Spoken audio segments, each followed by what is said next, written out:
Yes. It's... But hello, we are now live with the part 2 for the cast for the match between Klass Koalas and Auro in the Old World Community Tournament. And I am joined by my co-caster here, FilthyRobot. Yeah, looking forward to it. A lot of build-up in round 1, or session 1, I suppose. And we have some borders, and they're touching, and maybe we're going to see some units touching in a minute. Yeah, I don't think we saw any combat in the first session, right? Can't remember, there might have been a scout kill. I guess we can check. Carthage just lost multiple. Somewhere. Yeah. Yeah, I think it will show us exactly what, though, right? If I hover the 3, I guess not.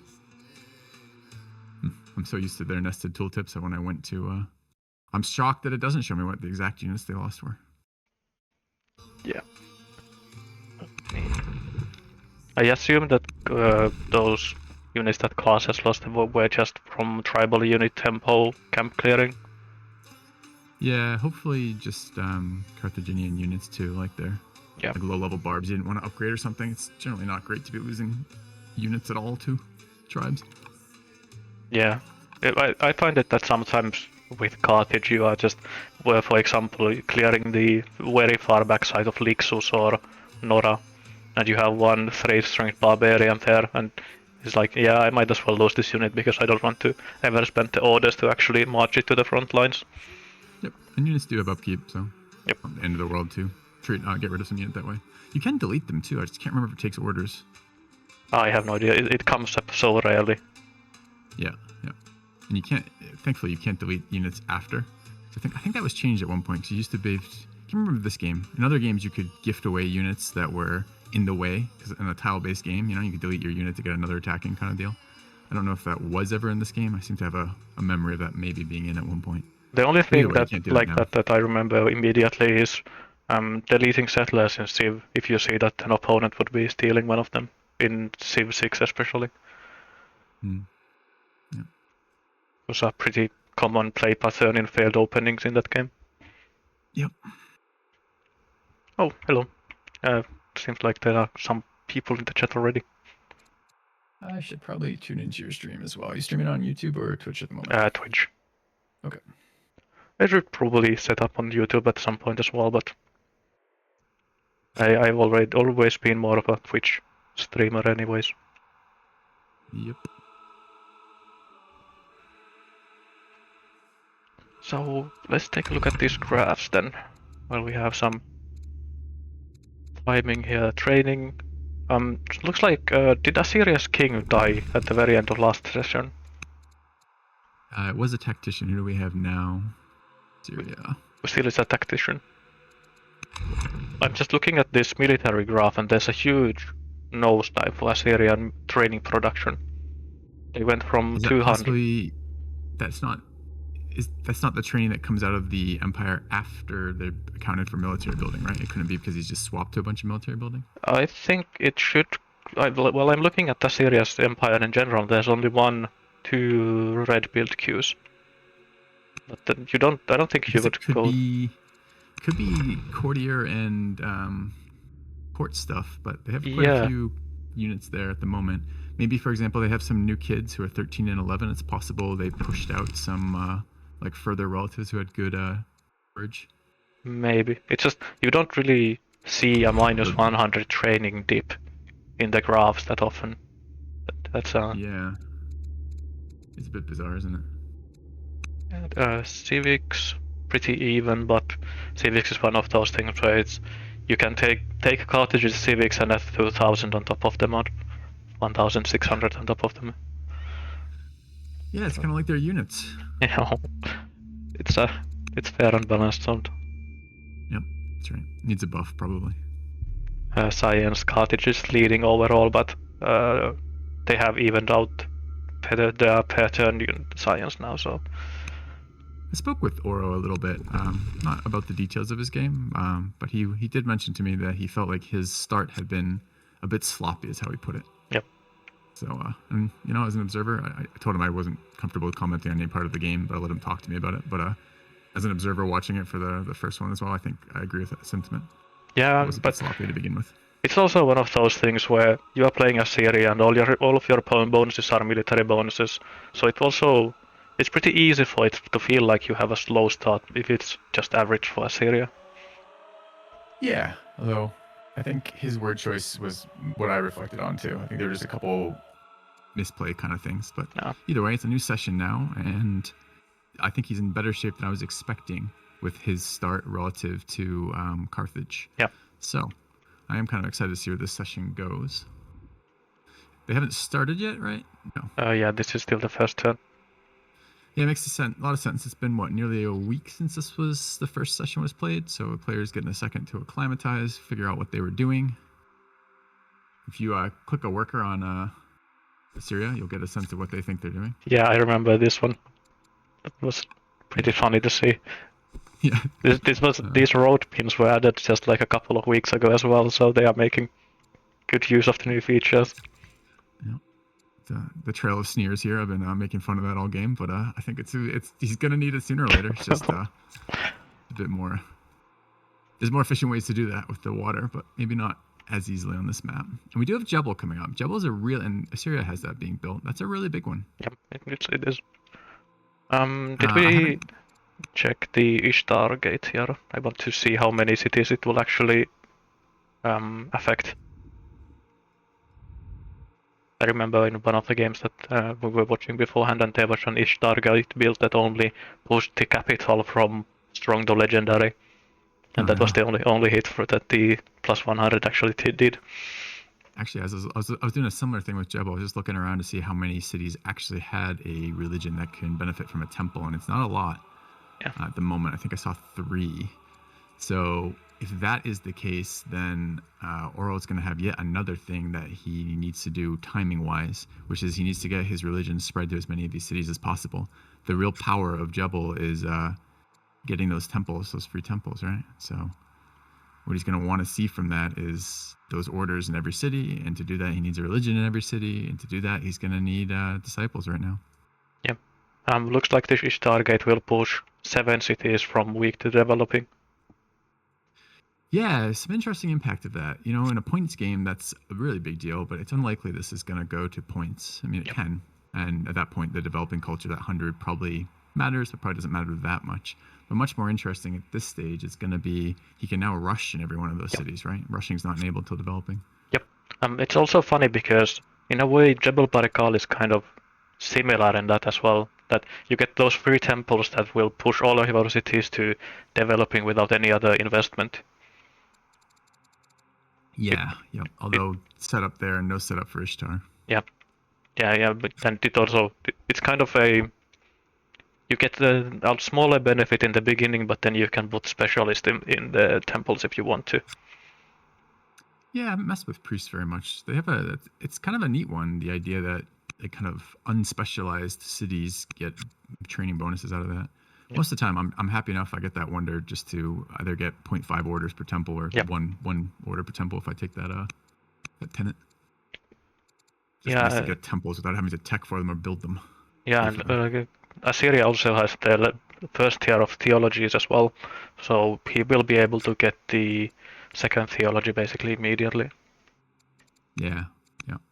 Because I have definitely been in a spot where I get Jebel Barkal, but I don't have the first level of theology, and I realize that it will take me 5 or 6 turns to get enough civics to actually get the real temple bonus from that, or the second temple bonus from that. Temples I think are still half an order each, even without any other things. So yeah, you're still getting benefit. Yeah, but the half an order is the best part, but a lot of the theologies are pretty good as well. The happiness from it one isn't, but the temples giving 1 science per urban specialist from Gnosticism is very nice. I'd be surprised if we saw that this game, although it's possible. I'm expecting to see this one here. When you just had there with the extra half order. But extra half order, yeah. I suppose if he doesn't spread it wide enough, as in if he only gets in a couple of cities, he may actually prefer the first one you were mentioning, the science from urban specialists, because his capital does have, I think, 3 urban specialists right now. Yeah, and it's pretty nice with, like, both officers and then Jebel Barkal giving you those temples where you can put monks into. I don't recall if. Sorry, I didn't mean to Yeah, cut you off. go ahead. I was just looking at Assyria's capital again. I don't recall If he bought the tile to set up the monastery on either side of the wine that he has marked up in his capital, but I really do like those layouts when people pay a little bit of attention to setting up, to optimizing their terrain. And the standing hits you get, these two are the same family, so there'll be no standing hit there at all. But oftentimes to do that, you do take a standing hit with one of your families, and you really want to get that out of the way. You want that ticking down, that lost standing before combat if you can do it. Yeah. So good to get that out of the way. Good to get that set up. Monasteries However, again, very optimistic, right? Yeah, monasteries were 20% for growth or 40% for growth. Monasteries 60. Oh, were they that good? Real? Yep. You can see it in the tech tree. Yeah, I can see it from the wiki as well.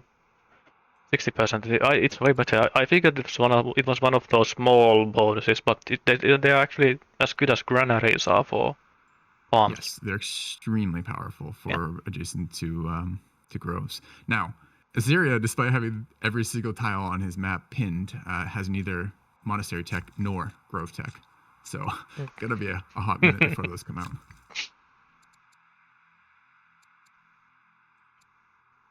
Yeah, I was wondering why I get so many pop-ups on whenever I clicked one of these Assyrian workers, but it's just because of these actually are player-made pins and not just suggestions. Yep, it is a good way to carry ideas forward across time without having to write it down, remember it yourself kind of deal. It does make for simplified worker actions when you get around to it. Yeah, especially when you have a week break between games. Yep. I do wish there was a setting in between only visible on workers and so dominant on the map, because it is a very visually aggressive item. It takes up a lot of space. Yeah. Especially like those road icons. Yeah, luckily I don't do that often click on workers when you can just with the show improvement button and the road button are usually the most important ones that you need. Gotcha. Especially that setting on all the time, so it's up for me permanently. Yeah, I know that I tend to play with the show improvements on at all the times, but I know that it's a lot of clutter when you're watching the game and not playing it. So. Yes. Okay, they're still not ready here. I'm talking to each other. Yep. They did agree that they would have unlimited. I don't know if they actually said unlimited, but they weren't going to turn the timer on for turn 1. And I think they also asked, or at least Klass asked, Klaus? How do we want to say his name, by the way? I have no idea. I could call him Klass, but I know that Aran called him Klass, and I don't know. I don't know which one is correct. Yeah, maybe I'll call him Koala. Anyway, KK, whatever. Anyways, he did ask also for time when his Ishtar Gate finished, because what it will do is it will trigger the development culture event for every single city. Yep. And as you said, I think you said, 8 or 9 that were going to be impacted, or 7 or 8 or something? I think it was 7 now, but it's probably more when the Ishtar actually finishes. Yeah, it's a lot of decisions to make. And often developing culture events are very good. Yep. You just have to sift through. They're so often good that when I get bad ones, especially like bad, strong, or legendary ones, I'm always very disappointed, because I'm like, what? Seriously, this is my strong culture event, or this is my legendary culture event? Yeah, they are a bit weaker in multiplayer as well, especially the legendary ones. I guess it's actually both legendary and strong ones. Some of the really game-breaking ones are removed. Yeah. What are religious ones at that tier, at least in my experience, but it's such a small sample size. Your cities don't go legendary that often. Yep. And it's up to really get a sense of that. Funnily enough, I remember the game that Alcaraz was playing. I think it was his first game, and he had a trader's capital that went to legendary, and he got the last tech from the economics side of the tech tree. He got economic reform for free from that legendary event. It doesn't really do anything, but it was pretty funny to see. Yeah, it's a lot of science, maybe the way to say it. And it does something. It's victory points. I have played a couple duels with Alcaraz that went to points. Sounds about right. Yes. A lot of onager standoff duels. I mean, the game has changed so much in the last couple of years. It's been very nice to see it continue to get updated. I think it's the most. I think by and large, I've been very pleased with these changes too. So, by and large, I think the game is much better than it was. Yeah, we even saw. I think the last patch that went live was the one that removed some of the tactician strengths from the very early rushes as well. Is that live now? I think there was an announcement that there was a patch for Old World when I launched it. Huh. I saw that go into the beta branch or whatever it is, the testing branch, but I didn't know if that had gone to live. I don't actually like that change. I do think that something needed to. I think Auro's first game demonstrated like kind of an abusive tactician, right? So something needs to be changed to reflect that. But I didn't like the leader units become immune to a bunch of negative status effects. Like I don't like that. No, it doesn't seem like it was this. This was the one. This was the patch that let heroes launch offensives more often. Without. That one is live. Yep. Yeah, that one is live. Yep. Oh, there's another one in the works for tacticians, which is I thought what we were talking about. But yeah. I thought that was the one that was on the screen because it popped up on the featured here, but yeah, it was. Klass is now at a half hour on this turn. Do you think he's just memorizing the position of every one of his units? There's no zero. The rest of the game blind. Probably trying to figure out his tech path and stuff like that. Does have a scholarship marked here for Klass.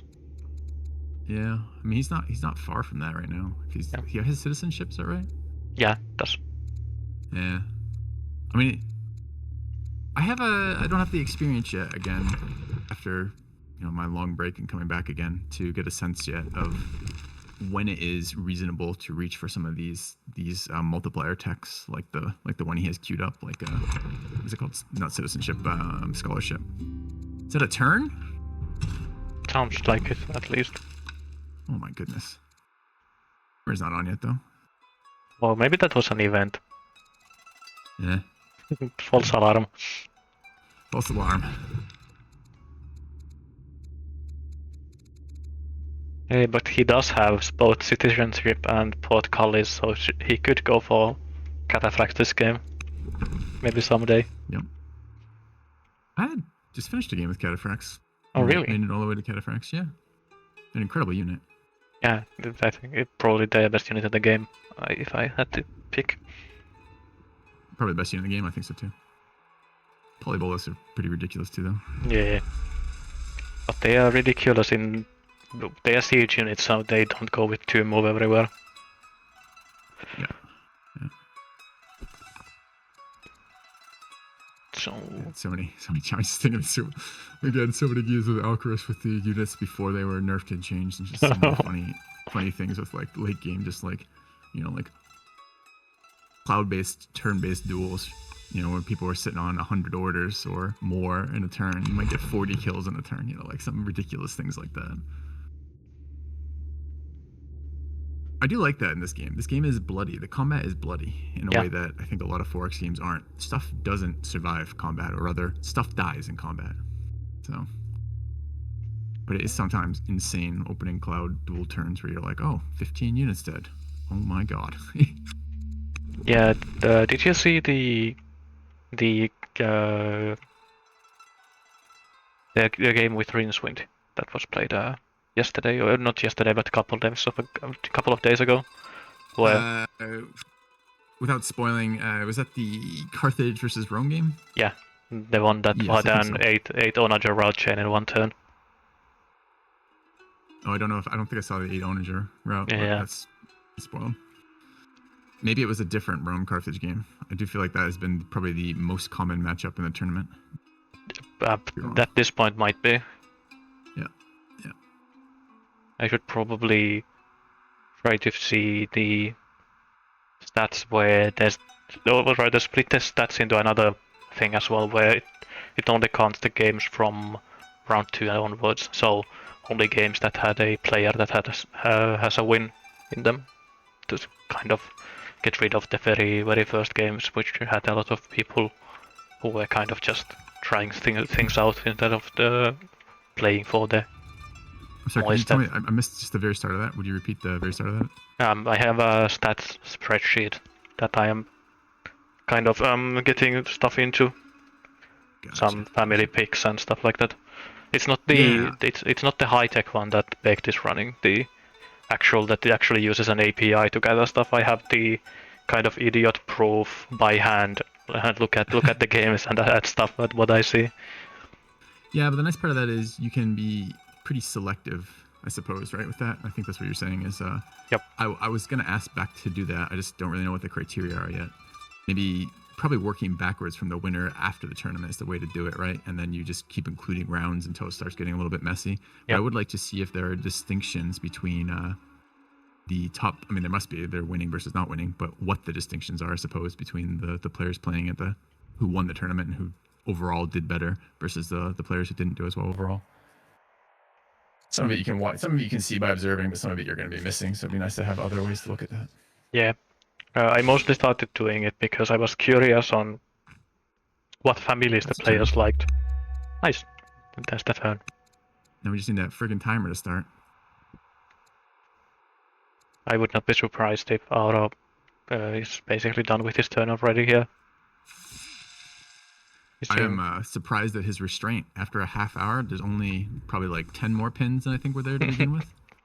I'm actually afraid to click the pins now. Yeah, you'll crash the stream. Yeah, might be. OBS will just quit working. Oh man. I don't know why, but for some reason the game runs a decent bit worse when I'm observing. Never mind when I'm observing and then streaming as well. Yeah. Or maybe it's just one of those things that you don't really notice it when you are actually playing. That when your frame rate dips really low. Yeah, I don't. I'm in the game right now, obviously observing as well, and I'm not really seeing any problems with my anything related to the game. So yeah. Anyway, might be something specific. I do notice, and I know it's been mentioned in the patch notes that they were working on this because it was bug reported recently and supported. Which is, I do cloud game stuff, right? So when I switch between cloud games a bunch, the client gets worse and worse. Yep. So, but I have not noticed any impact on Observer for me. Yeah, it might be just that my PC isn't old, but it's not the top of the line either. So it could be just. Gotcha. Yeah. Actually, Beck is posting something in the chat about these matchups. Greece versus Rome as the most common, which I think most of those games were there in the first two rounds that we were playing. Yeah, I mean, Rome is just solid for me almost every time I play it. I'm never disappointed to be playing Rome. You know, that training boost is just nice. Yep. And that fatigue limit is very nice too. And that one's such a hard one to like notice, except when you don't have it, then you really notice. I was playing a Rome game and I got the plague event, which reduces your max fatigue, and it was instantly noticeable in a way that wasn't really as salient as normal with Rome. Yeah, I've also seen a couple of games where the fatigue limit has said let Rome settle cities 1 or 2 turns earlier than the opponent, and that tends to snowball. Also something that is not easy to see, but it will definitely matter over time. Yep. Hey, we have a timer now. Good. And I get it, you know, it was a long time in between their last sessions. They're probably both playing Old World in different ways between then, but it's a long wait to get going. Yeah, and we're also getting into the upper bracket of the tournament, pretty late stages of the upper bracket, so it's also not actually higher stakes because there are no stakes, but, you know, it's later in the tournament, so probably. Oh, there's definitely stakes. You don't want to have bragging rights. I think the winners, I think they should get Discord Flare, and they get that forever, right? They won the second annual that would be World multiplayer cloud tournament. What are you talking about? That would be pretty cool, though. But maybe they should give everybody a participation trophy at least. Yeah, should be the Carthage icon. Maybe. There should be some icon for hiring Bobs as well, but No, there's not really an unique icon for it. It's the same. Alright. Oh, sorry. I was just looking at the icon for hiring mercenaries, but it's the same icon that gets used in a bunch of places. Yeah. So I think this should be Klass's last city, right? Last free city site. Yes. I mean, he might pick some of Auro's first for Yeah, a yeah, tryout, yeah. but at the moment that seems to be the last one he can place. He did get that Northern Barb one going. Yes, he did. I don't remember that happening, but I guess it did. All right. So scouts in the water. Scouts over there. Oh, he lost. I do remember him losing a scout by Jerwin at the end of last session. So I think there's been at least one blood from player to player. Other than that, what do we think here? So no roads to the front. So these frontal cities are actually insanely vulnerable, although Auro has no way of knowing that exactly. If I remember correctly, if you go to the hourglass and look, I'm pretty sure Auro's scouting is much worse. Oh yeah, that's just the classic. Klass has seen the whole map, I believe, and then if we swap over to Auro, I believe he's seen a little of it.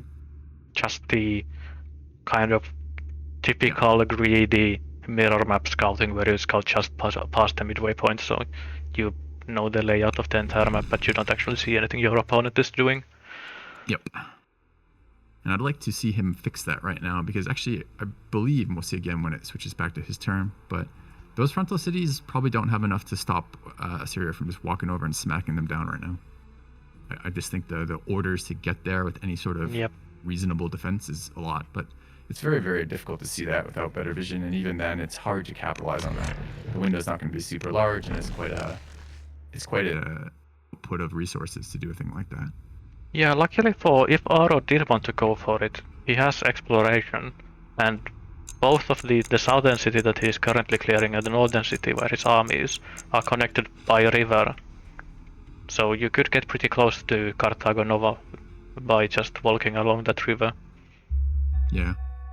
Actually, as you say that, I suppose it is just Klass with exploration. So yeah, sorry, I was looking at the defensive units are going to be a little bit faster than the offensive units there. Yeah. But the horse is dead. You king for Assyria.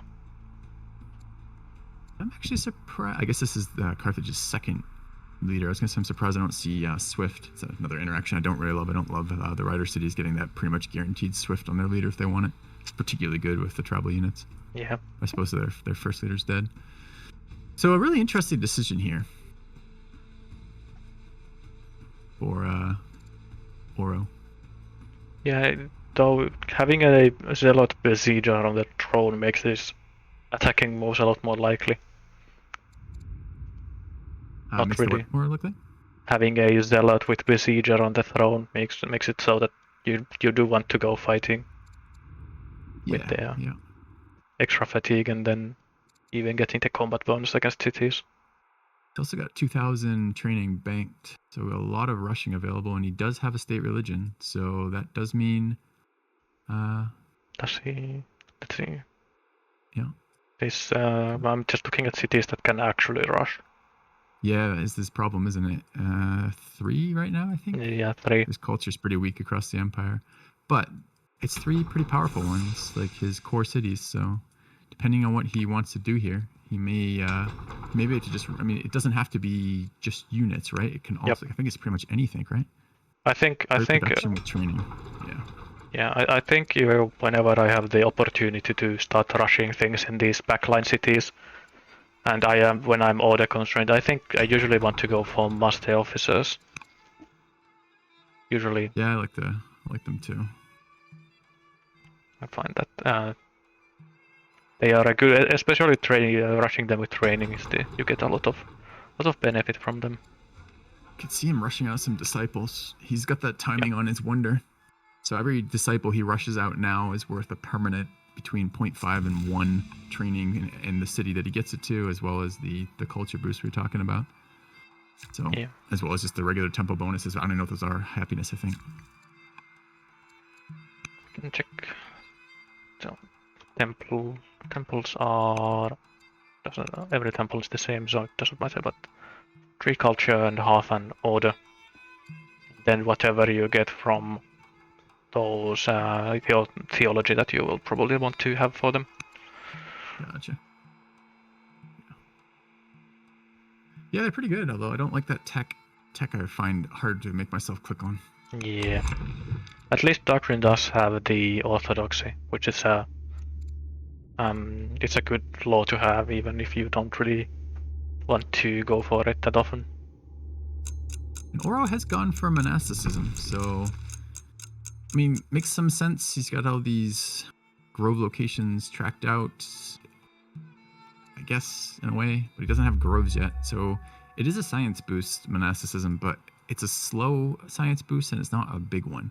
Like, you got to build all those monasteries still, and it's only 2 per. Yeah, and a lot of the value that you get from monasteries is also tied to the monks themselves, because monks are good as specialists. But when you already go for temples from Jebel Parakal, it's very difficult to actually afford getting both monks, rather monk specialists for both of those. Yeah, and he's not. Auro is not really playing a civ that gives him any extra bonuses towards creating specialists, right? There's no culture. Yeah. I mean, he gets culture per city and his patrons, but that's it. And I guess hunters also give some food if you have camps in hunter cities, so you get some extra the cities. Build time will be extensive for him doing that, the production time. And neither of those family types, neither the hunters nor the champions spawn a bunch of judges, right? So it will be. Yeah. I mean, I suppose he has the option then of. We'll have to see where he uses this training rushing. Yeah, and I think it's also that, if I can remember correctly, that the later level of monks were pretty good as well, because they give you this extra civics per culture level. So they do tend to. See, it's funny you call those good, and I've heard that repeated a number of times now across a couple different people telling me that monks are very good specialists. I don't look at that and see that as that good. I'm curious to, like, a civics per culture level is a thing that wants to build more specialists. I mean, that's essentially the payoff of that, right? Yeah. So are we really building in a 1v1 duel as Assyria? Are we really building monks, multiple levels of monk, and then the next thing we're going to be doing is another round of specialists? That seems it kind very of late in the future for me. Yeah, it could be that it's too late for these dual games, because, well, there's also, of course, the kind of hierarchy for these specialists, where I think everybody agrees that officers are the best specialists, especially in these dual games. Urban specialists, at least. And then, I don't know. Then I think everything else comes after them, and I think monks are better than poets, for example, or even doctors, because doctors need bars, or better than acolytes. So I just consider them to be better than doctors because of baths. I heard. No, yeah, because it's difficult to go for baths, but you can get monasticism is at the science tech, and you can get temples via Jebel Barkal, so they are more achievable. Also monotheism, or it's not poly on that one, is it? Yeah, it is mono or poly on that, right? On what? Yeah. On the tech itself, on monasticism. So we are going to see him decide if he wants to try to get a bunch of shrines out. Heliopolis is in this game, so polytheism play can be something that he wants to set up for sure. But it's going to, again, be a very slow, very lengthy setup process to be building 4 shrines in all of his cities kind of deal. So I wonder if he will go for monotheism in the short term for just the... He's already incentivized to spread religion with his upcoming wonder, so perhaps he just goes for the order per city for the short term. Yeah, Assyria does have pretty good shrines though, because they do get their training shrine, their order shrine. Yeah. Both of them. Yeah, very good military shrine. And actually the civic shrine as well, so... The civic shrine might be very good for him if he's planning on doing all this specialist stuff. We'll see. I could see, on the other hand, I could see monks being excellent for class here, for his statesman cities, particularly his statesman capital, spamming decrees for the rest of time. Which it isn't doing yet, but I expect once it gets a little bit more heated, they will be. Yeah, how are the families doing? Yeah, pretty well from the looks of things. It's not great, but it's not terrible because they haven't been converted yet. Yeah. It's a But lot of work to convert the families and keep them converted. yeah, Wide. And work is resources essentially, orders, civics, and the rest of it. actually, here's the patron's family seat. It's Up to the north. yeah. No, it was here. Yeah, I trying to. It's very difficult to actually try to give a value for this +2 happiness levels per culture level, culture event in the family seat. I tend to Because think of it as a science bonus primarily. yeah, And for that, you need. I mean, specialists are going to be great in that city, obviously. And this is a late settle and not much development in there. So we'll see, I suppose, what he does with that. yeah. I think it's also funny in a way because it lets you, if you have only a few patron cities, that those positive happiness levels that you get from those events actually kind of counteract the jealousy from having the least cities. Yeah. It's not a family that I find myself wanting a number of copies down for very often. Yeah, pretty much the same. Mostly because there's you don't usually have that much time to get multiple cities above developing in a game, and the bonus that patrons get only gets actually valuable, I think, once you can get too strong with it, or rather push Well, from developing to strong. the rest of their cities don't get that bonus anyways. It's just the seat that Oh, gets is the it just happiness per culture. yeah, it's the I was thinking of the family cities plus 25 precious resource. Oh yeah, I see. Yeah, it's hard to find just a lot of sites that play well with that bonus, and it's hard to find a lot of value out of like your second patron city, like getting that high culture. Like who cares? Most of the time it's like why bother? Yeah, I think it's mostly valuable for getting those late settlers into strong culture for your extra agent unit. But it's pretty common that even with the bonus, you won't be able to make it in a reasonable time frame. Yeah, and that family not having any production bonuses means churning out 8 strength you use from those are pretty slow. Yep. Training bonuses, I mean. All right. So another tech decision here. Orders boost. He can always re-roll with the settler if he wants. But I don't think we'll see that. Does have a road queued up as well on the bottom this time. So planning very efficient road. It looks like trying to utilize that water movement. Takes Polis, no questions asked. Pretty quick decision for them. That may be a tech reroll that still advances permanent tech sinking, like permanent tech into the tree as opposed to a card. This could be just trying to get scholarship faster.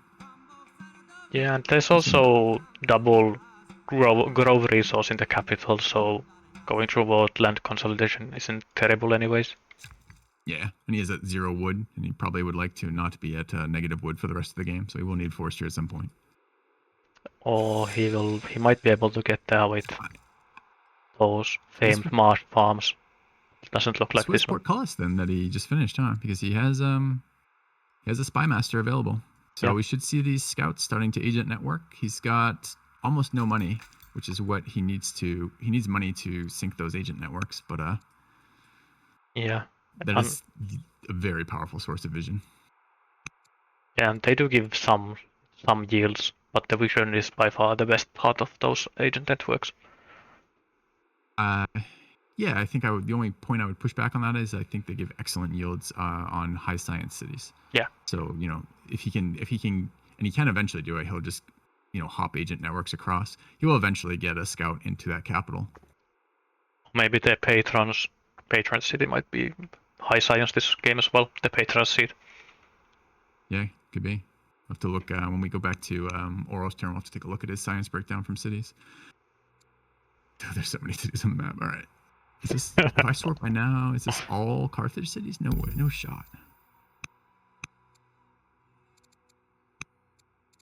That's a lot of cities, man. All right, 13 cities.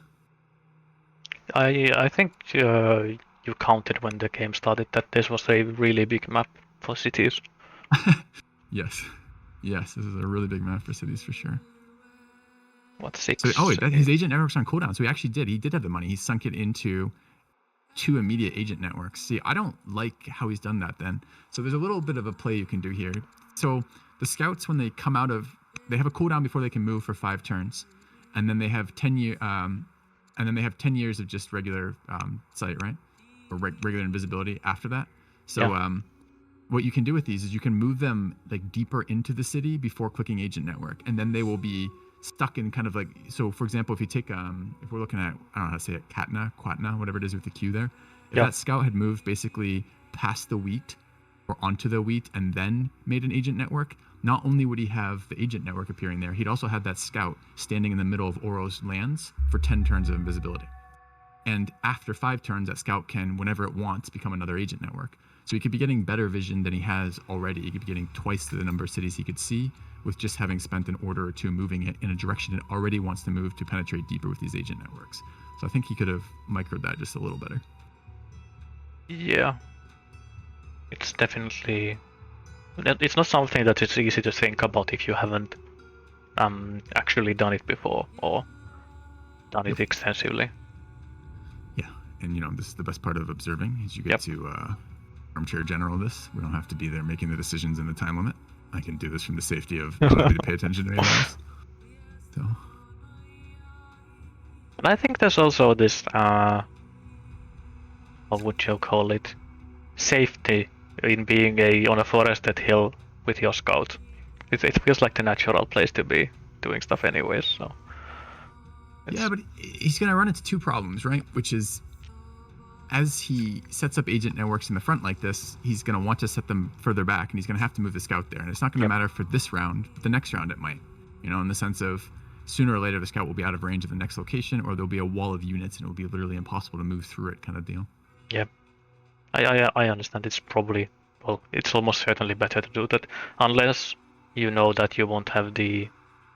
If you really wanted to use the orders for something else this turn, would be the only reason not to do it.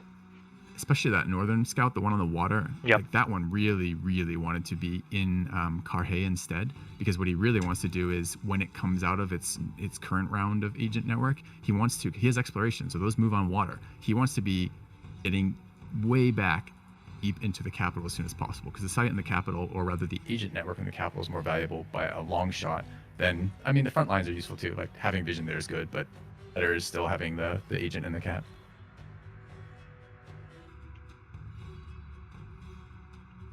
Let's see.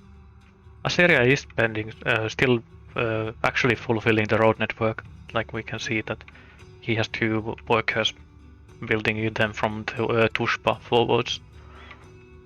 Yeah, he supports a vibrant construction industry in his nation. That's good. Probably he just wants those pins off his map. Yeah, that is actually probably a good reason to set those road pins up as well.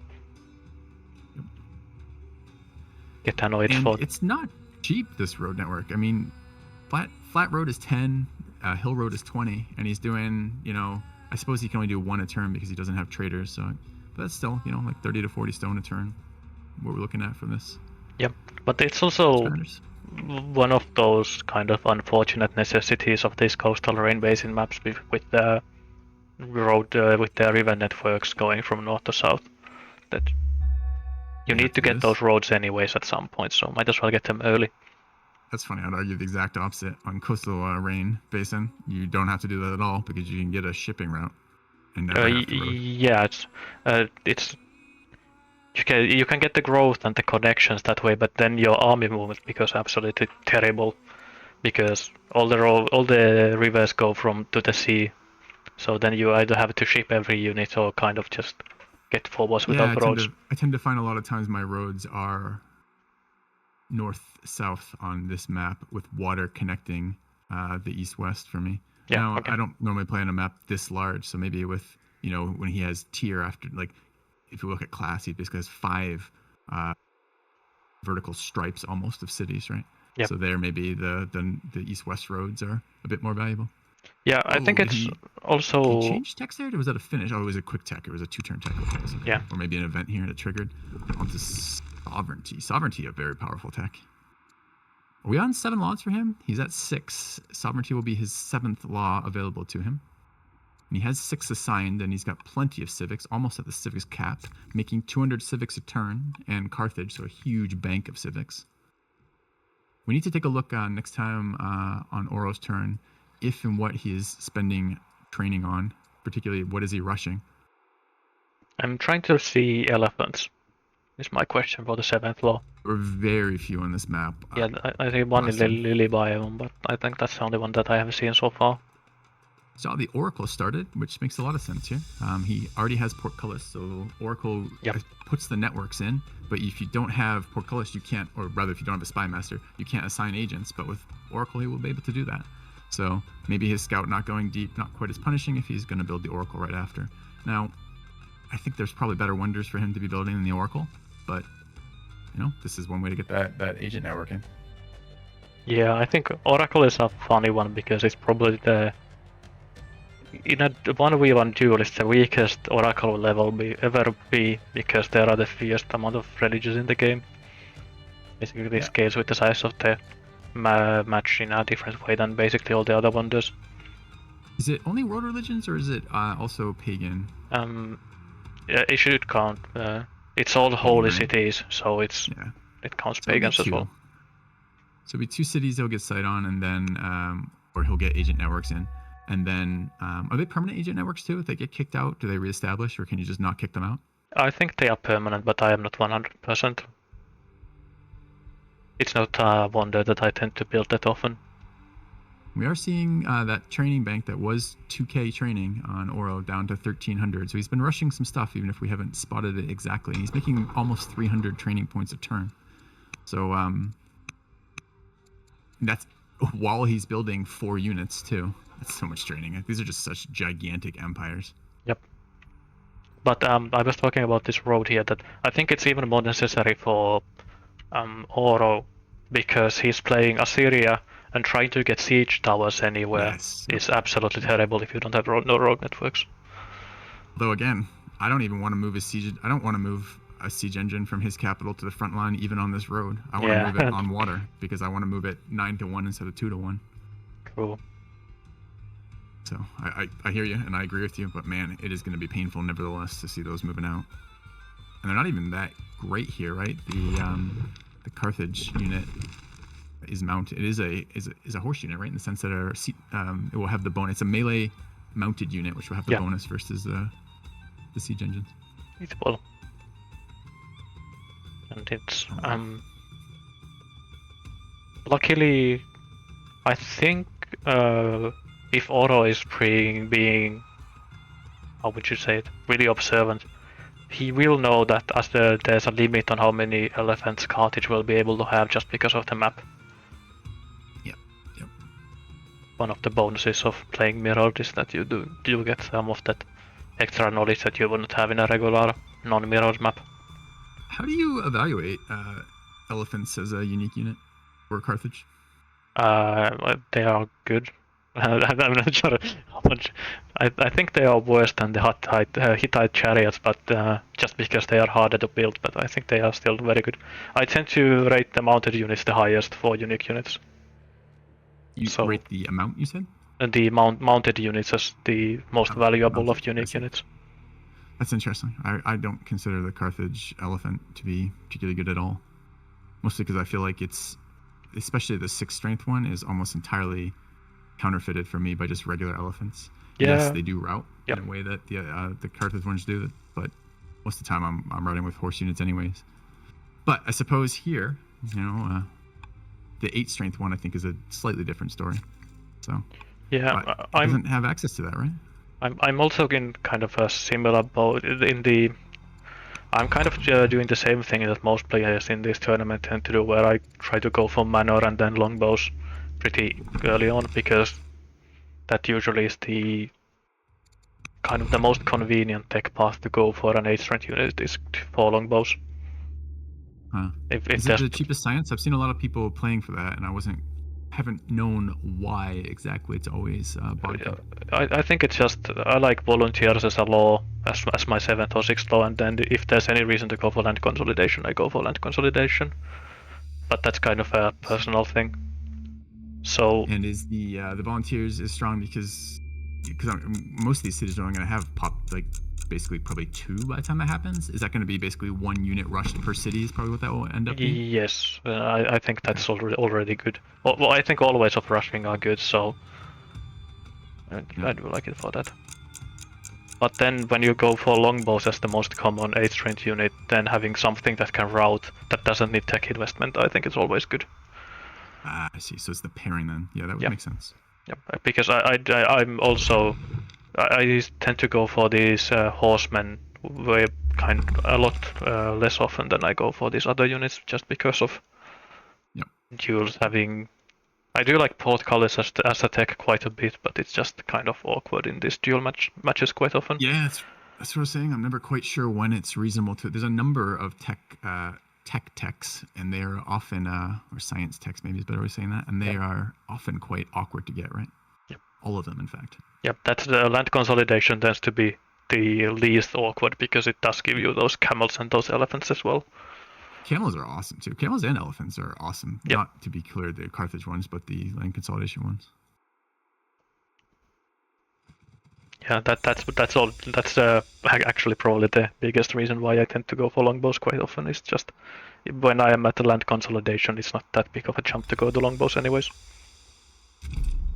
And I do think it's powerful having a bunch of range units to focus fire with, and it's nice to be able to upgrade, right? They're another unit that slingers never go obsolete, so you're going to be able to spam a bunch of slingers and then upgrade them quickly to longbows if you have the resources, and they're also, the ones you do have around can be upgraded all the way through the game if they're still alive. So both nice benefits of that for sure. Yep. I don't like seeing civics capped at 2,000 and him just, I mean, that rolls over into science, but it's at some it's a very bad, inefficient rate, right? Yeah, so let's see if we can see him spend that. Yeah, it goes 10 to 1 to science. So. Yeah, so he lost 40 civics last turn and got 4 science for it, and I'd like to see him spending a bit of this. Maybe, I don't know, some unit rushes in here, some specialist rushes. Even if he just spends 1 a turn, that probably keeps him off his civics cap. I was thinking that maybe Klass doesn't have military drill yet because he has no barracks anywhere, but he's just not building them. Yeah. Just doing Carthage things, right? So. Yeah. It's the first thing that I think of when I see that I have capped civics is can I rush officers somewhere? Yeah, exactly. Tends to be a very nice payoff. And maybe we'll see him next, because next turn Ishtar Gate finishes. So it will A, be a long term, but B, all of his cities will then have developing, if they don't already. So he will be able to rush in quite a lot of locations he couldn't before. Maybe we'll see something from that. I just also realized that he even has his full council and he's still at maximum civics. It's pretty common to not have your full council, all the what they are called, ambassadors and chancellors and spy masters assigned just because you don't have enough civics for them. I'd like to see him doing some stuff with that then. If we look right now, he has not established a religion, right? He's done, he's just pagan, and he's not a state religion. So he could, he doesn't own the head though, does he? He only has plus 40 with this. Yeah, there's just a number of missions for ambassadors and chancellors. He may not have text for them. I'm just looking through right now. He doesn't have coinage, so he can't be pacifying. He can be family gifting. Doesn't have metaphysics, so he can't force state religion conversions. Does he have? No, so he's missing a lot of the ones he could be doing. But I would like to see those families taken care of. His rider family at minus 72 is not great. The other two are doing pretty well though. Especially when you don't have any. But well, it's a kind of a 1-2 because he's Carthage, so he has no military production in any of his backline cities, and he doesn't have a religion, and he has slavery, so he has no way of actually mitigating that rebel chance as well. So there's 5% chance for every city to get a rebel, and it will be very awkward for Carthage to actually go and deal with them. Is it at minus 100 though? He'll have that 5%, right? He's not there yet. It should be at 5% already. Don't we see it on the banners? And it's yeah, it should show that on. Sorry, yeah, it's not still. It's on this 100. Yeah. So So not there's quite yet, but not yes, quite when yet, it but hits, that will be an issue. yeah. And even small percentages like that, like 5, like when you have, what do we say, 13 cities and probably, 5 of them are riders or some version of that, he's going to feel that pretty quick. There's going to be rebels popping up. The rebels are particularly annoying to deal with because the units you have around tend to be the family units, and the family units are Malist versus rebels. Yeah. Do you, by the way, do you know how rebel strength is actually calculated? Because I remember seeing one game where one other player got 3 strength rebels and the other one got 8 strength rebels on the same turn. Oh, I don't. I think it's selected from your tech. So, for example, if you have Slinger tech but you don't have Archer tech, you're not going to get Archer rebels. Now, I don't know how it chooses between like a Slinger versus, for example, a Warrior, or a Slinger versus an Axeman. So it may be random between what type it gives you, and then it gives you whatever your tech level equivalent is. That's what I thought it worked, but I'm not 100% on that. So Yeah, that was what I was thinking as well. Yeah, Aran is saying in chat that it's you only start getting rebels on those low unhappiness levels if you're playing on the higher difficulties in single player. Yeah, and what difficulty level is Oro? This should be just what the default is, so... So Oro is not a high enough difficulty level to spawn rebels for class, it sounds like. Should be, yeah, it's just modest. Modest prosperity, it's the one below modest, or even... I'll tell him you said that. Yeah, it's the fragile. Fragile that gives you those upset family rebels chances. Gotcha. And I think fragile prosperity already goes, or is turned on by default when you're playing the difficulty below the most difficult one. So we're seeing Oro's. Remember, he's 2,000 training about 3 turns ago. He's at 0 now. Yeah, but that's I consider that to be a good play instead of some unfortunate thing. No, I 100% agree. This is exactly what we should be seeing from him. He's hit a zealot, which he hasn't had in leadership yet, and that means he's at 0 rushed for each of those of that type for each of his cities. He doesn't know when he'll have a zealot again. He had a ton of training and is making good training return. He's not actively engaged in war and doesn't have upgrades planned, so that's a perfect time to be rushing as many things as you can. How did this conversion go here? Oh, look at that. Look at the bonus effects for this turn on the Ishtar Gate. 1 million cities. Okay. How many pop-ups? 14 decisions this turn for class. 3 border tiles. Does get Zorro for free. One of his cities, so it could go Zorro for... is the religion that's already taken though, right? So... Yeah, but if you want to get a holy, or rather a religion in your cities, it's not that terrible to take your opponents. Yeah, and he could do his best. He knows his opponent is building Jebel. He could, for example, take this religion. I had a player do this in one of my games recently. Take that religion through that event, rush one of those disciples, and then add the tenet in themselves and choose deliberately a tenet that doesn't synergize with what they're doing. So he could take a tenet that does not give the tempo bonus and deny it essentially to Oro by doing that. Well, the theologies are somewhat restricted, right? I think a lot of them do need some text to actually be selected. Yes.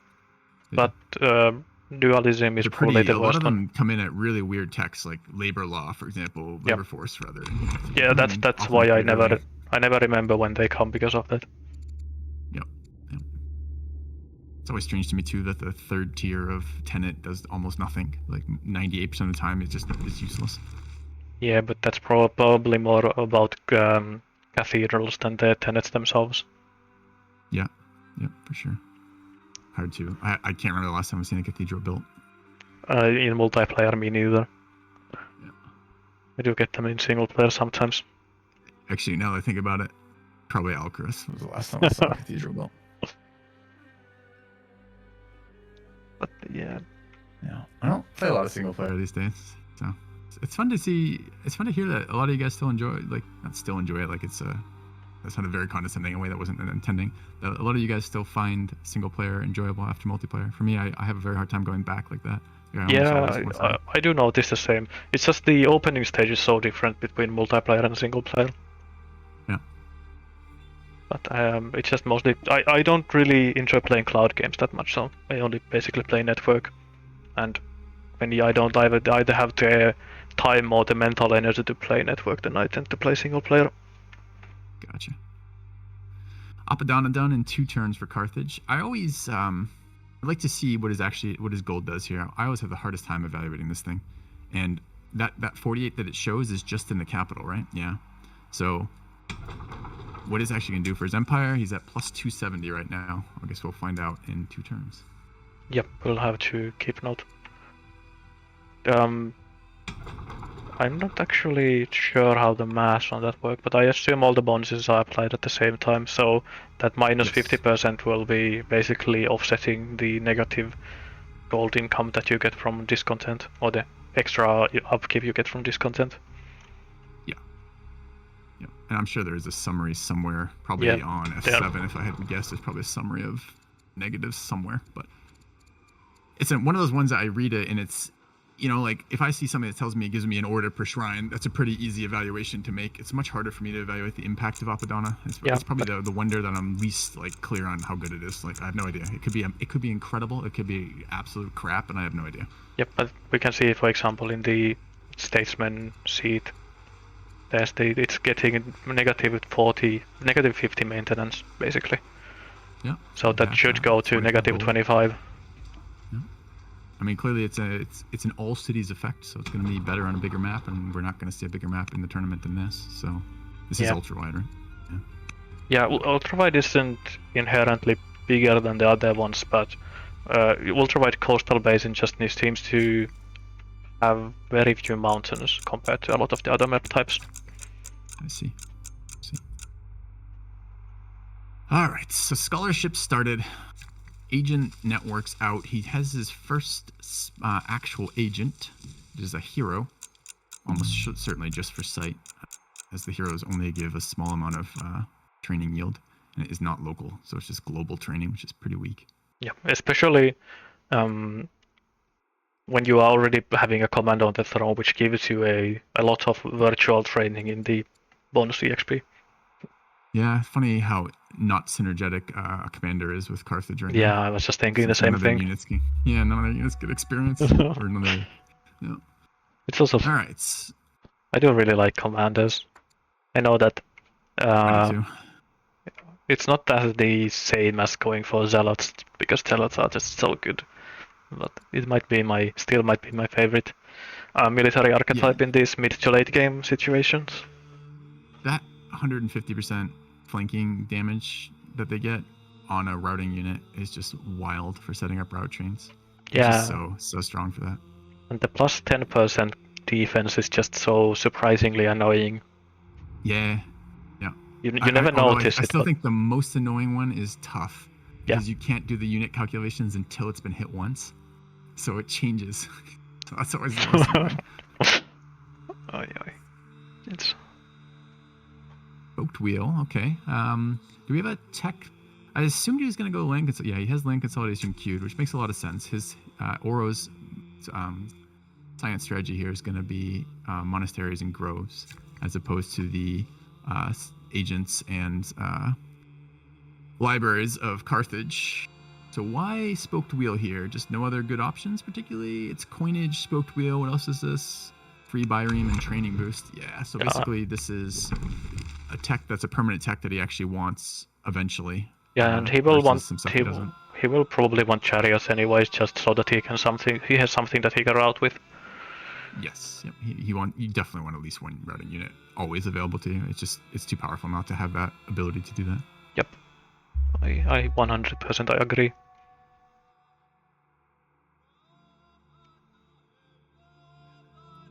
All right, so is it next turn Apadana? There was this. Well, his gold just spiked again. And is this because he's not building? Because he was at 270 last turn. He's at plus 438 this turn. What changed for Carthage here? Is it just was it a law? Tyranny? Yeah, it was tyranny. Yeah, tyranny. I think the queen got some extra points of discipline from something as well, probably from the German aqueduct events. Yeah. Tyranny pumping out 152 gold right now. Yep.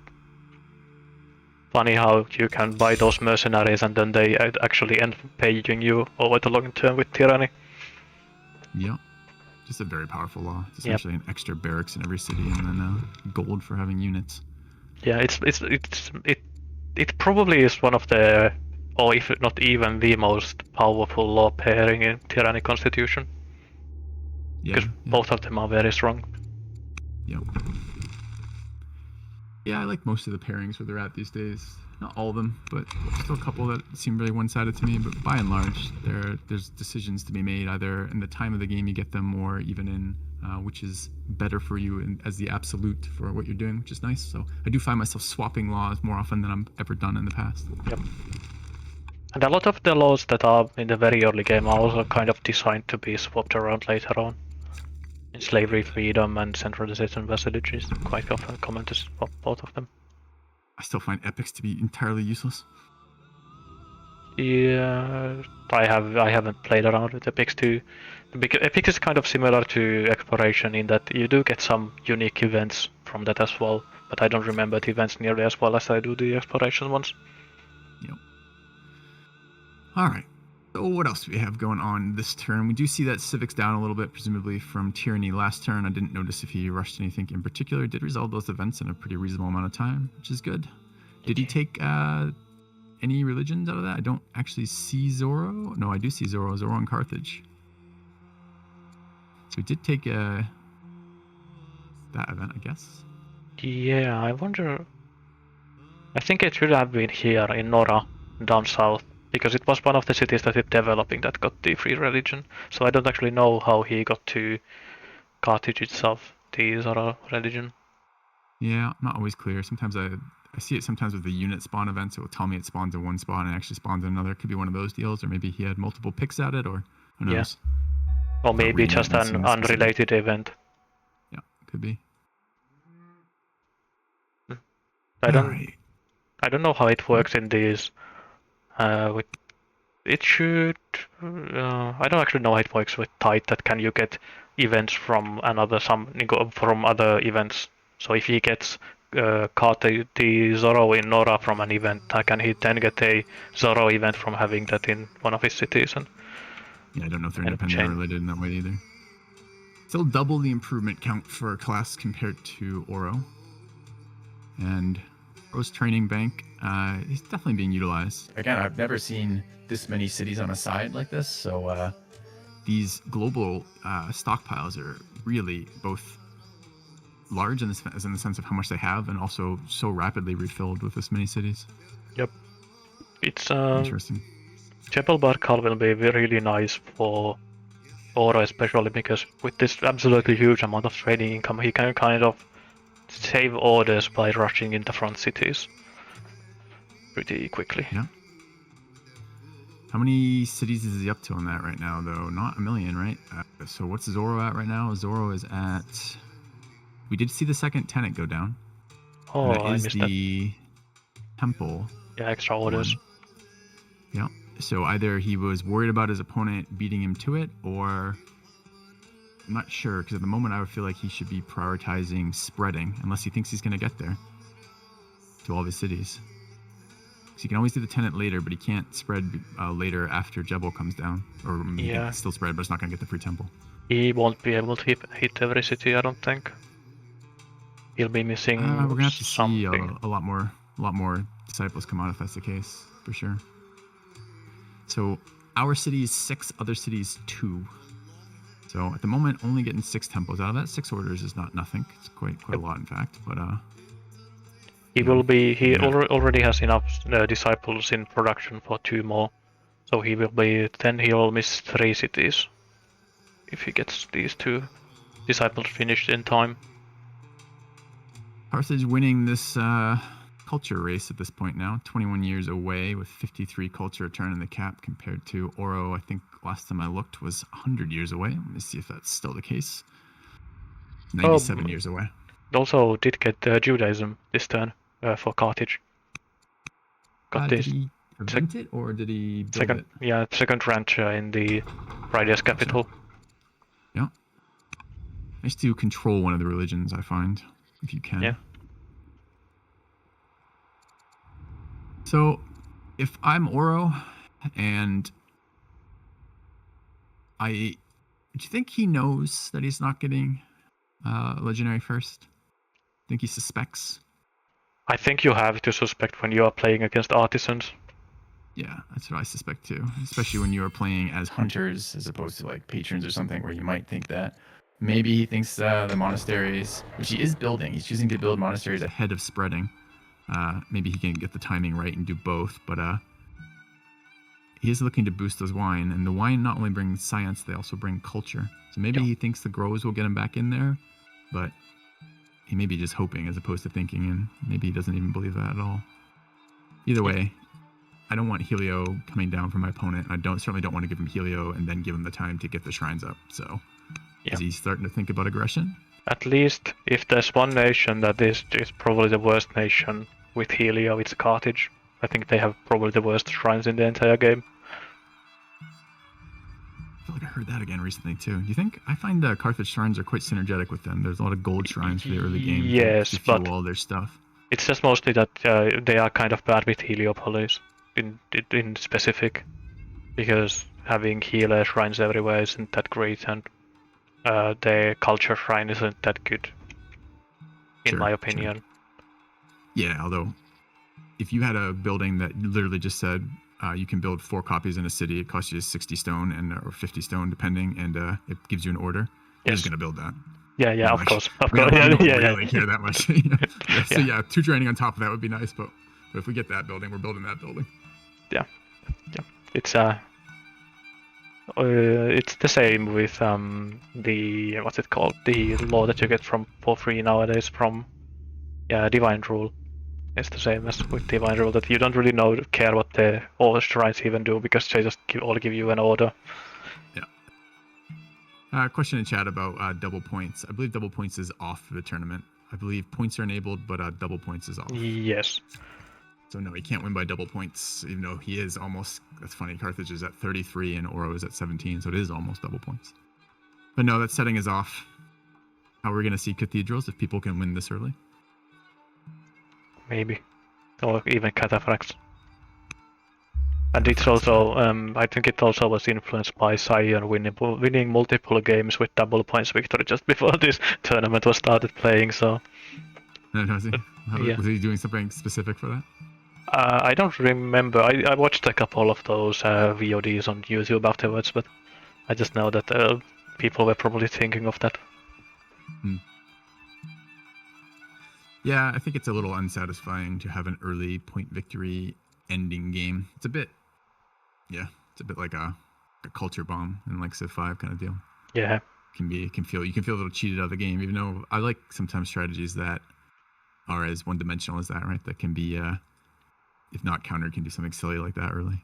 I wouldn't mind double points if it was forced to dual-sized maps, but on these tiny maps, I don't think there was much that Auro could have done here anyways. I never know. I don't have enough experience on tiny. I've been playing a couple of them. A couple of people I've been playing cloud games with have been practicing for the tournament, and they have requested tiny as a map setting, which I've just never played on. Yep. I can't. I mean, it is a different game. The early to mid game is very different. It's just so much more management of your position relative to tribes, the number of tribes, and the number of things going on. It seems to scale faster than the order count scales for me. Yep. So I find that it's a lot more of your game is managing that kind of thing. So it's a different game a little bit, which is interesting, but also doesn't lead for very easy early aggression because you have to manage too many other things going on. You don't have the orders or the adjacency for it. Yeah, I do agree. I prefer duel games by far. Yeah, they're different. They're just different. So I think this is Auro's picked the map, and I believe this was another thing he mentioned to me. He said he picked this because his opponent picked Carthage, right? So this is an attempt to mitigate the early Carthage advantage by making a longer game by a bigger map. And I think it's a reasonable thing to do, especially if you are afraid of the rush. Yeah. Judging by the Assyria pick and the ultra wide, he was certainly concerned about the rush. Yep. Two ambitions on Auro's side, 15 of 20 urbans will almost certainly happen. The 8 laws is a bit optimistic. Flip Yeah, side, 8 generals and 2 African elephants for class. I think both of those are things that you want to do anyways as well. So, not a pretty good in that sense. 846 gold per turn on Carthage. Last time I looked, it was 416. That was the turn Yeah. after Tyranny. So if that is, I don't know if other things are going on simultaneously, but if that's all Apadana, that is a big amount of money per turn. Now, I suppose at 400, what is 400 gold in terms of their resource cost right now? It's about 100 of a little less than that, actually. They're all over 5. Maybe like 80 of a resource, essentially. It seems like it is basically, yeah, it halves it. Actually, it just halves the upkeep. Quite good with these. Yeah, but can you see the summary of the upkeep somewhere? Like, Yeah, I ahead can of time? from city screens, but I don't think it shows up in the upper panel here, unless if you mouse over it. It's not like it's a separate count for. Yeah, exactly. Aside from So the it's cities. like getting that impact is always a little bit tricky for me. Like I suppose I Yep. could just add them all up, but I just don't tend to do that very often. Not when I'm sitting there evaluating wonders. Rarely am I thinking, how good is this one going to be? But it's kind of nice to see it, or at least see someone else evaluate it a bit more properly than I am. And the Ziggurat's coming down for class as well. This has probably been building a couple turns, and I haven't noticed it since it's at 6 remaining. Yeah. I love the Ziggurat. It's my favorite of the weak wonders. Another one that I always feel like by the time I have the resources to build it, I'm like, is it worth investing even at this stage? Again, the bigger the map, the longer the game's going to go, the better it's going to be. So it's going to be a good one this game. Yep. I just, especially when you are playing with no undo, buying resources becomes suddenly terrifying. Yeah. And the Ziggurat is one of those things that if you are going for your 7th law or 4th law, and you need to get your garrisons and strongholds up in a pretty short time span, right after getting the law up, then there can be a real stone crunch at that point, and I think Ziggurat just saves you a lot of stone in that very stressful short timing that you need to hit. Sure. But a 20% savings in 600 stone, yeah, your investment, I find myself doing that math a lot, like, all right, I'm going to need this stone right now, but I'm not going to build a wonder first, like, let me spend the stone. But you're absolutely right. It is another one of these slow roll wonders that has a nice impact the longer the game goes on, and as you said, some specific situations too. Courthouse is coming up in the Statesman capital. I really like to see that. That's going to be for those more efficient decrees. Just a straight civics multiplier. Even on the raw courthouse, doesn't even have to have a specialist for that. I'd like to see a little bit more culture coming up in Salday as well. I suppose The shrine will spread the culture, but I think I've already seen that shrine, so presumably this is a polytheism. Is that correct? Let me have a look. Yeah, has to be. I see multiple of that shrine. Yep. The So one city definitely that thinking about Helio, isn't he? Yeah, that does look like it. And he has divine rule out, so he's well set up to take advantage of that along the way, as well as when that wonder becomes available, which I think is a really good play. It's going to help him now, and it's going to help him later, and he's likely to get it. He's got the culture, and he's building with that wonder even more culture. The one city I would like to see more culture for in Carthage is the rider city with camels, Lily Biome, because he has the ambition to get those 8-strength elephants out on the field, and he is still how many turns away from strong culture? 66 turns away from strong culture.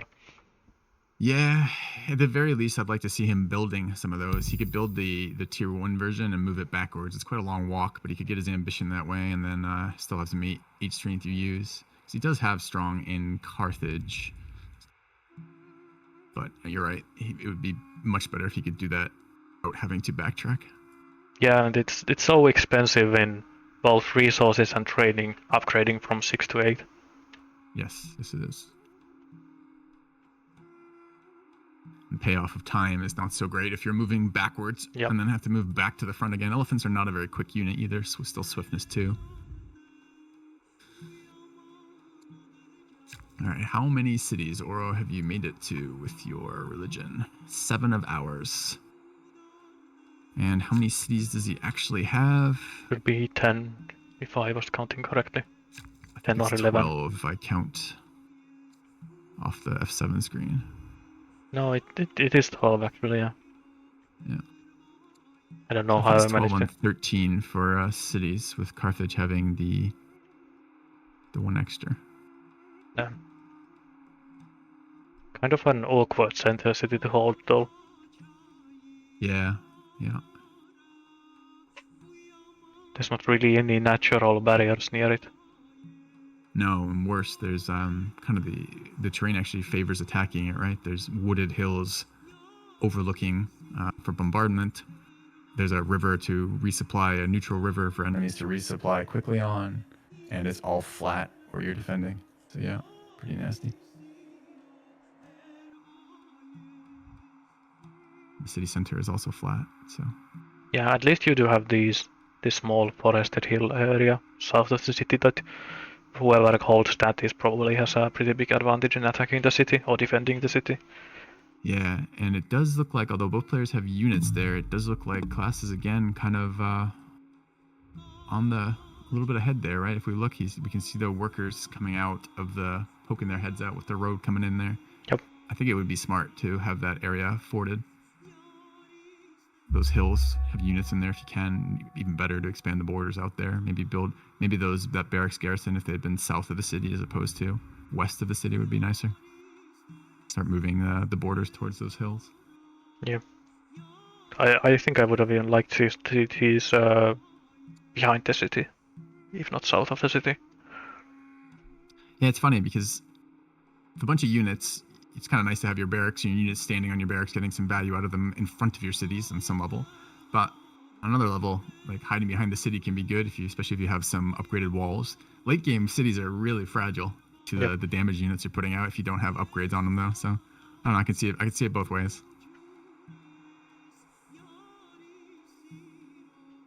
Breeze coming out of Selde. What is his order count right now? Order rate 32. Let's take a look at those order graph too real quick. If we look at resource production in orders. Yeah, it's 48 total for Carthage.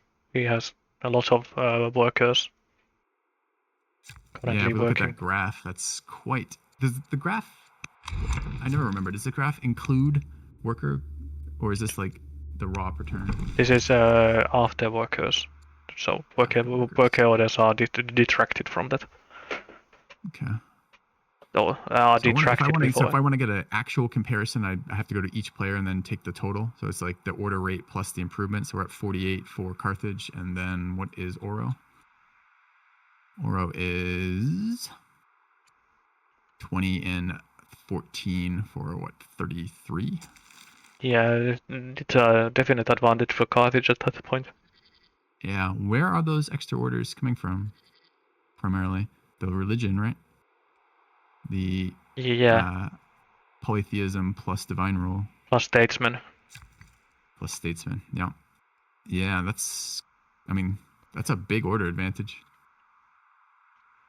And again, Assyria has orders when fighting in a way that Carthage will not, but they aren't fighting right now, and that improvement count just keeps going up. And then the longer Oro leaves Klass here, the more Klass is econing, right? He has the improvement count and the kind of deeper investment in long-term payoff techs in a sense. So we'll see. Yeah, see what Oro does about this. And the longer the game goes on, the better. If Klass is actually going for libraries, they are probably the slowest way of getting science, but they do scale the best as well. Yeah, because a lot of experience with them. Yeah, percentage multipliers to science, so that's usually how it goes.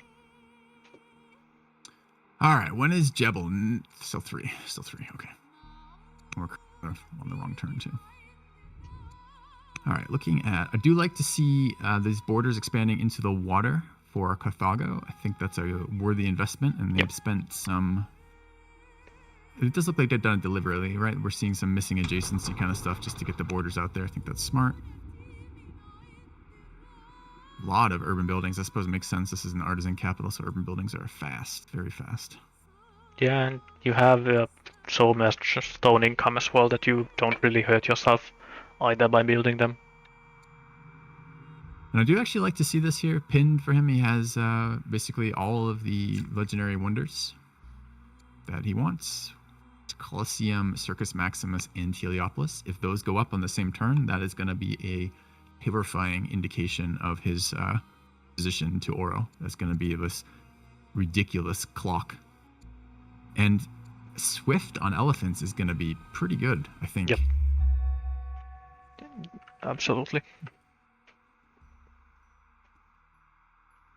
So I think Auro needs to think about doing some damage before he gets locked out of the game to do damage.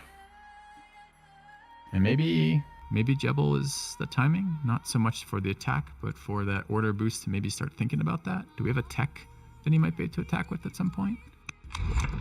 Spears are a thing.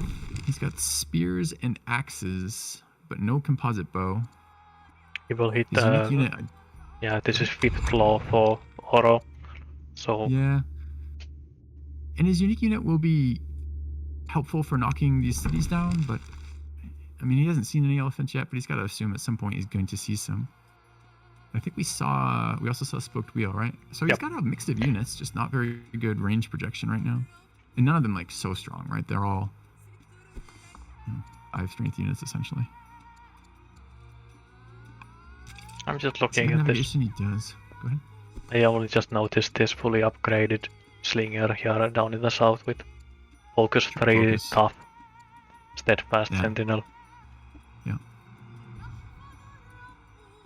Not really the best for attacking, but pretty close to a longbowman when on defense, I think. Yeah. And crits are nasty. It's another thing that's hard to evaluate with Assyria. He doesn't show on the I love stat screens. I love Assyrian's crit chance because it's at the same time it's weaker than you think and stronger than you think. Yeah. Yeah. Because I think a good amount of its strength is just in confirmation bias. That it makes the loud sound when something gets crit, and then you start cursing the Assyrian's RNG. Yeah, might be. Do like seeing this. I see the wow. His zealot is 8. Oh, it's severely ill, but that's too bad. It looks like the zealot's probably gonna die. I hope he's getting his rushing done. But that is a 8 charisma, 6 courage zealot, which is probably 8 courage when it's not severely ill. Sitting in his champion seat, presumably getting elder officers. Luckily or unluckily, the next in line is also a zealot. Huh. Probably not going to be 8 charisma, 8 courage zealot, if I had to guess. Oh no, not quite. But it's extravagant also. Will go negative gold. Almost certainly. Yep. Oh, wait a second. My cat is yelling at me, so I will have to see what she wants. Maybe. Doesn't like extravagant rulers who will take her food or something like that. But I will be BRB right quick. Alright. Carthage has finished their road, the one mapped out earlier along the southern part of their cities. The one connecting the river system for east-west movement. It's good. And I expect we'll see a boat sooner or later since they've spread their capital to the water. Statesman seat going to be really powerful in a game of this size with the extra order generation from that. Nice to see as well. Scholarship sitting at 3 turns. And science at 81. If we look at that science graph real quick, what are we seeing? We're seeing a pretty solid lead for Carthage here. With total now 900 more than Assyria. And right now making almost double, 46 compared to 81 science. I wonder if we saw an agent get slipped into the capital. Oh, we probably haven't finished Oracle. 2 turns left on Oracle. So we'll probably see another small science bump, maybe as much as 10 from a decent agent if Oro's cap is making a decent amount of science. Might be a little early for that number, but we'll see. Spymaster himself making global 6 from Portcullis. And then those agents in the front line, two heroes, just sat watching for unit buildup.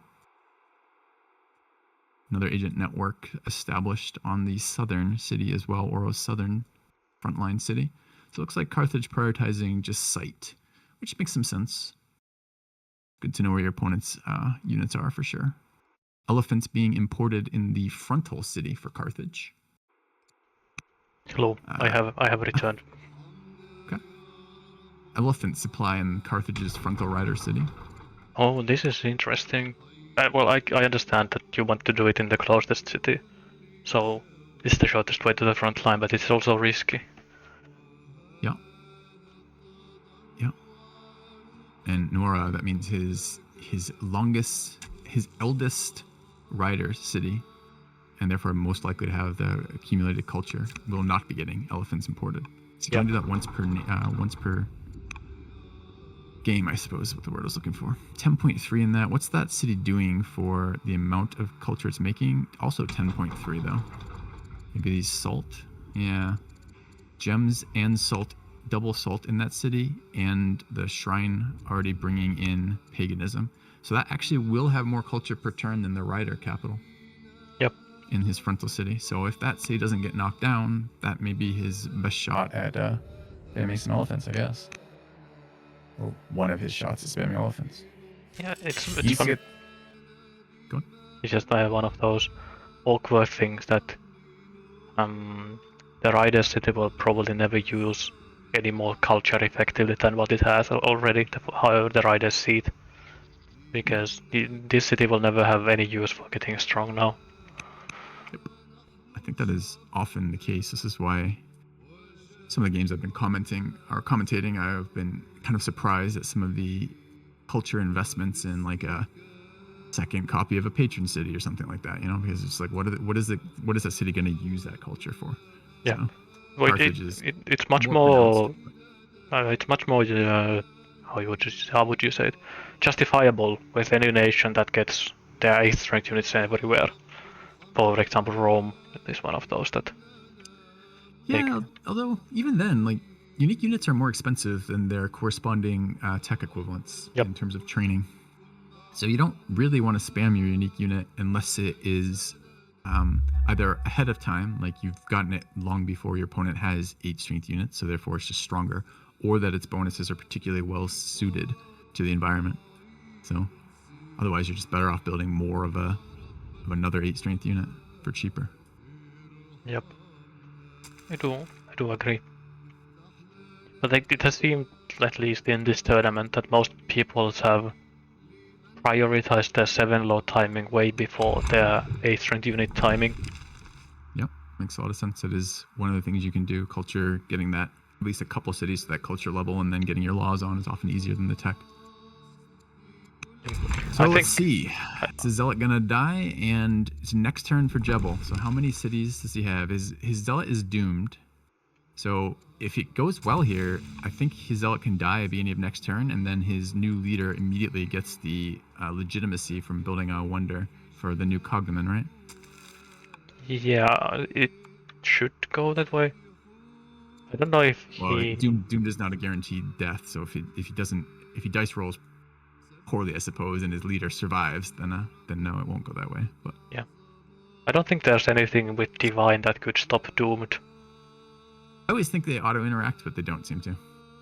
I think Klass is complimenting Auro on spreading, and I have to agree. I didn't think he was going to get there, but he did get, I think we counted his city count at 12, right? Yep. 11 of his cities now have Zoro. There's still one city that I'm missing, but yeah, it's the really south one that is missing Zoro. He has a missionary or a disciple, I suppose they're called, in his religion seat. So he still presumably could get there if he wants to. He would need to stall for 1 turn, I think, or Yeah. force Oh, I march. see the southeastern one. Yeah. Yeah. Yeah. We'll see if he does. I don't. Oh, and he did just move a unit. Did I see it? Yeah, he's got it. Did force march there. Cool. Yeah, good, very I good like play. the force march more than the stall, I think, but it wouldn't. I suppose maybe it wouldn't be better though. I'm not sure. Certainly, Yeah, getting the temple is worth it one way or the other. yeah. The only reason why I even considered stalling for 1 turn is that you have a zealot on the throne, and you will have a zealot on the throne even after succession. So the training is a bit more valuable than it would be otherwise. Yep. So that's good. He's going to get maximum effect of that wonder. He needs something like this. As we just mentioned, his order count is behind. That will tie it up, order count wise, I think, right? That was about the difference, was about, I think it was between 10 and 15 when we calculated it before. 10 or 12. Yeah, and this is going to be literally 12 orders. It's going to be 1 per city for 12 cities. So that's a big boost here for Pro. He has actually focus marked infantry square. Just going for pikemen. It's a weird one. I guess it's for the elephants, but I think pikemen are also the cheapest stage strength unit that you can go for. in terms of training, Tech. In terms of tech. in terms of tech, In the science points. I see. It's between that and longbows, but I think pikemen are cheaper.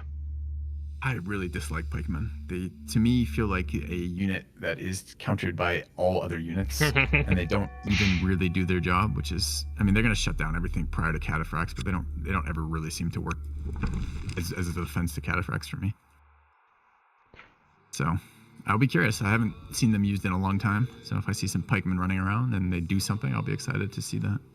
Yeah, it's funny though that this might be the game where pikemen would have a decent timing when you look at where Klass is taking or where his science is going towards. That he wants to go for scholarship and then ballista. Yeah. And if there's they're still going to be pretty good versus pikes. I mean, yeah, but what, base 6 plus 100% on damage, or yeah, but ballista are good against their all infantry units, so they are not especially good against pikemen. Yes, there's no particular bonus, but pikemen are not particularly good versus ballista either. Yep. So, yep. And I did check the science difference while you were gone, and it is pretty solidly in Klass's favor at the moment, both in tech per turn right now as well as accumulated tech points.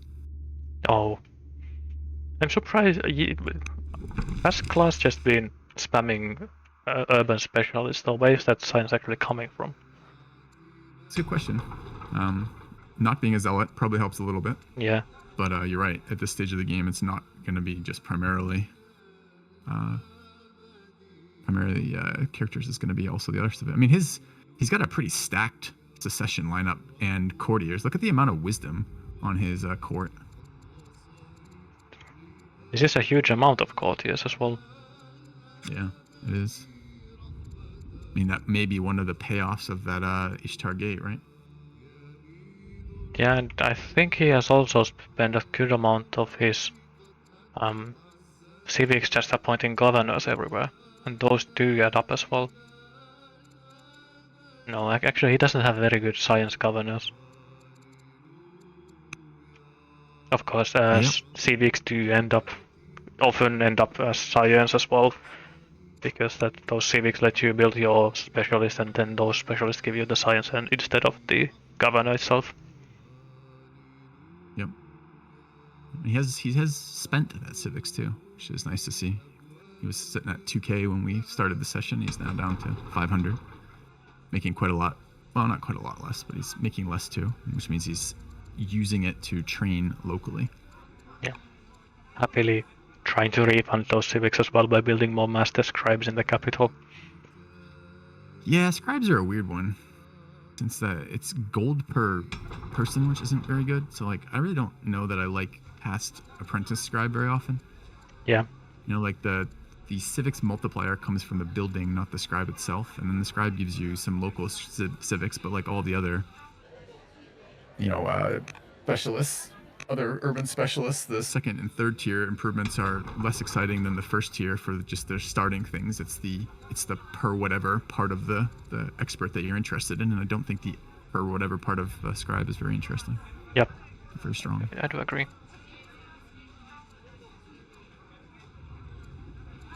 Aside from... But I am kind of excited to see what this spy is going to do. Oracle finishes next turn. That will give a spy in Auro's capital. And Auro's capital has the monastery on either side of the wine. I don't know if the wine is improved yet. I got to go look again. Has that happened as he hit... probably hasn't hit land consolidation yet. I think he'll also... Sorry, only has one agent at the moment as well. Yeah. One must die then, because he had a hero in each of those frontal top cities before. Okay. Yeah, and he's got the agent networks up in all three of the frontal cities, and the scouts haven't moved deeper. So, for whatever reason, maybe economic, although he's making good money, he has decided essentially to just keep vision on those front cities, and then allow, I guess, his oracle to give him vision on 2 of the back ones. Yeah. The opponent can't remove agent networks until he gets access to scholarship. So getting them in is going to be a permanent game investment if he wants to spend the effort to get the rest of his agent networks up. Looks like he also has one in the southernmost city here. And it goes That's on. what I said, all three of the frontals. Yeah. For some reason I kept thinking that only the 2 northern ones that he initially networked. We've seen that road for Carthage, the east-west road, connecting his river system to his front line, and also shoring up a little bit of the vulnerability of those hills in his center city. There's a road now fairly close to that, so being able to reinforce into that city will be useful if this war ever goes hot. Yep. It seems like the same is also true for Assyria, that their road network seems to be almost complete. That's exciting. That was a multi-generation. This is the thousands of Assyrian workers probably died on this road. This has just been going on. Wow, this is surprising. And we do see the tide of temples here. Yep, it will take a hot minute to resolve. And a plague, global plague is hit. It's an order tax, essentially, and But this is very impactful at the moment, but kill some leaders. Go ahead. There's an event for Assyria as well where he can pay stone to get civics, or pay civics to get happiness in every city. So he would get 12 times 80 civics here by paying some stone. So what was that? Almost 1,000 civics. It's quite a lot, and I don't know what else. I mean, if I look at the wonders available, actually kind of surprised. Carthage hasn't started something like Kothan. Yeah, I don't really know why people don't go for Kothan that often. I have had the misfortune of playing against a Kothan on a inland sea map, and it's absolutely oppressive to play against. Yeah, it's terrifying. It's like super early, like super strong boats that keep coming. You know, we're gonna see the land equivalent of that this game in all likelihood, especially if Oro continues to go on that pikeman tech, because swordsmen are gonna be spawning from that Colosseum. But I agree, the naval one is also very good. It's kind of difficult to understate the difference in timing between the circus, the Colosseum, and the Kothan, though, because there's a well, I mean, you can think of it when you look at these capitals, right? Like these capitals going from strong to legendary is the difference of generally something like 30 or 40 years of playtime, right? You know, depending on how high you get that culture up to. But, then Kothan comes out there for 40 turns earlier or something than Colosseum. Yeah, and then it costs a bit less, and it's even faster to build. So yeah. Yes, and if you really maximize for it, you can do things like builder it too, right? So. Yep, I think I played. I don't remember who I played, but I think it was turn 38 Clothon or somewhere along there. That's early. Yeah, I basically immediately just lost the entire naval battle, and Yeah. that's never nice.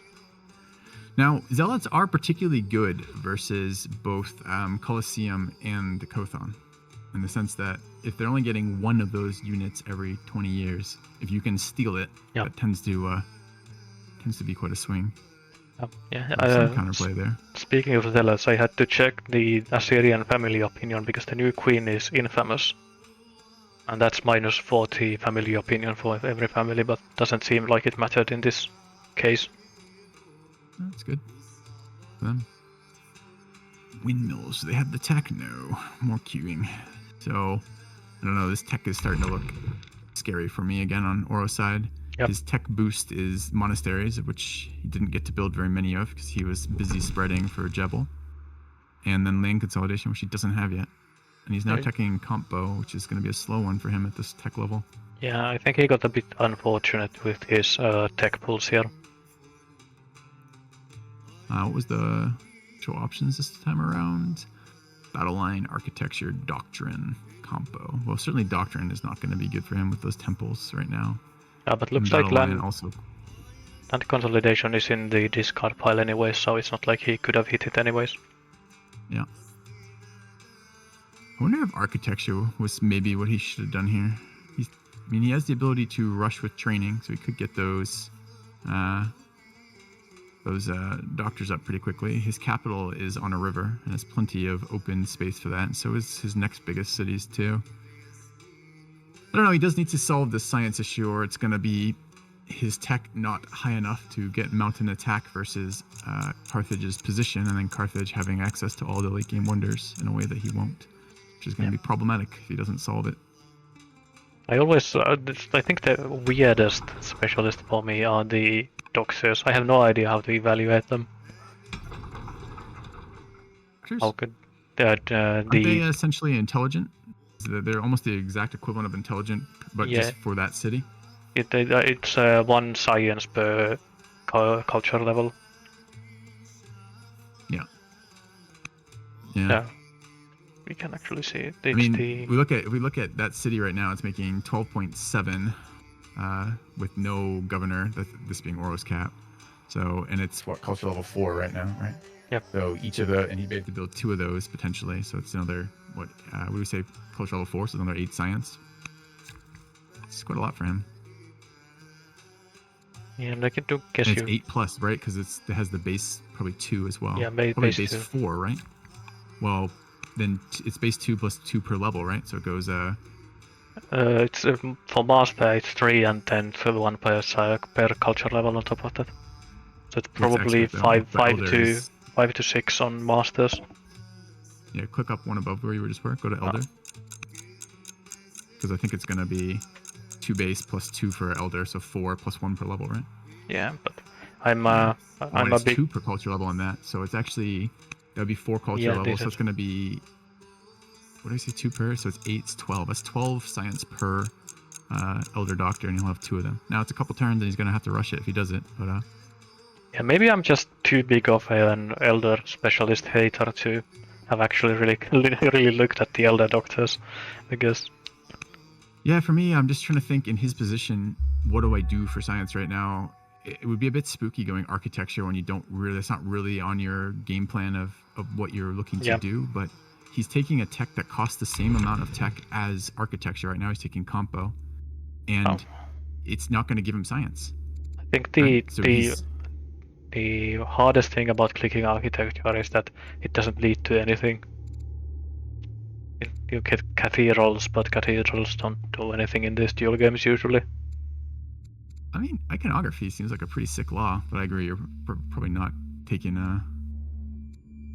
vaulting very often. Yep.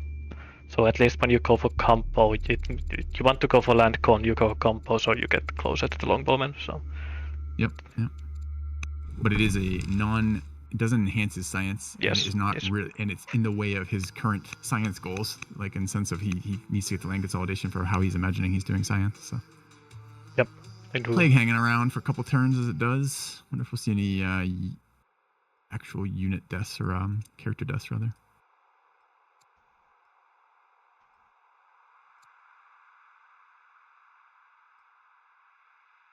Yeah, I don't know.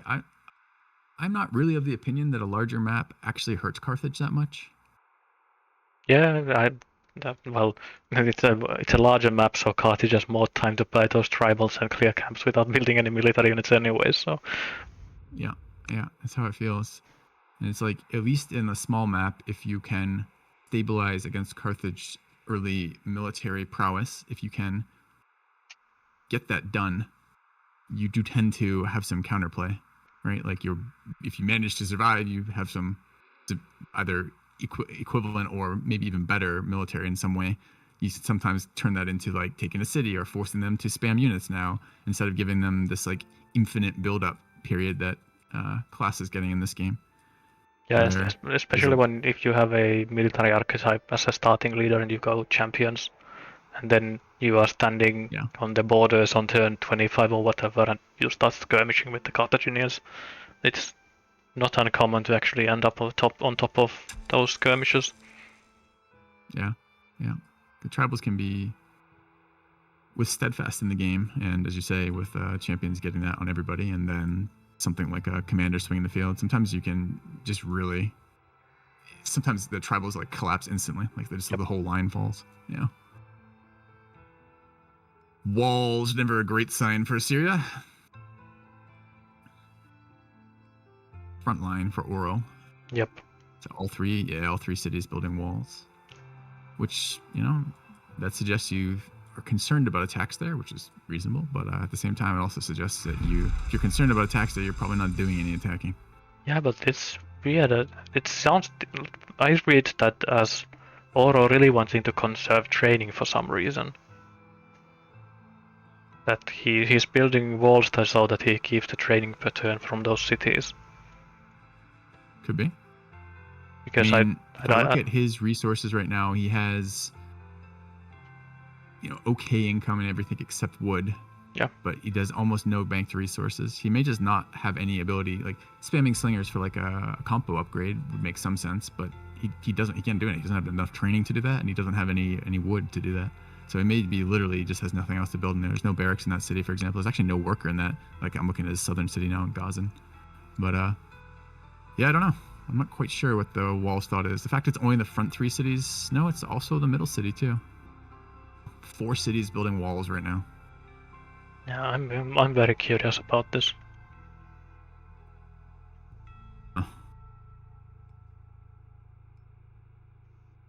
Yeah, man. You can just see the difference in economy here. Like we look at, especially Oro's frontal cities, right? And we have unimproved horses. Unimproved. I guess he doesn't have land consolidation. I keep seeing these unimproved groves when I know he's trying to do that. But unimproved camels in a hunter city, right? So there's 2 orders or an order and a half sitting in Jerwin that just hasn't been touched because it hasn't had the time, the worker time, or the worker orders maybe to do that. Yep. And then we swap back to Carthage, and it's every tile. Especially the capital. Yeah, the earliest cities are very heavily developed.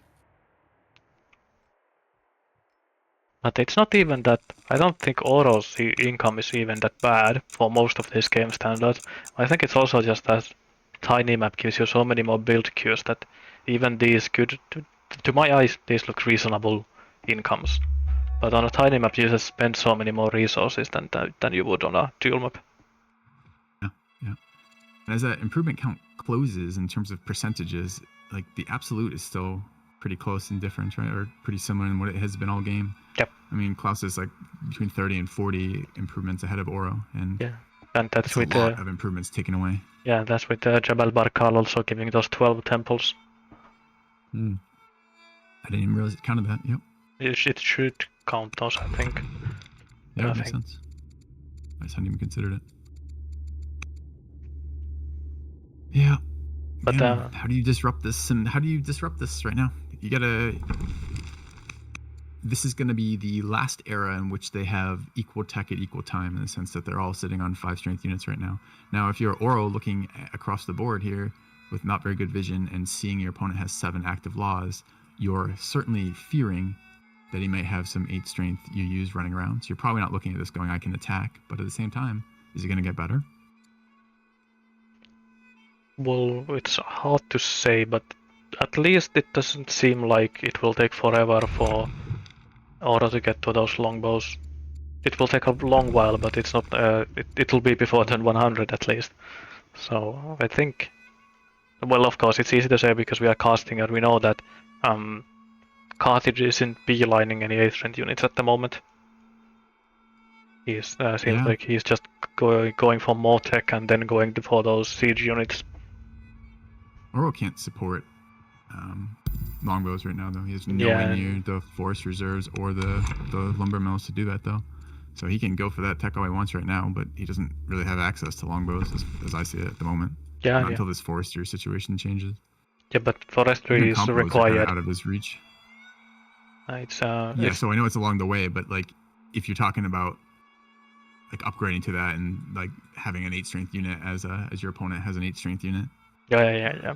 There's definitely a good timing here for Carthage to try to go for offensive moves if they want to, but it seems like they are. Klass is still not building any of those elephant units anywhere, even though he has the ability to do so.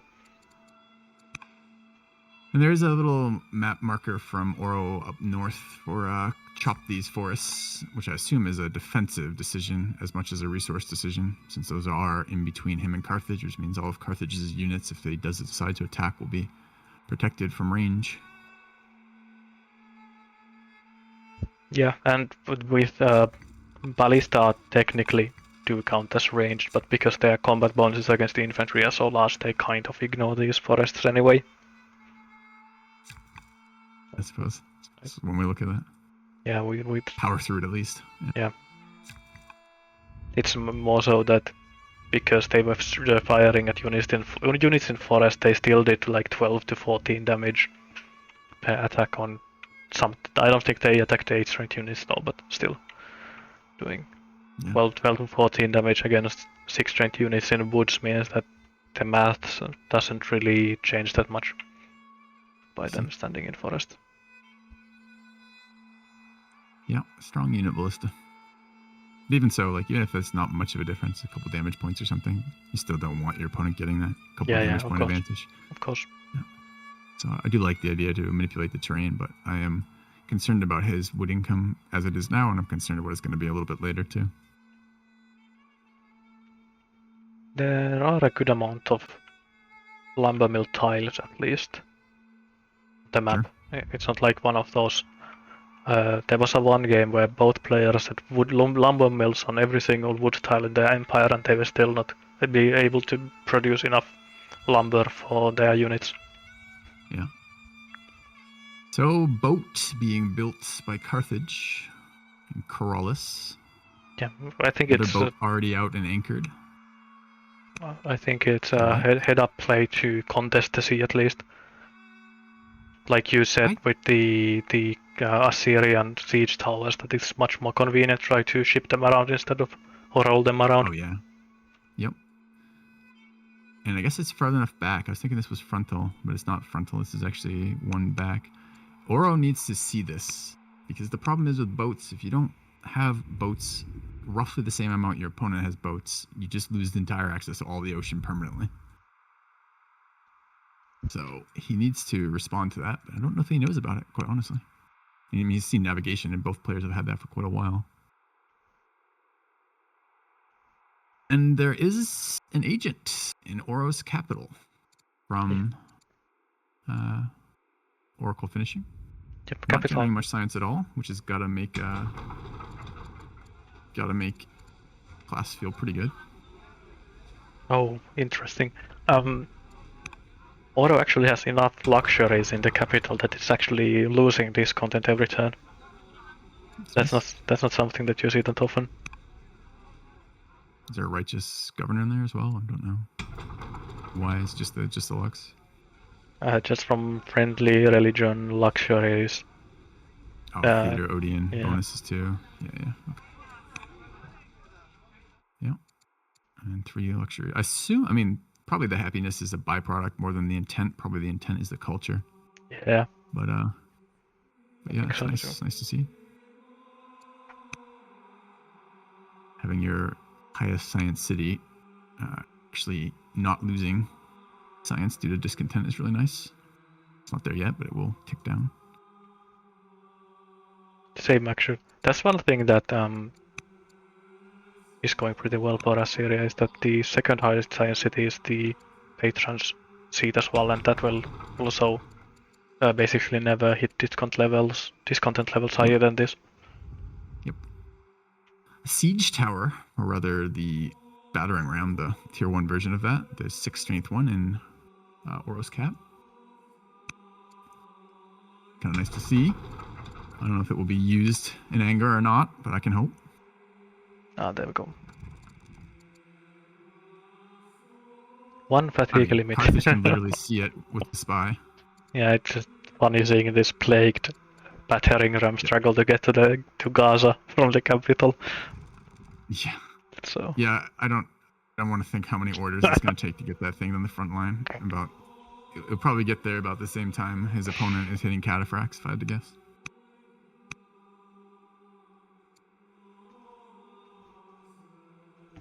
It's one of the things that make me. I don't like playing Assyria, and I think the unique units are one of the reasons for that. They are super powerful, but also so awkward to use. My first time using the Assyrian unique unit was in a duel with Soren, and I attempted to use them like, I don't know if you played Warcraft 3 or familiar with that game at all. Somewhat, but I haven't really played it now. There's a unit in Warcraft 3 called a siege tank, which is a very, very durable unit that's good at knocking down buildings. So sometimes people will either drop them or flank with them to attempt to like basically wipe out a bunch of base structures, even if your opponent has military there. So I was trying to sneak some siege engines around into Soren's base, and I just got caught out by like 2 or 3 chariots and just demolished. And I was very, very displeased with their performance. I'm like, these things are fucking useless. But not their best spot, I don't think. Yeah, I'm kind of sad that the funny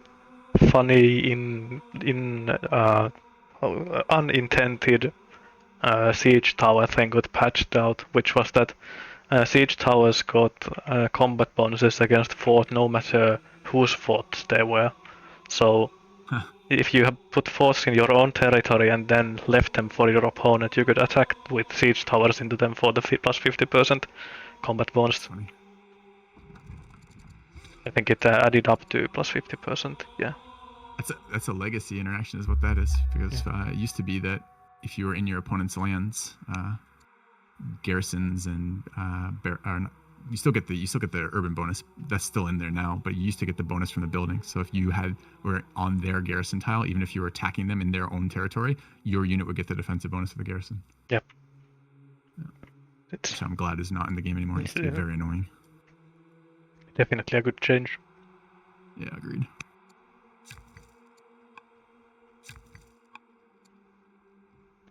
So probably that was true for forts at one point too. Probably what that means.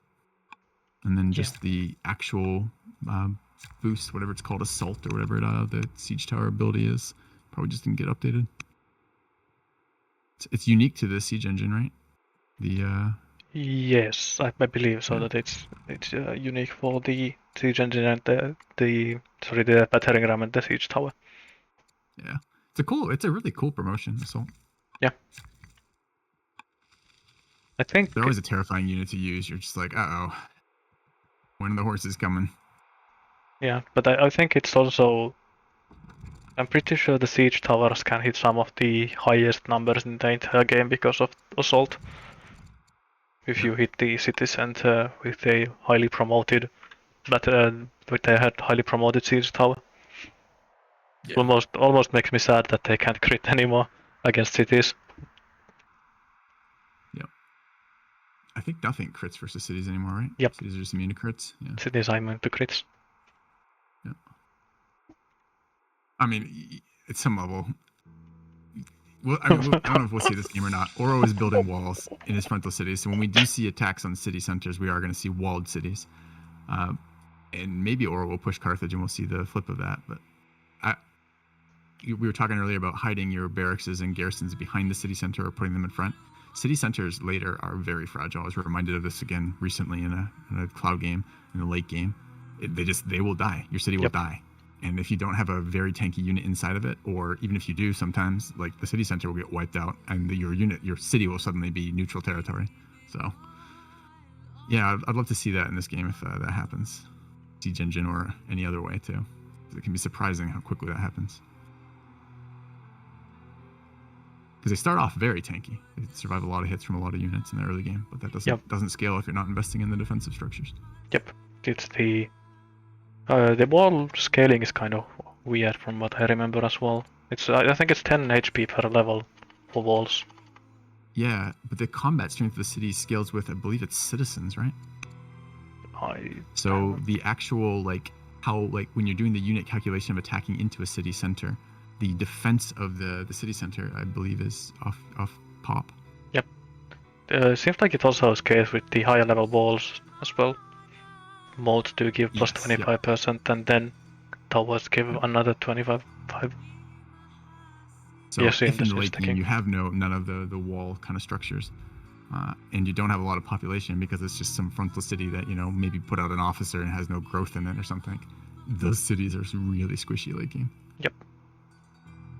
And I always forget too, like I think towers and moats or something, I can't remember which tier it is. I think it's the third tier of wall structure gives range in the city center.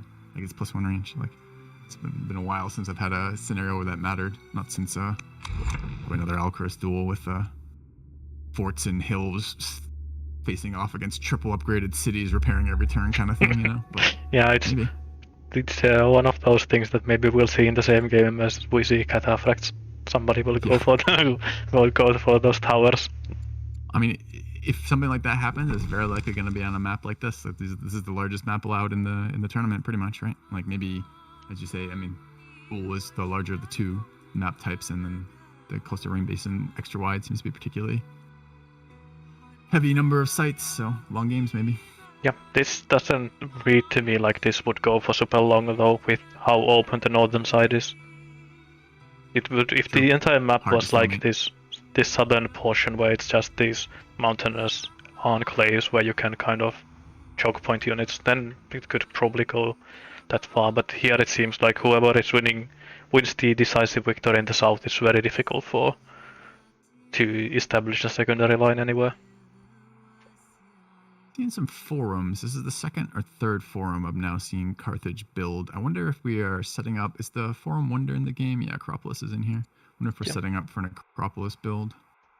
It's a hard wonder for me again. That one, like I feel like I used to really like this wonder, but I feel like I used to build forums more, and I build them these days. I don't often build a lot of forums anymore. Yeah, it depends. I also. It's one of the. I like forums, and I like the extra bonuses that you would get from forums. But Acropolis is one of those things that I tend to find just too expensive. Yeah.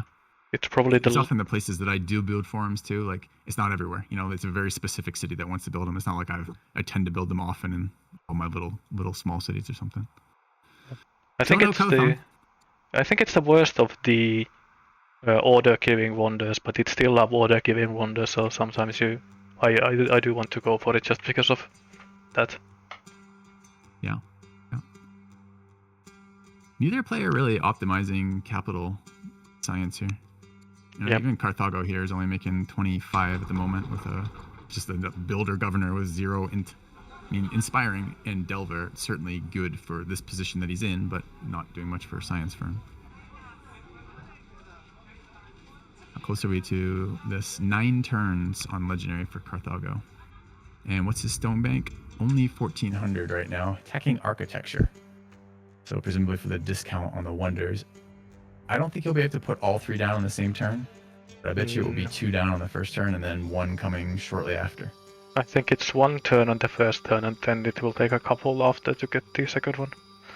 If I had to guess. Making 1,000 gold a turn with 3,000 banked gold. And then I think it's Circus Maximus that is food up front. It's not as expensive stone-wise. Yeah, maybe. Could be. Colosseum is also food. Food and stone. He's got really good food income. Yeah, I'm betting on 2 the first turn, but we'll see. We will very likely get there in today's session. Plague. Feels like it's been going on for forever. Maximum duration is 4 years, and I think this is already the 3rd one. but 4 years in this, judging by turn 1, that's 2 hours. Yeah. So. That's maybe Pretty if it's interesting movement. Carthage has just switched over to military production almost in their entire city, entire like front line, right? It's 3 spears, an African elephant, a slinger, a chariot, a bireme. So starting to see all of their frontal cities military, minus that 1 worker. Yeah, I tend to like seeing military production in general, though this does feel a bit preemptive in a way. I think it's just for defense here instead of any offensive moves, because if you want to get to legendary then immediately start some wonders, I think you want to wait until your Heliopolis is finished at least before you go on the offensive. Yeah, it may literally be in response to his capital vision seeing that battering ram. Yeah, it could be. Generally see battering rams come out as a defensive unit.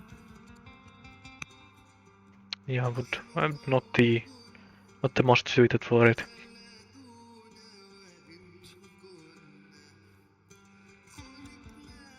Yeah. But Yeah, I have said on multiple occasions that Klass is my current tournament favorite. So I am. Oh, interesting. Yeah. Interesting. I decided pretty quickly. Who do you think the finals will be between then? So who's your second? That I still think it has to be Fluffy. I think I think it has to be Fluffy for my second pick. Do you think rock paper scissors in here in the sense because Auro knocked out Fluffy, or rather knocked him out of round 1, but you don't think that is an indication of how that will stack up if they face each other again in the losers bracket? Well, you never can know, but I think Auro's win was kind of a pocket strategy, if you can call it that. Yeah. I do like that though. Yeah. In other competitive games, often when you have a best of 7 or a best of 5, you see some deliberately they're like gimmicky strategies almost. They're very specialized, often rush-based kind of strategies for trying to steal some wins through alternate means. So it's kind of fun to see one appear in Old World. Yeah, and if you want to pull one of those out, it's probably a safe bet to do it against Fluffy out of everybody. It's interesting. Yeah, Acropolis coming out in Assyria. Nice to see some competition for something in terms of wonders. I'm not convinced this is the one I would have chosen. If I have the resources of Assyria, I'd be very interested in Kothon over that. But maybe he thinks he can get forums up. Yeah, he has 0. Or Aaron, go ahead. 0 forums at the moment for Assyria. Yeah, right. So now what? He's gonna get another round of building forums everywhere. It's a bit spooky. Another ram coming out of Gaza, which is kind of cool. And Gaza about to hit strong, so Auro at least having the ability from a military city to build strong. So although he doesn't have the laws to support it yet, he at least has the culture to support it. Aaron pointing out in chat that there are some areas where battering rams do good on defense, and presumably what he's talking about is if you have like forward urban tiles like Auro has in his center city, his Quatna or whatever. Yeah, your ram attacking into that will still get a bonus, and a pretty solid bonus. Yeah, and you do get that defense bonus against range units as well, so it's decent against range units, and there's also the point it's so bloody slow that it's more likely that you'll be fighting in your territory with it. So it costs less orders to move it on the attack than on the defense. Sorry, the other way around. It's cheaper in orders to defend with it than to attack with it because it's so slow. Yeah. And I guess Siege plus Assault is plus 100% into Urban. And Assault is the only ability I'm aware of that gives a bonus into forts. So enough of a combat bonus to negate forts. Now, forts are not urban, so it's not a stacking thing, but it's an either or. So yeah, pretty big bonus there. Now, it's kind of weird, though, again, because really a ballista is just a more efficient version of a ram if it's versus infantry in pretty much the same scenario, right? Since it will be siege into urban plus modifier versus infantry at a bigger modifier than this unit has versus infantry, but doesn't have that range protection, and also it's I'm not convinced I'm going to see a lot of rams on defense. Yeah, exactly. I think it's where it shines is offense. Yep. Yeah. But Ballista is not getting the bonus versus city centers. They get the siege bonus of. I believe they get the siege bonus anyways, but they're not going to get the assault bonus anyways. But I think this is some defensive build-up for Klaas, and he will get those legendary wonders and then attack afterwards. Yes, I think that too. Looking at Auro's workers, have you seen the newest road, the continuation of his game-wide dream? Yes, it's beautiful. I love it. I believe he has a hidden ambition. We can't see it. Is to make a east-west road that touches every tile of the map. That should be an ambition, actually. Should be. I feel like it is. I feel like maybe the players have been dealt a hidden ambition for the tournament, and that's one of them. No, but unironically, it should be, because it's such good play to connect your cities with roads anyway. So it could be a teaching tool for newer players. Have an ambition to connect every city. Yeah, but I'm not sure if we're talking about the same one or not. He's also connecting Carthage cities. Maybe those are just his future cities. It's about the siege engines. Yes. Yeah. But definitely, yes. That's exactly what it's for. Because otherwise, the siege engines will not reach him before the next tier of wonder after Heliopolis. I just hope that two legendary wonders. I just hope that Assyria will rotate these 2 tiles in Gozan, the ones in the 2 forests in the gap between the mountains. Because it's almost certain that some units will be passing through them, and this is very slow to get across it otherwise. I've got a question for you. You see that scout? Why does it have the 2-year marker despite being hidden in forest? I think it's just because it built the spy network there. So it's from the spy network stealth bonus that you get from that. Probably shouldn't be there since it's hidden on the forest anyways here, right? Yeah, so it actually has an infinite duration hide there. Maybe it's just... Not a big deal, just was curious why. Yeah. And there haven't been that many visual inconsistencies that have really bothered me that I have noticed while casting. But by far the worst one is that on tribal city sites, if they go to a religion, the religion icon goes on top of unit flags. So if I zoom here, can I get this? It's a bit difficult from what it seems. But this icon, the Zoro icon, or the Jewish icon that is on cities, this goes behind unit flags, usually. So if this unit stood there and the spearman icon would go on top of this. But on tribal sites it's the other way around, so sometimes you can see tribal units that have their religion icon on their flag, on top of their flag, and that's very, very confusing for me every time I notice it.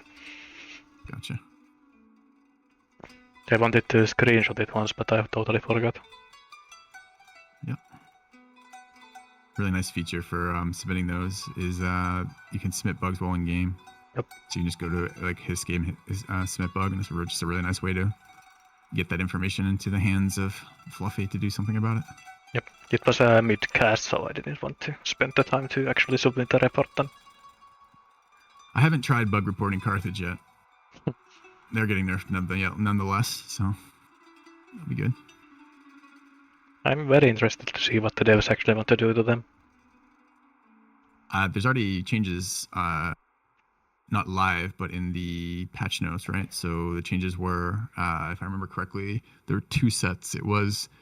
There's now a gold cost as well as a training cost to upgrade tribal units, and you can no longer convert barbarians, just tribes. I think were the 2 changes for Carthage that I saw. Might be a third, but I think that was it. Those sound correct. I think those are the ones that I saw as well. Yeah, I'll have to see what that is. It's tough to evaluate ahead of time. It's just, they're so dominant. They're just such, and maybe dominant's the wrong word. Maybe we will see them beaten, but they seem so strong. And their bonuses are so well tailored to duels. Yeah. I think they are kind of conservative devs, I would call them. They don't hit any of the super strong stuff that Carthage can do, but they hit some of the more degenerate things that Carthage can do. Yeah. Would be. Yeah. So monasteries coming up for Carthage. Creeping that science up. Maybe thinking of it as denying Auro his value out of his monasteries in a sense, right? Keeping the science even there. Do like that he can't see this ram, right? There's not actually an agent. Oh, there is. There's a 73-year-old agent in Gaza as well. So it does look like he's keeping an eye on those build queues. So he's going to see these extra rams coming out. I'm currently doing a library check to see how many libraries Carthage has already built, but it does only seem like he has one complete and one in progress at the moment. Yeah. Not incredibly powerful everywhere, since they are the percent modifier plus specialist payoff to get the real value out of them, right? Yeah, So, they do have some flat as well. Yes, yep. The terrain-based flat, yep. Combo nearly done for Auro. That'll be good. Maybe he'll pick another attack at this stage. And I mean, yeah, I think he did want hydraulics at one point. I don't remember if that was him or his opponent clicking that. Yeah, well, So I know what's that going to be in his draw pile here? Carthage had hydraulics marked as a target when I last checked. But yeah, and maybe some problems here with these zealot leaders back to back. He did a good job using those training for getting advantage out of this, but maybe something like a scholar might have been better for him. Just something to. I don't think he'd been able to spread his religion without the training rushes, but he maybe needed some tech selection going on here to advance these goals, because he's kind of just hit nearly every tier 1 and tier there, literally every tier 1, every tier 2, and now almost half the tier 3 techs right now. So just kind of progressing through all of the tech tree. yeah, I think you can also start to see the amount of rushing actually has eaten into his resource stockpiles in a very real way here. Yeah. It's a lot of chopping, I think. I think he got like 300 wood this turn. Yeah, and you know what I think that's going to be? We're going to see Kothon. Because I see water now in Auro's capital. Maybe not. Maybe the combo upgrades could be just for the combos, I suppose. I think if you want to go for an aggression, I think the combo timing is a reasonable timing to go for. It's not a good timing anymore at turn 66, but at least you can go for an attack here. Yeah. I mean, he does have 10 more years of road. Probably about that right timing. Ranges placed everywhere on this map. I hope you have the wood, my friend, because I love the pins, because they're an incredible planning tool. I think it's very smart to use your opponent's time to do something like pinning stuff like that. So when I laugh at this, it's not because I think it's not a good idea. I just love the optimism that the pins express. Yeah, you can easily fall into the same trap with the tech targeting as well. When you see that it's turn 2 or whatever, and the players have marked everything from navigation to land consolidation to hydraulics on turn 2. Placing like the Heliopolis on their map for turn 2. It's just that I do that sometimes. I remember it so well that just that one game when I was spectating and the player had 4 techs available and every single tech was focus marked, and I was like thinking that yeah, this is a helpful planning tool at the moment.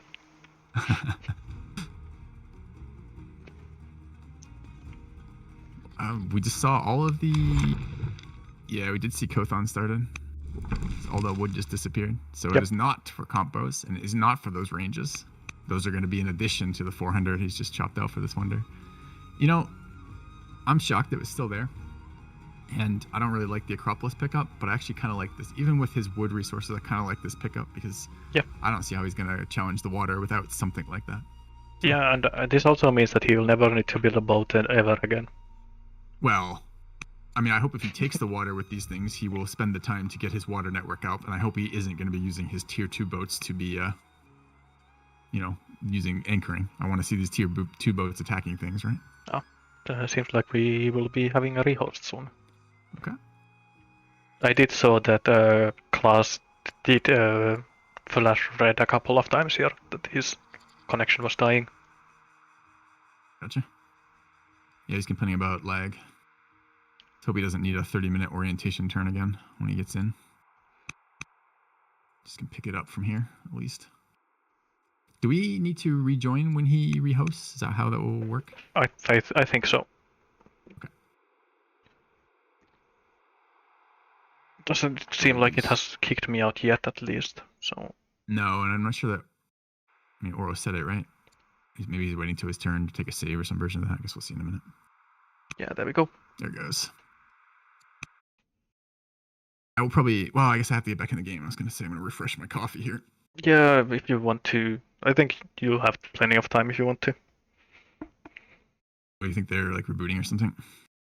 I assume so that if you want to rehost anyways, I think it's good hygiene to restart your computer anyways. You can't join after it's back in session, so I need to be here for when that is, and I don't want them waiting on me as an observer. I'd much rather. So we'll see. Let me know when you're back in if you go back in. It's just a surprising number of just random public games up, huh?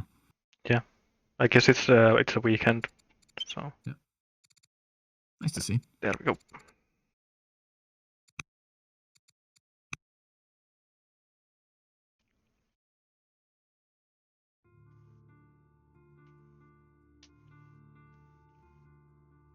All right, I am also back in. I'm gonna take a quick break here and grab some water and coffee, and I'll be back in a few minutes. Yeah, I think I'll take the same opportunity as well. So now that there's a short pause in the game anyways. Right.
Seems like I returned at good time.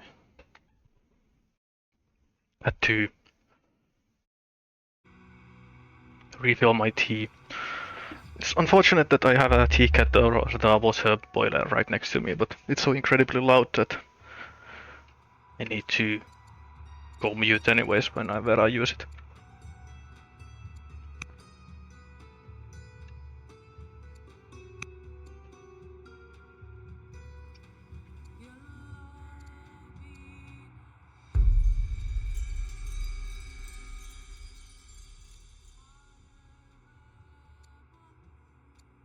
So Carthage does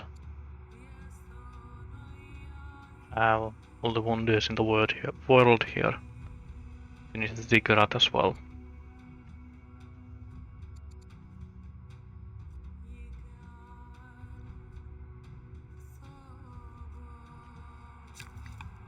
I guess Ziggurat is actually kind of meaningful here just because the huge amount of stone Carthage will need for those legendary wonders. The savings will end up being pretty meaningful when you are going for those Heliopolis shrines.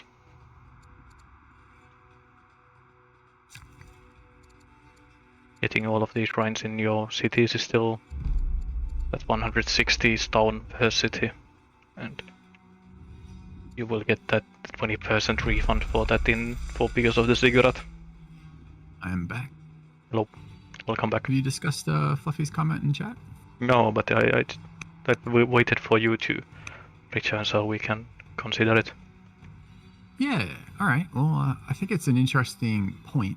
I don't think I agree right here necessarily. So the comment is Carthage's vision on the city.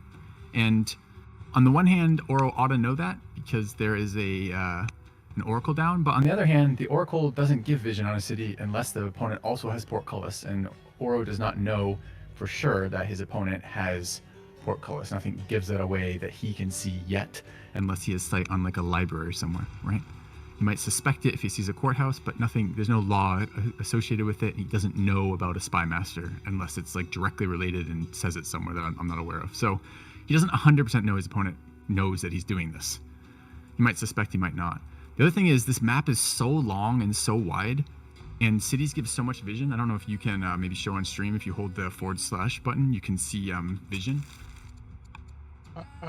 Sorry, yeah, / is one of those buttons that is difficult because European keyboards don't have the same buttons. Let's see if I find it. Well, maybe you can just click it as an overlay. You can see it's the vision overlay.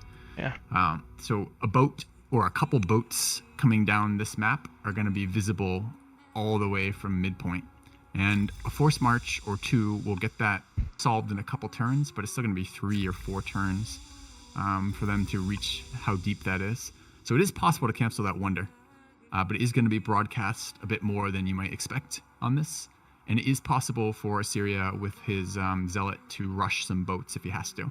And we know he's got the tech because both players have navigation, or rather his opponent knows he has the tech and he knows he has the tech. So although he has no boats right now and it's a little bit vulnerable, it's not as vulnerable as it might be on a smaller map where these boats could show up essentially out of nowhere. He's going to have a couple turns of broadcast warning. Yep, I was basically everything that you said I agree with. Mostly just that if there wasn't a zealot on the throne, I think this is borderline suicidal, putting it on the water.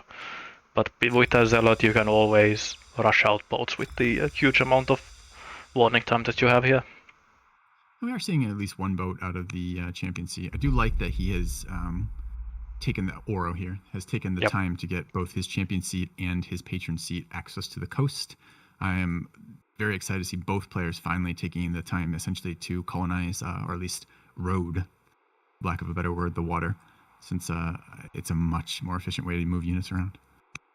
Yeah, and I was just remarking that with Carthage now having the ziggurat complete, I think he will actually get the 2 wonders on the first turn of hitting legendary. Come around to my side of things, I see. All right. Yeah, he will save like 20-30 stone per every single city with the Heliopolis shrines with that ziggurat. That will end up. I don't think I want to comment on. So I did watch part of the planning for setting up the casters as we were pulled into a Discord chat with the players, right? So they can coordinate when they're going to start and what they're going to do. And I got to see some of the conversation prior to the game of Oro and Klass talking about some of these things. And one of the things that was brought up was Klass was asking for extended time on the turn that he finished his Ishtar gate, right? Because he's going to have all these events to deal with. And I mentioned that the players are welcome anyways to suspend the timer when they want, right? So if they both agree to suspending the timer, they can do that on any turn, like if it's a big combat turn or something. But what was interesting was Oro's response, which was he didn't actually want to do that. He said he was not agreeing to that because what he's looking for, which I think is smart, which is what he was looking for in his game with Fluffy as well, is he thinks that he has an advantage in some domain. It sounded like with Fluffy that he thought a rush would play to his strengths, a rush that Fluffy wasn't expecting would play to his strengths and maybe minimize Fluffy's strengths. And he must think here that he's going to do a better job with the time management during potentially combat, because he did not want to grant that extended time during combat. And that's a component. Like there's I think when you're playing within the tournament rules, and there's nothing sneaky about that. I don't think this is a dishonest tactic. I think it's a smart tactic. It's to be, here's the rules. I have some ability to adjust them with my opponent if I want to for things that I might think benefit me. And in this case, he doesn't think that extra time on those turns is going to benefit him as a net for both players getting that. So I hope then that what we actually see, if he thinks he's going to be better at the intricacies of combat on a time limit, I hope we see him actually force some combat, because where he's not better off right now is the build-up position that they're both at for econ. So hopefully we get to see Auro get to the point where he thinks he's going to do better. Yeah, that's a kind of a downside of going for the Kothon here, though, is that you don't get those combos up, because that could have been a chance to do it. I agree. I wasn't. That's why I was hedging my bets when I mentioned it, because it was one turn off combo, and then he spent a bunch of orders chopping wood. So I was also curious to see if that was going to be for all these slingers hanging out, just waiting for a combo upgrade. Yep. I think this is, though, a much safer play to go for the Kothon, because if you go for combos here, you push and you lose, it might be just a complete knockout blow for Auro in that failed offensive. Is it fair to rephrase that to passive as opposed to defensive, or whatever the word you used was? Because my concern here is it's not actually going to be a better play long term, right? I do think it's the. I do agree that if the attack here would work, then it would obviously be the better play to make, but it's very difficult to make attacking work in any case. Yeah, and the thing that keeps coming back to me is, again, we're commentating. We have perfect vision. We see both sides, right? We have I have, just brought in some external information too. But all that said, when we look again at player site, Auro just doesn't have a very good idea of what's going on in Carthage's empire. Yep. He doesn't have the agent networks. His scouts never really penetrated that deeply. He doesn't know about a lot of the things that we can see on the map. I don't know that he spotted a single library, for example. Yeah, and that's a big tell as to what your opponent has done. And it's something that you can't really expect your opponent to go for. Even if you have, I think most people who are in the tournament at this point have watched these casts and these games either pretty extensively or at least to some extent. Maybe just reviewing their own games or their opponent's games. But we have seen basically no games where players have gone for those libraries, so it's not even something that you can expect just from common play patterns. Yeah, although one of the things I really liked about Auro's first game was the amount of preparation he had spent testing that strategy. Yep. And this is his map pick. I would be disappointed to hear if he's gonna force an ultra wide, that he hasn't played an ultra wide a couple times. And maybe one of the things you can get away with on a map this big is a tech path as slow as the tech path class is taken. Yeah. Or maybe as late game is maybe a better way to put that. Also now seeing architecture from Klaas, so doubling down on the science stuff. I mean, his capital is gonna run out of river slots, which is wild because the whole thing is a river and he's extended his borders so much, but he's gonna have access to. Go ahead. He's already out of river slots, right? There's one unimproved tile here. There's some to the east. It's actually a cross of two rivers in Carthago. Oh, right. Right? There's a north-south and an east-west river there. So there's some more off to the right. But yeah. This is just proof that he should have went for a clerics family here instead, or a clerics nation. Yeah, he needs the sand tiles. Yeah, that's funny. I love the bonus on clerics that you can build on sand tiles. It's such excellent bait for placing those cleric cities because it basically never is impactful. Yeah. But whenever I see a city surrounded by sand, I want to go for clerics nonetheless. That's funny. Some more things too that I'm liking here, seeing Klaas start chopping out these middle woods above his center cities. This will deny the scouts their spot, and if, for example, Auro does decide to get agent networks a little bit later, like goes for Portcullis, and his scout is now, 6 movements away or something, he's going to be forced to either force march to get those situated or bring them in with part of the army or some other version. It's not going to be as clean and easy as it was for Klaas to set up his agent networks, even if Auro chooses to go that route. So it's nice to see that. And if he doesn't get these agent networks and this forest gets chopped out, he'll have no sight whatsoever, which is very spooky in this game to not know what your opponent is doing. I'd also like to see a road where the forests were chopped as well, so that these elephants that are coming from Lily Biome will have a faster reinforcement route. and it tends to be just good. These workers who are chopping there, they can use their final action to drop a road, right? It's one more order, so you don't have to come back to that tile another time, taking the extra orders for the movement, etc. It's just more efficient to do that, essentially. Yeah, but I guess you don't want a road on this tile that the worker ended on anyway, so I understand why he didn't put down here. I don't know. Like, I think your point is that it's a neutral tile, so therefore both players can use it, so therefore the road is kind of questionable. Is that what you're thinking? It's more so that there's this marsh and these mountains in the way that you don't really want to. You're talking the southern worker. I was thinking the middle. I'm talking about the northern. There's a rider worker in the center that I was talking about by the scout. Let me find it. Which city is it? Here. Yeah. Panormos. I'm guessing. Yeah. Yeah. So, yeah, I guess I wasn't looking at the same when you were working on it, so I guess. Yeah, he did this. He did the same jobs in between Carthago Nova and Hadrometum as well. Gotcha. I think. So what is this Thracian unit doing? Is it spotting just for military, or is it trying to chase off a scout, or why? Just maybe just creeping these.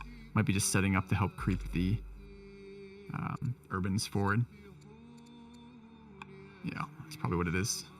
Yeah. And these are particularly dangerous tiles to let approach your border. I'd like to see maybe a little bit of conflict from Auro to chase those back a bit. You don't want to give Carthage the ability to just buy up tiles close to your border, not even using colonies, not like the expensive double law swap of going to colonies and coming back to serfdom. You don't want him to just creep up with urban tiles for rider borders, right? Most of his military units are going to be rider, just because that's his military city. You don't want that border sitting outside your borders. Yeah, I think it's also in the north because he saw Auro chopping this forest. And so you kind of have to assume that there's something is going to follow that road, that chopping. Yeah. Well, you don't have to assume, but it's probably safe to send something there just as a deterrent. Yep. Comment in chat, commenting on our conversation about Carthago's rivers, that there's no reason that the player is forced to keep his farms or mines or quarries in that city center at this stage of the game with so many others elsewhere. It's reasonable if he needs a particular improvement to just build over some existing improvement if need be, which is absolutely true. Yes, it's true, but it's much funnier to disregard that. Yes, I agree. I would have, I would like to have seen some contests for the Kothon. It may not matter, I suppose, at some level. It may be too late in the sense of it's only going to spit out a couple ships across the course of the game, and the tech level is high enough on Carthage that he may be able to match that ship level by the time it is relevant to the game. But it would have been kind of neat to see him set up some sort of plan to cancel that build. It's always fun to see the wonders get canceled and stolen. Yeah, and I think Carthage didn't want to try to build it by themselves anyways, so if he wanted to try to cancel this, it would have been some military kind of action. I don't think when you have pins for 3 different legendary wonders, I don't think you could really have the luxury of going for anything else than those. Yeah, I mean, he's had access to Strong for so long that I think he probably could have grabbed those if he wanted to. Yeah. But you are right, like, it would slow down his legendary wonders, and he probably... I mean, he has perfect vision on Auro's capital, so he knows exactly when you have the agent network and the spy actually as part of that agent network in the city, you can see their culture per turn and the number of turns remaining before they upgrade. So Klass is not going to have any doubt in his mind that he's going to get to legendary first. So he isn't racing in that sense. So he might have been able to take the time. Like if he looks at Auro's capital and sees that Auro's capital is 30 turns away from getting legendary, well, he can compete for the strong culture if he wants. He can take those wonders to deny them to Auro. But he may not consider them consequential enough to do that, right? Because as you say, they are going to delay him his legendary wonders. And he may be like, okay, you get Kothon going and you get your ships pumping out, but I get Colosseum, Heliopolis, and Colossus, or not Colossus. What's the last one? The swiftness one. Circus Maximus. Yeah, Circus Maximus. Yeah. So he's just added the Pantheon onto his pins as well. So I suppose you're correct in that sense that it looks like he's deliberately not planning on those wonders to save his resources for his final tier wonders. But he could add them all if he wanted. He could have denied Auro that. He's got plenty of time to do both. Yeah, and I think it's also... I'm not sure if it's how would I say it? But you know that you are getting Heliopolis anyways, that your opponent can't contest it. So you will have so many orders, just basically infinite orders at that point. Well, I think hilariously, right now, Carthago is making 52 orders is his order rate, plus another 7 locked into construction. So his total orders are 59. Yeah. If he builds a shrine in every city in 13 cities, he gets 52 orders from Heliopolis. So he'll double his orders, his global orders, like not the available. He'll double his entirety of his orders. And then That's a wildly strong wonder. Then he goes for martial code and for jurisprudence, grabs elites and then stores those 100 orders for one turn, and then he takes 200 order turns every other turn. Yeah. For maximum comedy. And oftentimes when the game is long, like it's not a quick, short, like small game. Oftentimes the military reserves, you can build much more military than you can move on any given turn by quite a lot. So oftentimes the combat is a very small portion, or maybe like a quarter to half of an army will move and fight in any given turn until the numbers dwindle, and then the whole army is. But if you have that much order, you can do that many more of your units simultaneously, right? Which is going to be devastating. Especially on these more open maps where you don't get blocked in by terrain either. That you actually, in addition to having the orders and the units, you also have the space to move those units in. Interestingly, Auro's science has gone up quite a lot. I haven't been watching. I might go check for a second why that is. Noticed the same before when we went on break, that he had managed to get a lot of science. I think it must be just from specialists in some cities. I had to get from Nimrod. Nimrod. The highest individual city is only 14 or 15 science at this point. So, yes, I wonder where exactly that is coming from. It's not like his family Is unlike, I mean, his family has a -4. It looks like he got one of the, I think of them almost like punishment. That's a secession. It's not a courtier. I was gonna say it was a punishment courtier, but it's not. He just has one of his family members, Auro, here with a -4 wisdom. His leader himself herself has 0 wisdom, and the husband has 0 wisdom. So this is all empire-based, like terrain-based science. Yeah, it's a superstitious insane hero. So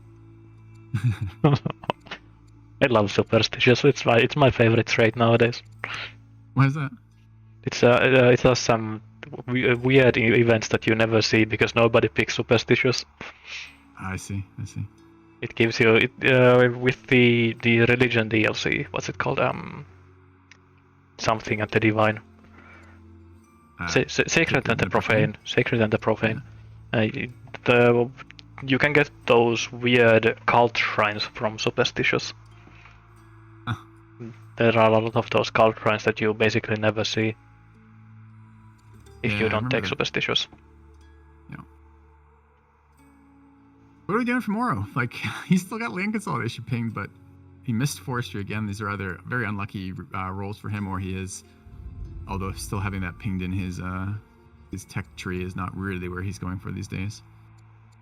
Because I feel like he's just taken every single tech in the tier 1s, 2s, and now 3s pretty much. Now the question is that will Auro actually go for Constitution here from Sovereignty? Can he afford to? He's at negative wood. His gold income's only 100. Maybe. I mean, he's invested pretty heavily in these specialists in his cap. How many is it right now? Or the urban specialists only, right? It's not even that much, though. He does have 27 specialists, and seems like about half of them are urban specialists. So it would be probably in the 15s, 20s the amount of science that you would get from that. Yeah, I suppose it's gonna be I was gonna say it's gonna be a decision. So I mean, I'm shedding a lot of light on that.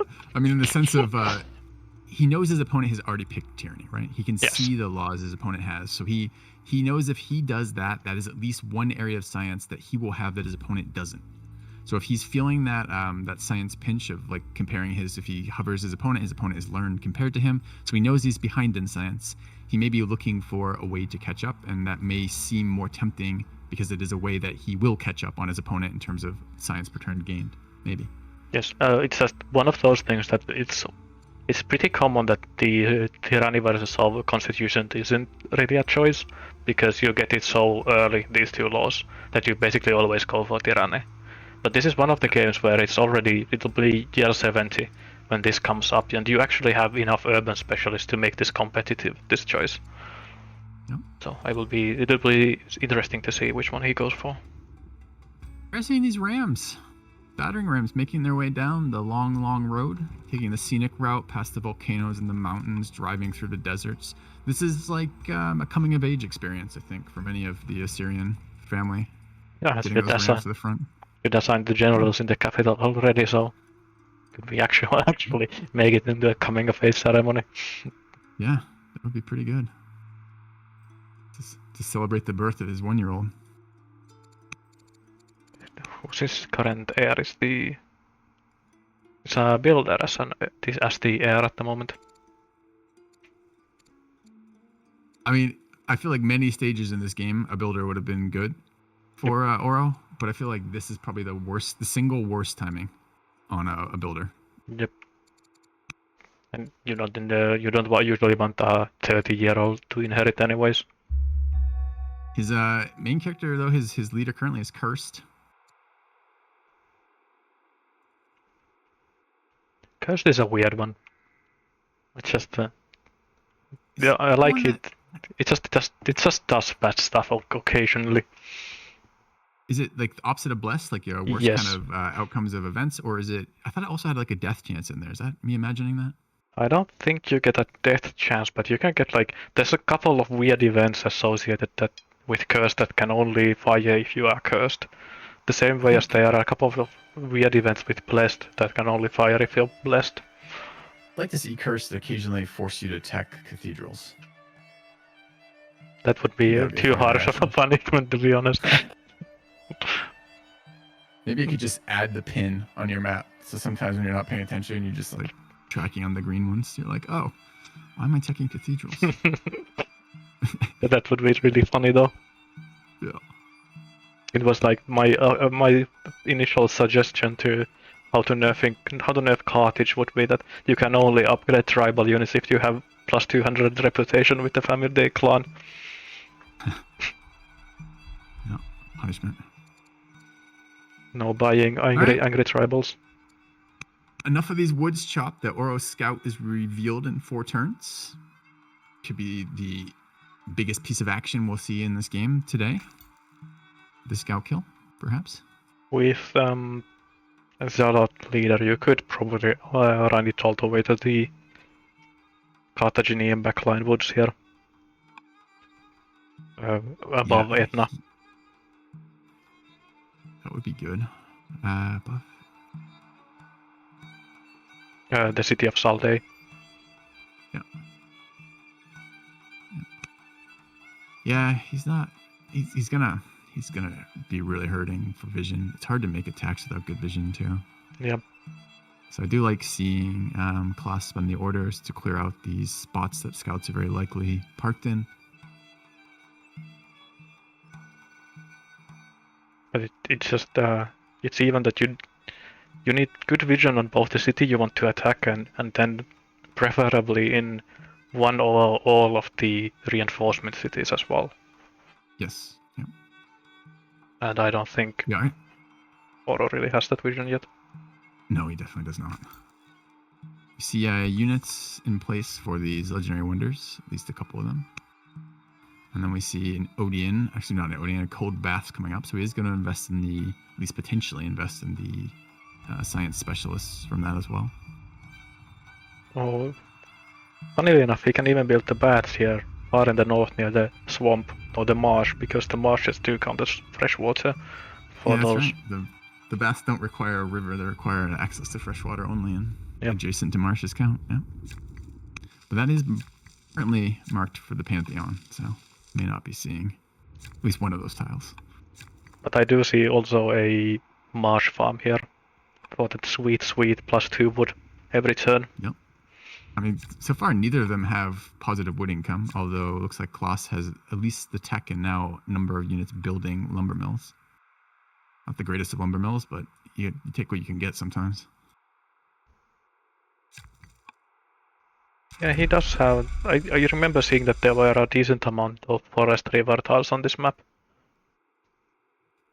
But seems like Carthage has chopped a lot of them.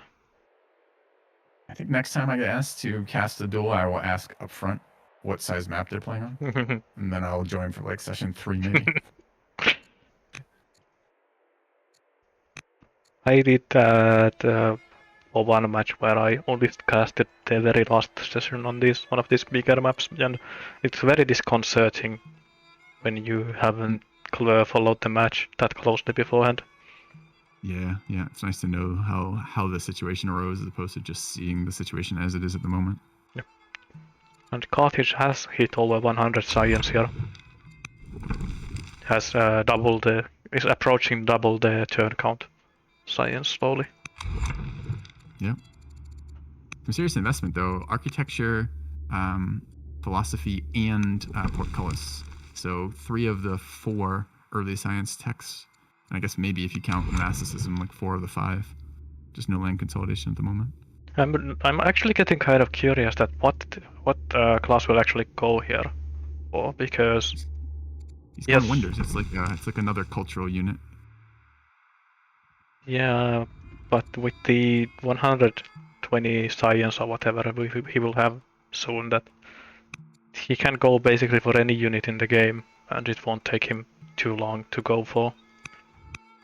So I'm curious that what he will actually want to take as his 8-strength regular unit. I suspect he'll start Bodkin, and I say that.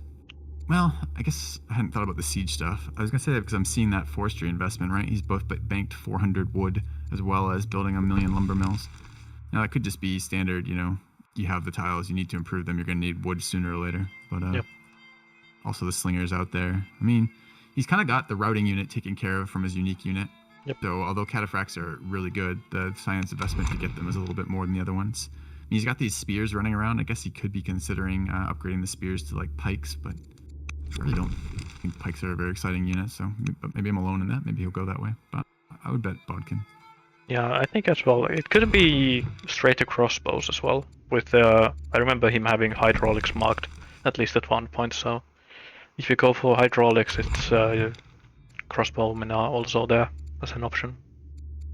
Yeah, and I do think that line is very strong. I think windmills and water mills are a very big resource boost. It's a hidden science tech as well with the science output from those.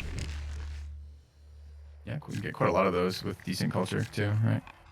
It's one per. I think it's 1 per development level. Maybe 1 per development level past week. I don't remember exactly. You can get quite a lot.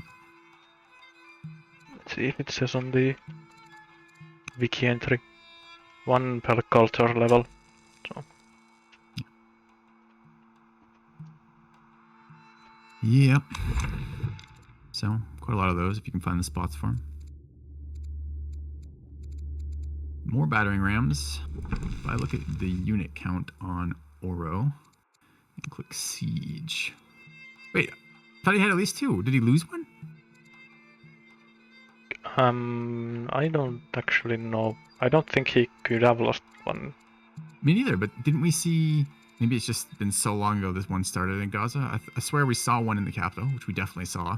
I thought another one had been built somewhere, and then this was the 3rd one coming out, but it looks like this is in fact the 2nd one coming out. The purgatory of the pre-combat dulling my mind, apparently. I would be surprised if this was if he had more than 2 with the lumber encamping so low. He does not. He has only the 1 with the 2nd coming out now. Yeah. But I mean, that's good. He is only making 35 orders a turn, so it's going to take him multiple turns of orders to get those things to the front. Doesn't want too many of them. It's just not going to get there. I don't know. Maybe this. Well, it can't be faster, but it's probably kind of close. to rather than moving the. No, it won't make sense. I was thinking that would it actually be faster to ship them rather than move them via road, but you won't have the boats quite quickly enough. He's got the. I mean, his champ seat is on the coast. He could spam out a couple of the weakest boat. What are they? Biremes, triremes, biremes.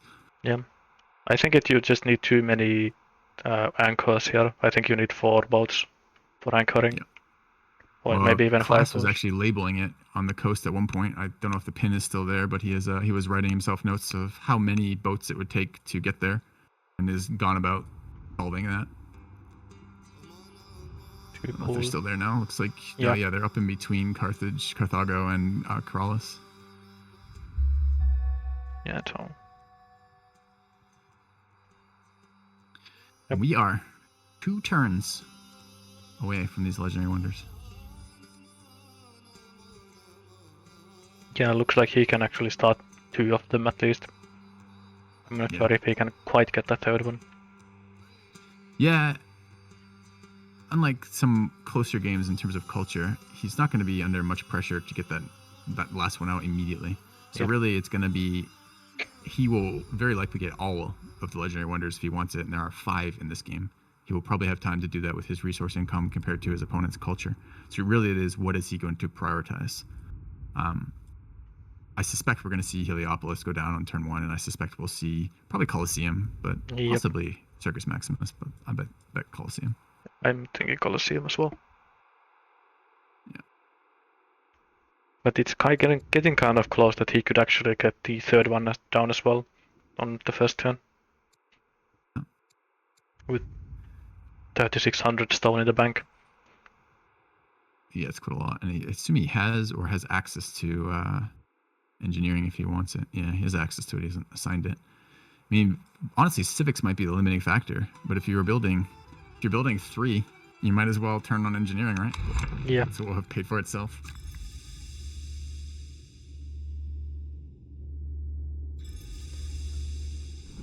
Engineering, let's Rose bridge agons over rivers as well, and it's something that I basically never notice in my games. Yeah. Do you know, just while I'm thinking of this question, do you know how rivers and roads connect? Like in terms of movement? Are they equal? Like if I'm like, you know what I mean? I think they work. It's not like the infamous Iroquois. Yeah. Good. At least if they don't work that way, I have never noticed it not working properly. I feel like I always end up building more roads than Need be when I connect rivers and roads, because I'm always worried about that interaction. Yeah. The thing that I always fall for is thinking I have exploration when I don't. I always think that I can use these neutral rivers for movement, but then I realize that I actually need to route them anyways. Yeah. A little bit of worker action in the middle, more chopping. Interestingly, it's being done to deny the locations for scouts and the defensive bonuses, but it is actually helping Klass's economy too, giving him quite a large bank of wood now. Yeah, now the question is that will he chop the forest that his own scout is on, or will he leave it? Yeah. Because it will be pretty funny to chop every single tile aside from the one that your own scout is standing on. Yep.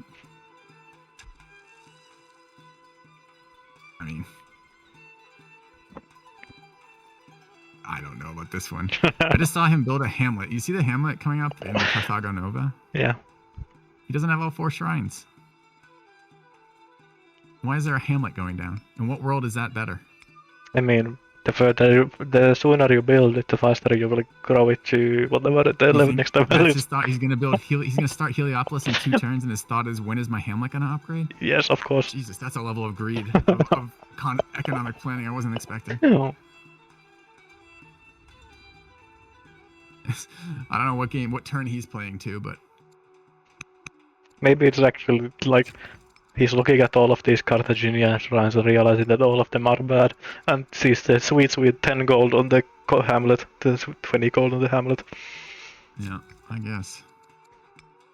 It's the same border expansion, and there's no adjacencies there, so it literally is that or another shrine. Well, I suppose he could have a different idea where he wants the shrine bonuses perhaps to matter for their adjacencies. And I if I'm think about it's. to start Heliopolis here, I guess maybe the stone count. I have no idea. I have no idea why you do that. And Maybe it's a also, mistake. I guess it's it takes forever for Heliopolis to complete anyways. It's Yes. 16 cents to build. So if he builds a hamlet now, it will probably develop into a village at the same time as the Heliopolis is complete. Oh, what is my life that I'm gonna wait on that?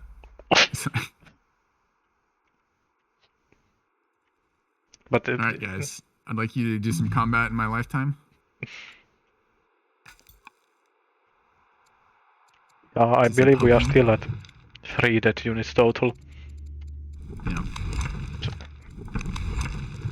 I mean, there is a scout coming out of stealth in 2 turns in Auro's territory and Gozen. Maybe that will be another kill. As exciting as a scout kill is.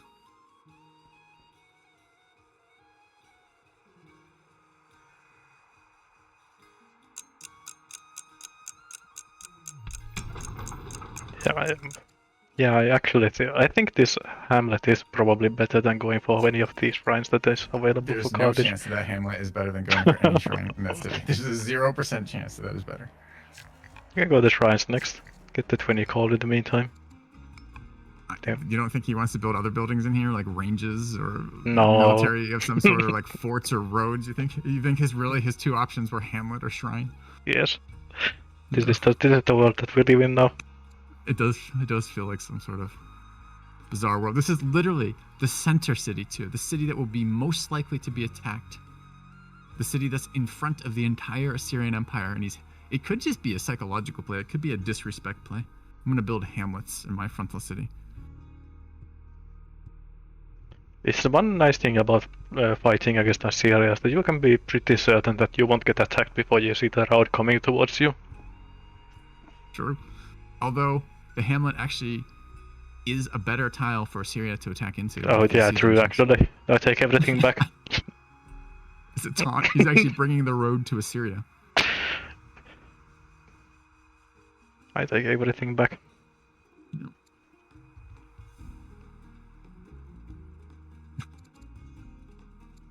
What do you give this as odds that Auro concedes before Heliopolis finishes and we see no combat this game? 0, I think. 0? Yeah.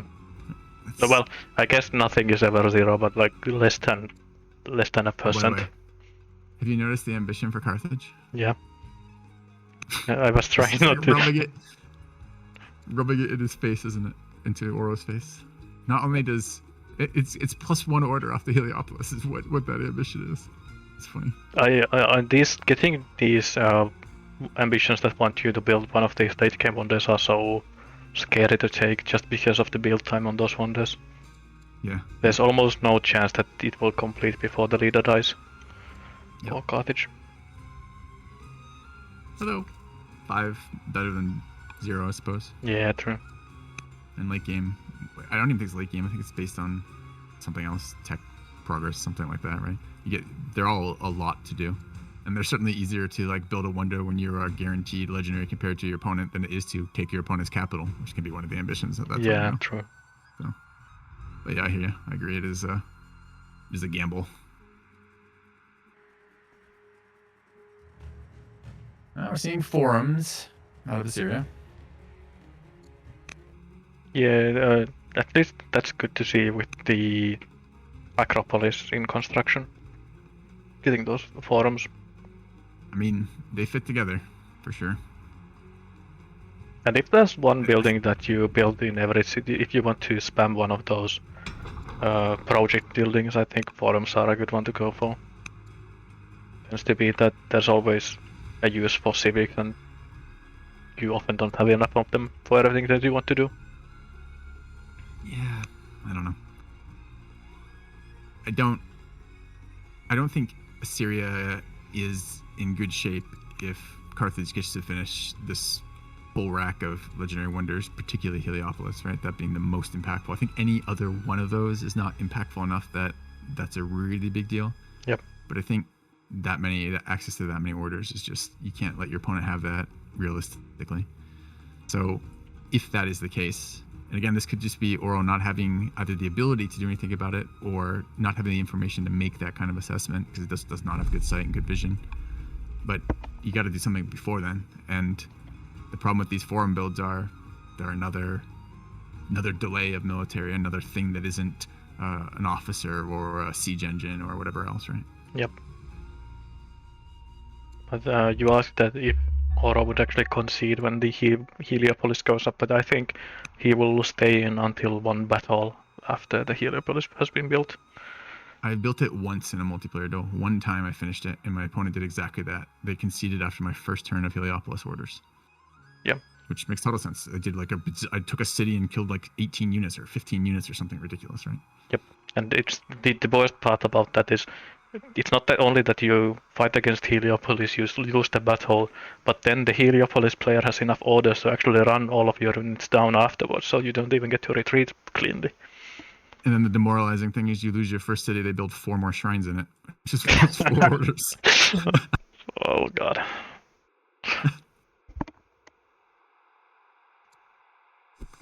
But it's one of the most terrifying things about the Heliopolis is the ability to chase playing units down as well with the extra orders that you have. Yeah, it's a lot of orders when you prep for it. Anyway. But it does feel like this entire game has been a prep for that on some level. Yeah, I mean, it's one turn away. Seems like Klass's game plan has went really well. Well, he's paused. Is he just savoring the moment, you think? Yeah, bathroom break. Oh.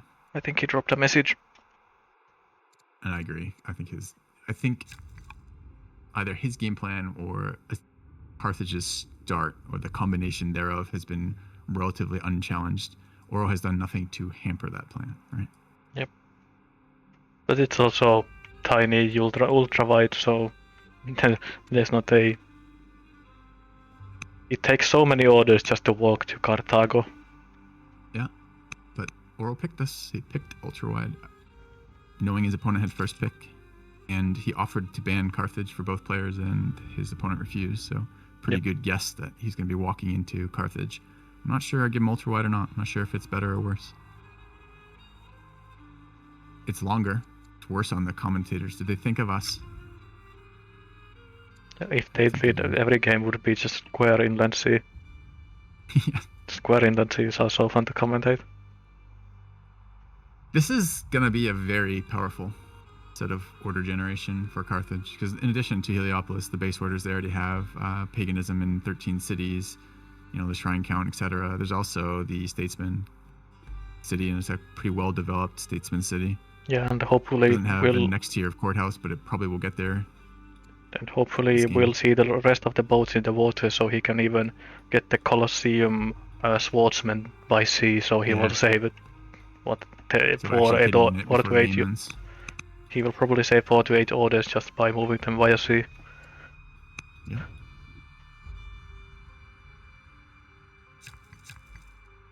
Might be even more actually. I'm trying to figure out how many orders it takes for Carthage to march a unit from the capital to the front line.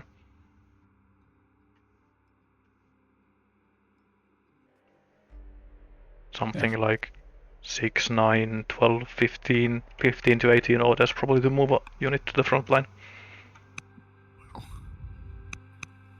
Yeah, it is one of the downsides of the way the culture system ends up shaping where the wonders go in duels, right? Yep.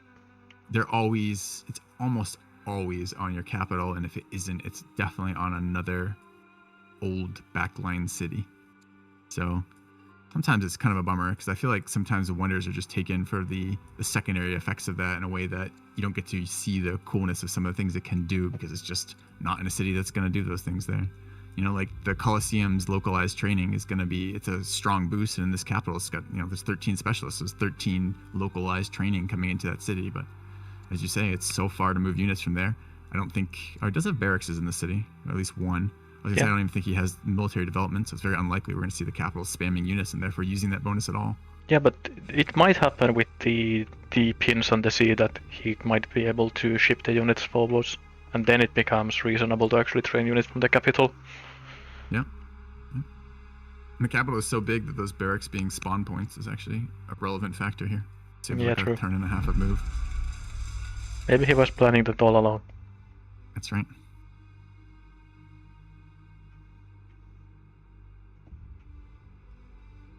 I wish there was a way to see how many resources the ziggurat has saved for Carthage. I wish I had a fast forward button. Just fast forward the players themselves. Or... Yep. Like as an observer, I could press a button and it reduces their time bank.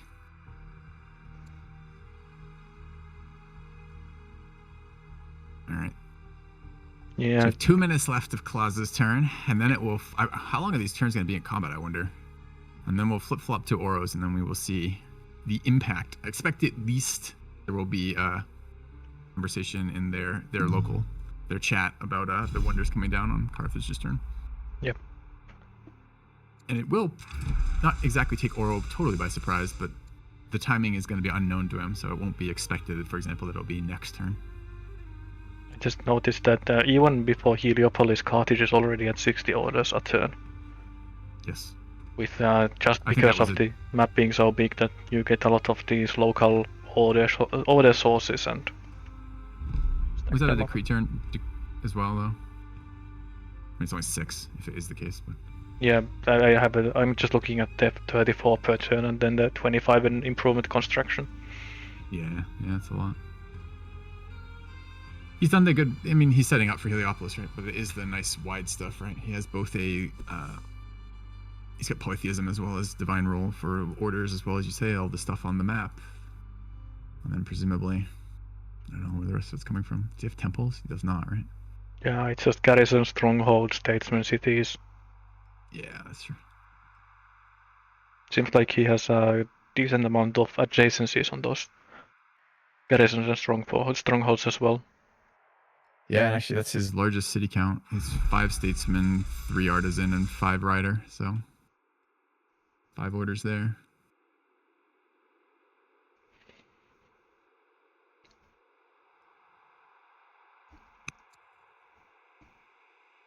Also going for comp bow here. So turn 71 for Klaas under heavy pressure. I've never seen such high science in such a late compo, I don't think. Probably, yeah. Was not. It's very uncommon for players to go this heavily to the upper part of the tech tree. Yeah.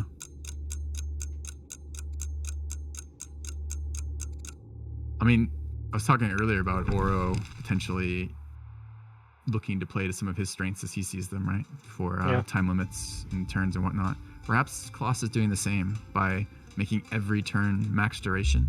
He lulls his opponent who wants short, quick action-filled turns. He might be just breaking him mentally.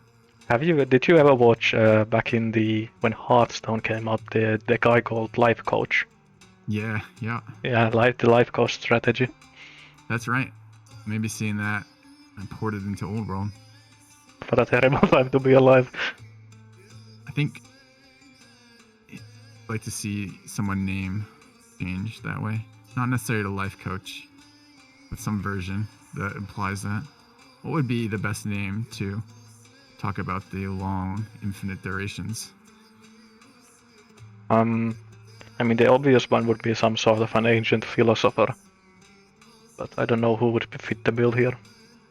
Maybe, I think Alcurus is known for long games. Is there some way we could play with his name? I mean, I'm not sure he's known for long turns, though, in Simul. I have no idea.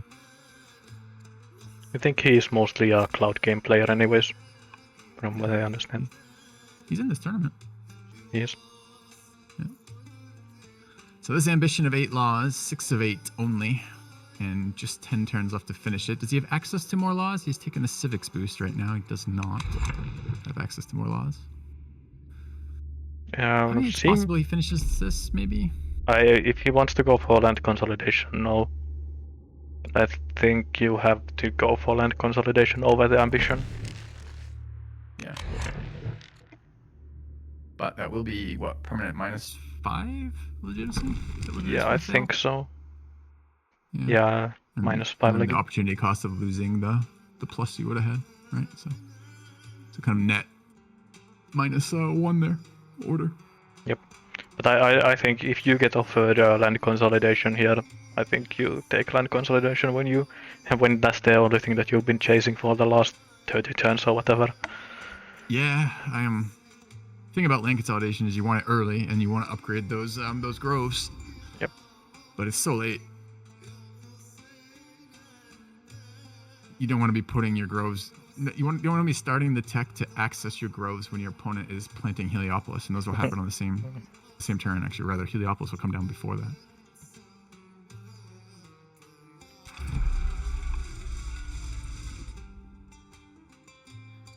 Yeah, actually, what tech path did he go early on? Yeah, it seems like he beelined labor force first. Can you tell that in some way? When you look at the tech tree, you can see the date when techs were finished. I had no idea. So I see labor force on 33, navigation on 47.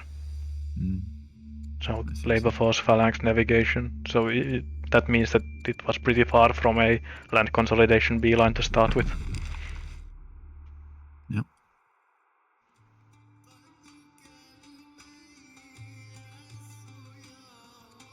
So what do we have going on for Auro in terms of things to pay attention to? How is the science per city creeping up? His capital is still the best, but his patron seat is now pretty close. He will have a lot of happiness with all of these priests in his cities. Where else does he have priests? I think he has priests in most of his cities from what I've seen from the build queues here. I guess I can bounce around and look. Oh, it's this turn. Okay. I think we will see a comment in their game chat after this turn. I think I might take the civics boost if I am Carthage here. Seems I'm like about it. to dump 1,200 civics. Yeah, there he goes. On wonders this turn. The question is, he does have engineering already as well. Yeah. We'll get the discount. So will it be 2 or 3? I think it's going to be 3 this turn. Yeah, with engineering it's 3, definitely. Wait, something died. A worker died.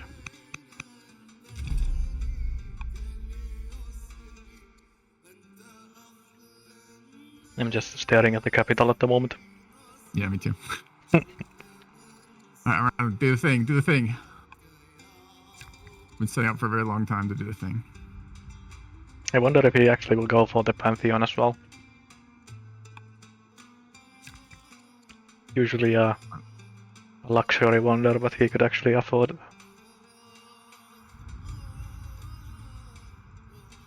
I'm not really sure that, I don't know, I guess the global 48 years is not nothing.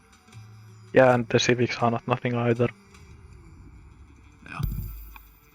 But that's kind of the problem with the wonder when you compare it to them, the Colosseum and the Heliopolis, and even the Circus Maximus. That those wonders give a bit more than just a little bit.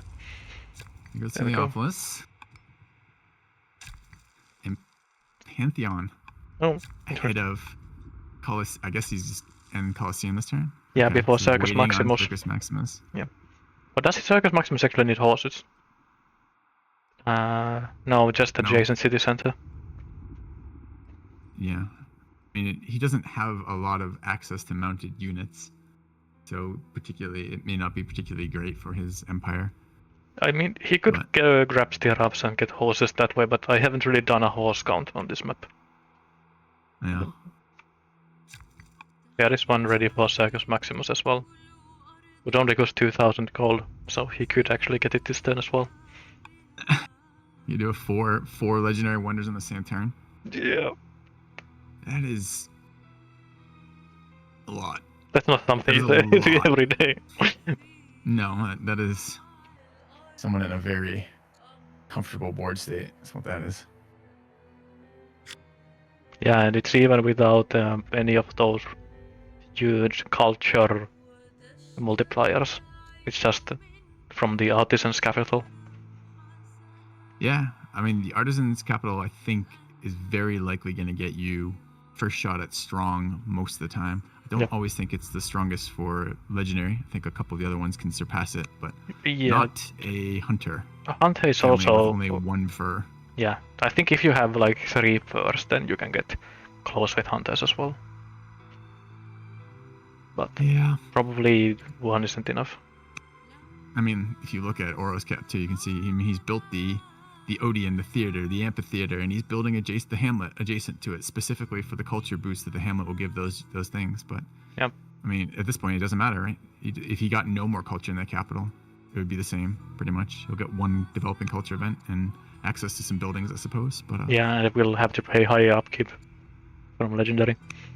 Is that how that works? I've forgotten about that element of development of culture changing. It costs a bit more upkeep per level of city. I don't remember where exactly that shows up ever, but I remember the upkeep rising a bit. Yeah, I'm sure you're correct. I just hadn't thought about that in a long time.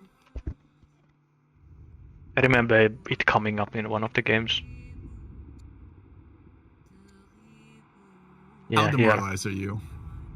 Again, I think this wonder strategy synergizes extremely nicely with that slowly grinding out your opponent's will to live by taking max duration turns. So if you're Auro and your turn passes back over to you, maybe you notice in the middle of the turn, maybe you don't, all these wonders started. I think I see 3 when I see this started, but outside of a tournament. But I think in a tournament you kind of are obliged to at least fight 1. So. Really?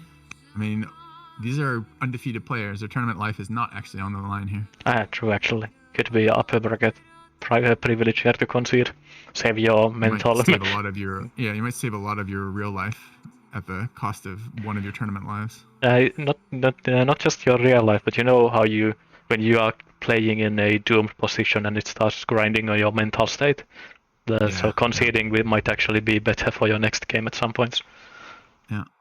But that always depends on the player. That sometimes some people kind of can relax by playing a losing game to the end, and other players will start tilting the worse the longer the game goes on. It's you tend to see that quite often in real-time strategy. Huh? Yeah. That's pretty common in real-time strategy to see both types of players. That some players will always fight to the end just because they can kind of just micro and focus on like kind of go to a meditative state by microing. Yeah. You were watching the combat up north. The worker. So Carthage moved in at the end of their turn and killed the worker building, whatever urban building there was to extend the borders, and now there's a response from Assyria. Yeah. A little bit of hot war. Funnily enough, I think this is advantageous for Assyria, this fight here. With the borders going so far. A lot of these units can reinforce from really far away by sea. Yeah. But I do like Carthage spending actions to cancel these buildings further out. I agree. I think I might exit this game in Auro's position by saying that worker was critical to my strategy. Congratulations, you got me. Good game. But not seeing that, I guess. Double commander spearmen. They're strong. How's Carthage doesn't really have anything to fight these spearmen, right? I mean, nothing that can like get an actual advantage against spearmen. I mean, I think the answer to that is not quite. He does actually. He's had his commander in range, right? So the commander spearman has that flanking bonus. Yeah, so will be a pretty nasty attacker, and he's pretty easy. And Auro's in a pretty easy to flank position from that where that commander's located. So it depends how many more Assyrian units move up here. If they block the angle from which that commander can approach. But I'm also pretty certain that Auro doesn't have vision on almost anything, including like, well, maybe the commander just. He does now, anyways. You can see it. Yep. Oh, bringing in the routing unit, but that commander is gonna eat that. Well, we'll see. We'll see what type of resources Carthage bothers to spend on this.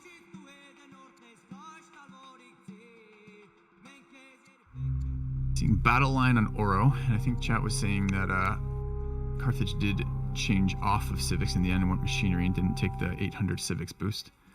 Or one turn commitment, like I don't agree with that at all. At the very least, you can rush some units. Yep. Like, convert that to 2 elephants. Or like I tend to say that even if you don't want to rush units, at least rush those master officers. Sure. Yeah. I think It's the very, very difficult to pass on. Yeah, it's the compromise of I want to spend this rushing on something that will give me permanent science, but it also lets me get military out faster and better. Yeah. And perhaps he just really wants machinery. He doesn't want that going back in the deck. I could see that being one of the considerations, but he has planned on at least another legendary wonder, and his civics are fairly low, and he can be rushing things that matter, like these things in his capital, these master philosophers, like I guess like that. Machinery does get him one step closer to crossbows and ballista. So is that even if it... Tough to imagine. I mean, I guess ballists are pretty good. As I was saying this earlier, pretty good versus everything kind of deal. Yeah, and he's still kind of limited by just having 2 cities with elephants, so he does need some mid-range unit to go for. Yep. And his resources are really good enough at this point that he can build pretty much anything. Yep. His tech is good enough, he will be building lots of things, I'm sure, this game. But I'm happy to see some bloods, the worker down, and then one of these, I don't remember if it was elite or not, but one of these upgraded tribal units dead. And I wonder if we'll see this commander come into play this next turn. Oh, Certainly, I think. I did remember correctly that these Feltests are Highlanders, so they actually fight evenly against dead fast units on these hills. That's kind of cool. I was wondering why it took so many orders for these champions units to kill this tribal here on the hills. Nope.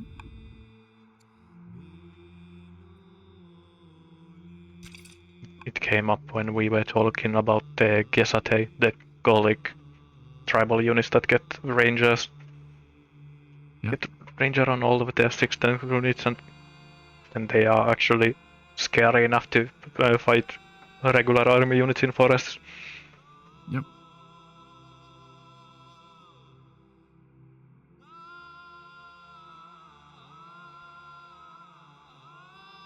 Spending a good while alone thinking about this last move here. But funnily enough, because there has been this fight here now, so if Carthage actually goes in and kills, let's say, 3 of these units, I think Auro could concede then. I don't think it's super likely, but it pretty likely that. Really, I think it is likely. If we look at the middle, like Carthage has good sight. Remember, so he has, and the option for even better sight, right? Now, for example, if he puts an agent in our pod, he's got the network but no agent in there right now. Yep. So he'll have access to all the information he could possibly want about at least what's in the immediate vicinity.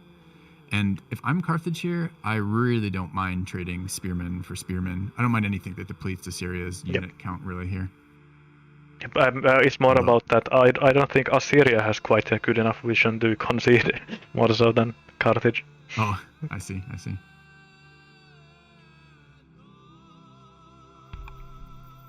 But it's a good kind of justification for a concession is if you lose this fight here.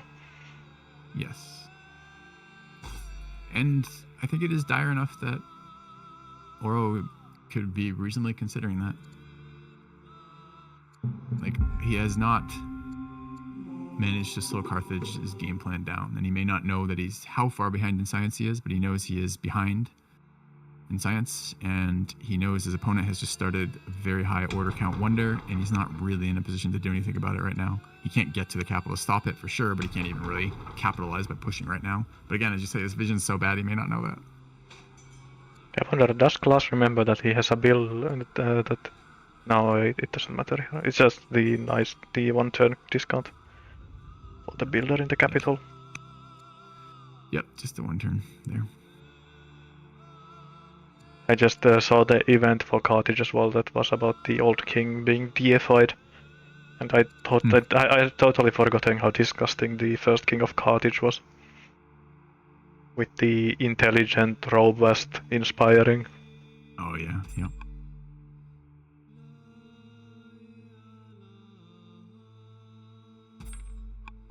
I mean, certainly not snap responding to this fight, is he? In the sense of not seeing a bunch of military moves made yet, just considering exactly how he wants to approach the situation. Yep. I mean, so many of his Orders tied up, 23 orders tied up in improvements right now. I think if nothing else, you want to kill the chariot here. Yeah. I think Yep. that's probably the minimum I would commit to doing here. I think I want more than that here. With his, I guess it really depends on the order count to get those couple. We had a couple compos around here somewhere. Maybe just the one compo. No, he's got one in Carthage Nova, which is probably too far away. There was one closer though. Has it already moved? Yeah, it's already moved and fired. I just heard I the guess I sound. don't know if it's promoted with No, it doesn't have any other range promotions kind of deal. Yeah, that but Paltus though is range 2 though, right? Yeah. yeah, but it's also a warden, so it does get the 25 into attacking I'm here. not gonna second guess. Yes, he did get that, but no fall off protecting. I guess like the commander moving in with as a commander, adjacent spears are good for it. As a commander, flanking is good for it. Not seeing either of those get set up. Maybe I'm just second guessing something that doesn't really matter. Maybe he's already done with combat math, but I think you want to, when you have the tactician here, I think you want to swap these around, probably. Maybe it doesn't matter. You think I'm expecting that unit, to end up right where it just went, Yeah. which is adjacent to that. So I think there's actually more tiles that can attack the tactician now. Well, if he does that though, maybe not. I was expecting that unit to stay there or another unit to come up, I guess. You might be right. Yeah, it doesn't I'm seem not like he really wants expecting to see Oro push this much past this little exchange here, but maybe this is what he needs is a chance to do a thing here. I'd like to see that boat. Oro, don't think he moved it last turn. I would have liked to have seen the boat in his military city move up and anchor. To just give it a little bit more force projections, we can get to those last couple tiles. But Yeah, it's is it unupgraded here? Let's see. Yeah, completely unupgraded. Funnily enough, the commander the commander might be the best naval leader as well. Maybe that or the zealot, just because of it's basically the only combat bonus that also applies to sea units, the free XP that they get. Oh, the free speed. I was gonna say I didn't think they counted as infantry, but yeah, no, the free XP. Yeah, I gotcha. I was wrong in my prediction. I saw no commentary referencing the multiple wonder drop on the same turn. I think I would have said at least something. Maybe the combat has distracted them.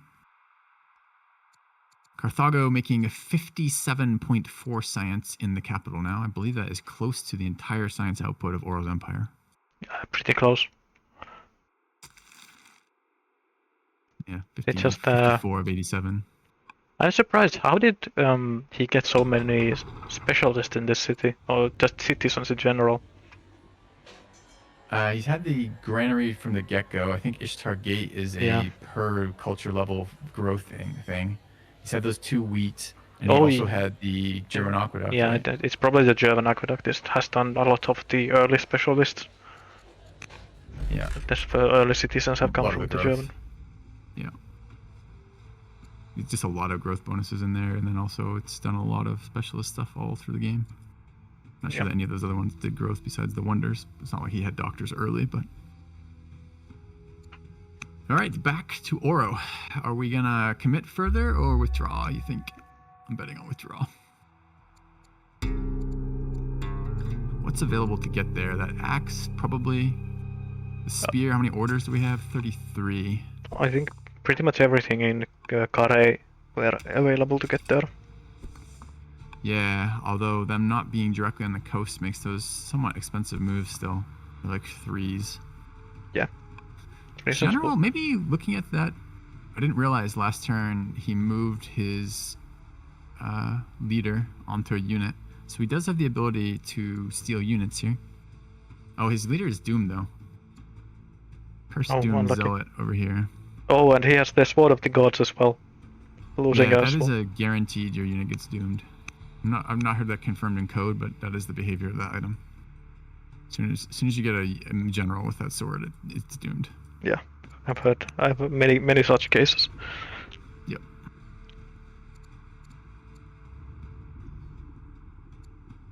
Which is probably for the best. I'm not sure that units should be running around with those bonuses all that often. Really, who's the next in line? It's the builder. Next in Well, I line. believe when you start a game, you get to choose what it will be. Sorry, what? Sorry, what can you choose? Yeah, you asked what's next in line. I'm not sure there's a lot of in line left in this game, but we'll see. Yeah. I mean, just with the doomed leader, I think you'd rather have some military archetype on the throne than the builder that Assyria this will is have inherit. absolutely the worst timing on that builder all game.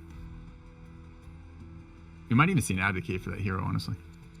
Yeah, it's just a As shame that. crap as that would be, a 36-year-old -4 wisdom hero, at least it would be something in combat now. Yeah, and if you want to Insane, take. too. It's -4 wisdom at this point in the game isn't that bad anymore Sure. compared to any other point in the game. Yeah, I hear you. Of course, if you have a archetype that wants to be a governor, then the -4 wisdom is real bad. But on these general archetypes, it doesn't. It starts to get. It's such a small percentage of your total science at that point. Yep.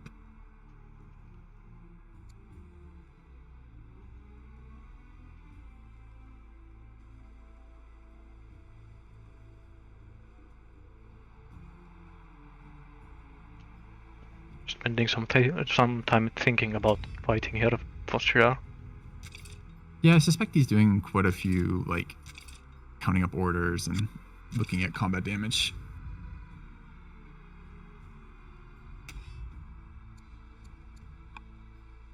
Klaas enjoying the expended time that combat brings, he says. Yeah, but I get it. When you have 60 orders on such a large map, and you are under time pressure, it's not easy. Yep. Even if it gives us so much time to yap about unrelated things. Yeah, which thank God we are. I don't think I ever wanted to have solo cast this one. Yeah. I mean, I probably could have done it, but it also becomes kind of lots of empty silences at some points. Yeah, I suppose it would.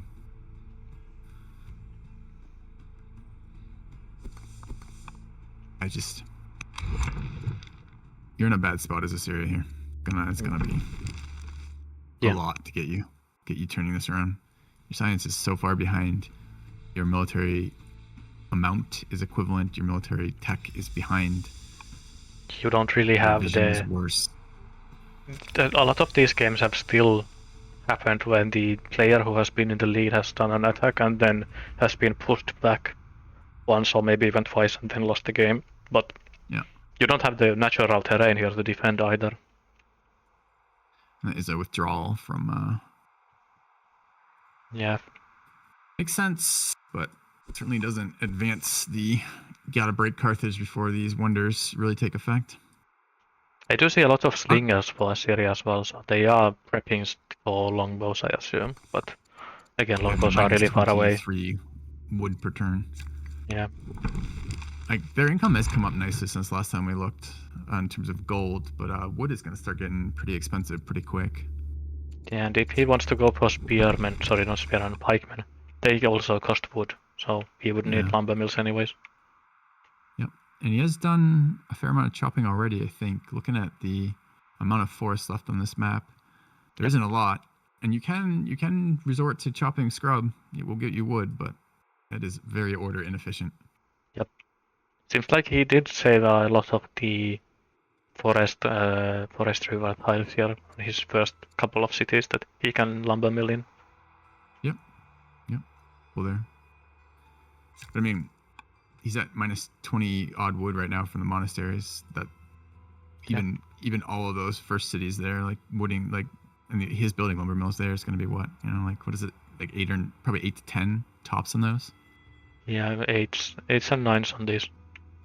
Yeah. So he will go positive from this first set of lumber mills, but not much past positive. Sure. Seen some siege engines moving up. He may.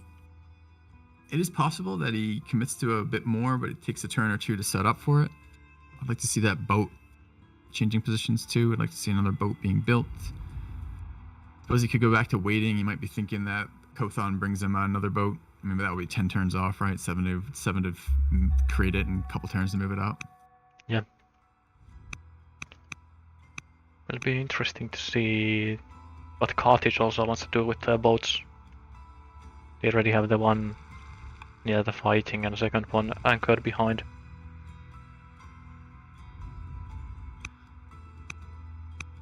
And a wealth of options for Carthage here. He did select hydraulics for going the goods boost, which is a very confident selection, or at least very determined to get to ballista, I guess. It's 400 iron and wood for him is quite useful. Maybe he actually wants to go all the way to polybolos this game. Or the He 10 probably can do strength. it. Those things are very strong and very fun. He's making 500 stone. Turn. Did you notice that? Yeah, yes. I try It's not. wild. I try not to think about it. That's so many quarries. Just the statesman city here, the statesman seat is providing. How much stone was that? 180 stone from one city. Yeah. It's just a lot of these are adjacent to mountains and then adjacent to other quarries for even extra bonuses. Yep. And I assume this is a Delver, if I had to guess. Well, although Klass enjoys the extra time, and I probably would if I were playing as well as the Observer, I am disappointed in the extra time. I am disappointed in Klass's roading here. Why is that? Oh, just nothing in the middle yet? Yeah, it's just nothing in the middle. It's almost like he has he's this. probably conserving stone. Yeah, it's almost like he has this kind of a separated two empires here, with one being the old world and then there being the new cities.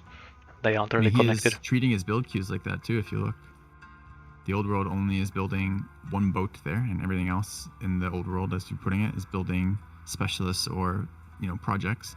Everything up front is building military. Yep.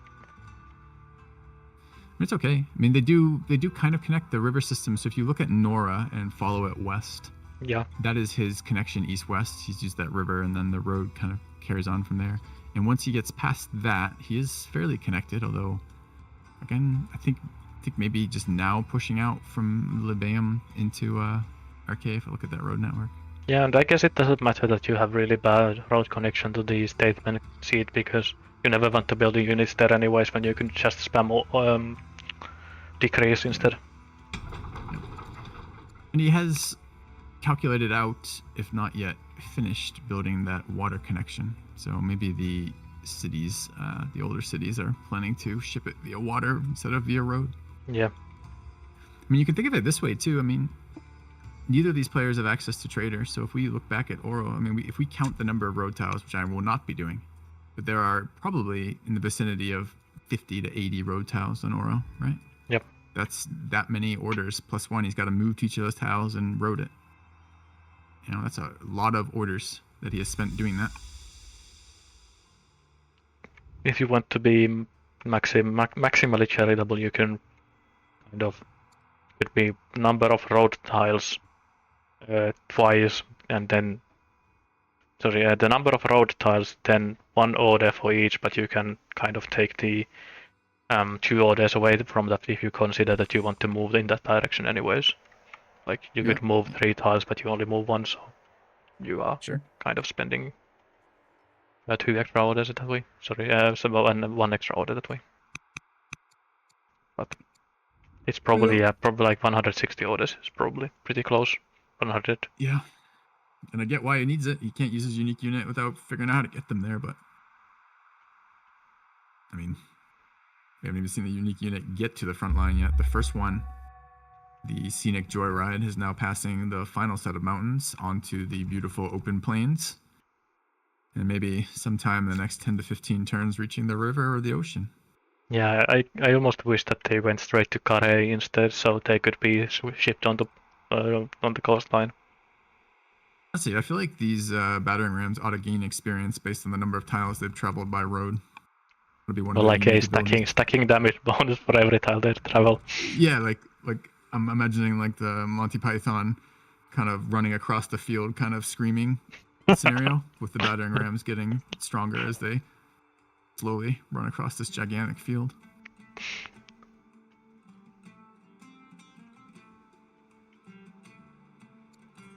Definitely. I think this has at least proven to some extent that you don't really want to fight on this large map. I don't think Assyria is the strongest possible choice.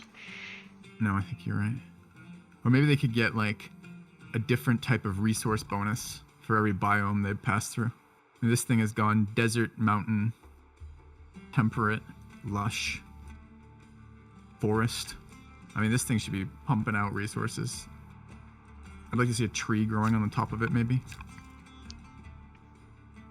But I think you're right. I think the size of this map really dictates that you do not want to be building siege engines in your capital and not shipping them via water. Yep. It's just going to take far too many orders to get that road up and to get that unit out there. And this is too long. This is even with a Zealot leader for most of the time, so they were able to move 4 times per turn instead of 3. Yeah. Build her out. She's immediately ill. That's our best shot of getting that insane hero on the throne, I suspect. Ooh, what is this? New succession order at the bottom here. The Duke. What is the Duke? The Duke is another builder. Never mind. Yeah, 50-year-old builder. Yep.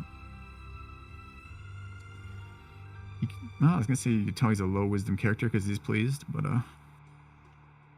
not the case. Quite a wise builder.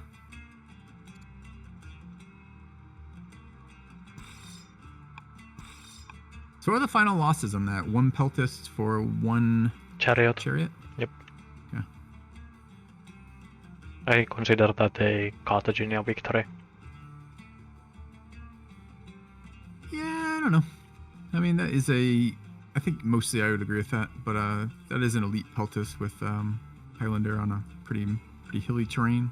Yeah, and I guess Assyria is not at negative 23 wood a turn anymore. Yeah. Because that chariot was actually expensive for them to build. Yeah, and I think, honestly, that was Assyria's only routing unit right now, too. I don't think they have a second chariot, so it's a bit of a problem. Actually. I thought they had built one more, but maybe I was just mistaken. I guess I can check the units and see if there's one hiding out somewhere that I don't know about. No horse units besides that. I think he moved it in to get that last hit on the peltist, not because he was actually looking to route either, but because nothing else was in range to do that amount of damage for that single tile. Yeah, might be. I didn't really pay too close attention on the very first turn there. I wasn't expecting any fighting, to be honest. Kind of guessing why that would move up otherwise, so that's my best guess. Again, talking about optimistic pins, there's a Citadel pin in Quatna, which is the champion city most forward for Oro. It's currently at weak culture. Yep, but at least it will hit developing this game, so... No, not a stronghold, a citadel. Well, that... maybe somehow he starts building Odeons in here right now. Maybe it will hit strong sometime a bit after, before Heliopolis is active. He's just planning out the max adjacencies based on position, so it's not like it's anything wrong with that, but it's just, again, it's just hilarious to me. It's like, that city is not going to reach that building this game. Seems like he's pretty much in the same headspace as we are during the long turns for the opponent. Yeah. That's why this is a small community. You get to know the players that you're playing against. You start to know what either sets them off or doesn't. I wonder. And I liked Oro's mind games with Fluffy in game 1, right? I don't know. Are you familiar with that? Should I recap it real quick? That was the super fast rush game, right? Yeah, but do you know the other component of that? There was a mind game component to it, which I thought was really fun. I think I heard something about it, but I don't remember anymore. So, Auro wanted to maximize the tactician rush, right? Yep. So you would think that he would pick the smallest map he could play on, like squared. What is it? Duel? Is that the smallest? Yeah, square duel, right? But he didn't. He picked duel wide deliberately because he wanted Fluffy to think he had more time than he actually did. And Fluffy's response to that was he didn't place champion seat second. He placed cleric seat second. Yeah. And then Auro arrived completely invisible and killed his one unit, and he didn't have access to his champions to build units. So literally a pick designed to make your opponent do a thing, got him to do a thing, which is pretty cool. Yeah, it's very, very nice to see stuff like that working out. Yeah. So it could be next level play from Klass here. Long turns, knows his opponent, breaks him down. Or not. Might not be that too. I was gonna lose my shit if this was another hamlet, but it is in fact a shrine, so that's good. Yeah, there was one of the Carthaginian kids is out exploring and got an event that gives you either foolish, it costs you gold and gives you foolish, or it costs you civics and makes you superstitious. Or if you have exploration, it just gives you science. It's That's like funny. two absolutely terrible options and one that just gives you free science. Yeah, I see all these items pop up on. I don't know how to do the exploration stuff super well. Like I sometimes will. It used to be if you had inquisitive as a trait, and these days it seems to be like inquisitive or exploration as a thing. I will then sometimes send out my like later later heirs, like third or fourth in succession, and see what they get. But I haven't done it enough to really know my range of options. But I do see items come back sometimes, and I'm like, where did that player get access to that otherwise? So I assume some of that must be from exploring. Yeah, you can. I know that you get some items from tribal conquests as well, but I think most of them do come from exploring. And I know that I don't know how much Klass has actually done it in practice, but I know that he's one of the guys that speaks the most highly about exploration. When everybody was picking schemer starts for basically every game, did Klass go schemer this game as well? Did he go something else? Did. Can see it? No. It was. Yeah, it was a schemer. So I know that one of the things that Klass speaks about that he likes doing is that he will take schemer and then he will just adopt multiple kids with the schemer special action. And then he sends all of those kids exploring and just farms resources that way. That's really interesting. I'll have to try that. I almost never use whatever it is, adopt, because doesn't it change the succession order every single time to put the adopted kid first? Don't I have no idea, but he seems to know what he's doing with it. But I think it's also the idea behind that is that if you have enough kids and send all of them exploring, you tend to average out the RNG in that you start seeing the actually good events that way. Yeah. Even if you get unlucky. Yeah, I need to look at adopt again, because the issue I've run into when I've been interested in sending kids exploring is I don't have an endless source of children. Yeah. But if I can adopt them, maybe they could rename that mission Abduct. I think it's implied just by the character being a schemer. I don't think you necessarily need to spell it out. You don't need that. Yeah. All right. Severely ill on the commander. Another commander lined up afterwards, the affable bitter commander. It's a weird combination.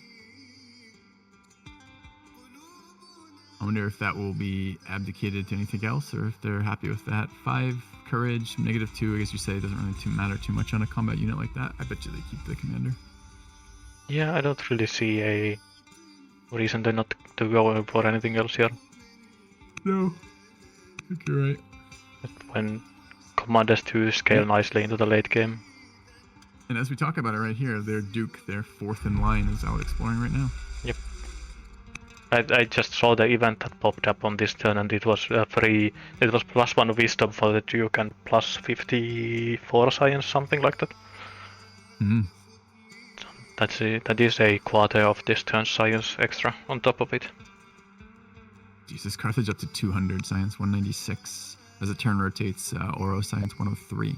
So this situation getting more and more scary the longer this goes. Yep. I mean, we see units on the front. It doesn't really look like enough to assault for me. There's units on the front for both of them. But should also be noted that there's the old heuristic of that you want to have turn number equal to turn number science is the kind of the minimum that you want to aim for. And even Assyria is 25 science above the year that we are currently playing, and he's still only half of Carthage's science. yeah, So- I forget the psychological term for this, but it's some version, or I forget where this comes from, but the idea that essentially that the more you know, the less you think you know, right? And It's a bit of the opposite problem right now with Auro, which is he might be looking at a heuristic like that, but he has no good vision, so he doesn't, he doesn't quite know how bad it is, and he gets your opponent is learned, but learned doesn't seem like it's terrifying, right? Yeah, there's a big gap between learned and erudite usually. Yeah. The boat doing some pillaging. Hard for lane units to kill boats. Promotion on his own boat. Good. I'm just looking at the science graph. Yep. It's pretty impressive looking. Adoption, Fluffy's just clarified for me. It says adoption doesn't change the order of succession as long as you adopt a child younger than the existing heirs. Very interesting. I have to try that with schemers now. Like, I already think they're an incredibly strong ruler, especially early. If there is more to be had from exploration, I gotta check that out. That sounds very fun. Yeah, it sounded really interesting to me as well. And the adoption part is usually the most kind of overlooked part of schemas, because it's not immediately obvious what you want to do with those adoptions. Yes, exactly. It's not clear how that necessarily benefits you. It sounds like a legacy from when you would lose if you didn't have an heir kind of thing. Yeah. But it isn't. Literally added that to my list of things I want to try in this game. I think you and Oro talked about the other funny strategy that people were talking about with starting with an old Axumite leader. Yeah. Problem is that the power of the deli that they leave behind is based on their cognomen. Yeah. So if you start too old, you die with a weak cognomen, you get a thing that doesn't really do anything. Yep, but I think you could combine those two strategies and start with an old Axumite schemer and adopt a million kids. And them all exploring. Get a million exploration events and hope to get legitimacy out of them somehow. Yeah, I guess I'd need to. I'd have to do some research into kind of what the realm of exploration events are to see what that would look like. But this is one of the things that I like about the tournament, right? Which is I like seeing the different parts of different strategies highlighted, and if exploration is one of the ones that comes out of that, it's kind of nice to know about and at least get to play with at some point. Oh, nice event for Carthage here for succession. Another 200 free science.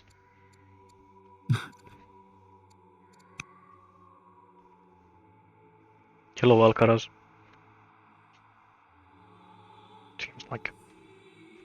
Seems like the most of the people from the States are starting to wake up here. Yes. Except me. I'm doing the opposite. Hey, Alcaraz. Yeah. I think you said that you woke up really early for this one, right? I did. Well, no, it's I didn't sleep well last night, and this is my normal wake up time, so. Okay. Like 8's not an early start, but just an early day, right? Early to be playing video games at 8, maybe. Yep, on a weekend. I assume. Yeah, so not a lot going on at the moment. The most we've seen in terms of player conflict, boat moving past. Having Did it burnt. regain health in some way? It's I not a don't. hero, so it's not gonna have healed from burning. Is that is the amount of damage those slingers did to it, huh? Okay. It's the. It seems like it's Mhm. very difficult to kill boats with ground units, aside from Yeah. Onageas maybe. He will zone it though, right? With that boat, if he moves it on Oro on his turn, move it next to it, right? It will have to back up or have to back up to go forward. He won't just be able to go forward. Funnily enough, that if Oro does zone of control it so that it can't retreat, maybe it will just rush forwards and try to kill the worker that's on the Cothon at the moment. You know that I might be tempted to try that if the boat attack. Oh, but this has the immobilized promotion. I just got the Assyrian boat I got hadn't noticed promoted. that. Yeah, that boat's not going anywhere then. Yeah, and we can show this to Yes. Alcaraz here. The The Carthaginian turn. capitalist building the Colosseum, the Heliopolis, and the Pantheon at the same time. Yeah. Should show that science graph too, because I think that is the most damning. I mean, the Heliopolis is pretty damning, but the science graph is pretty bad too. It's a combination of the Heliopolis and this science graph that he will get to 8 strength units pretty quickly and then have infinite orders to move those 8 strength units with.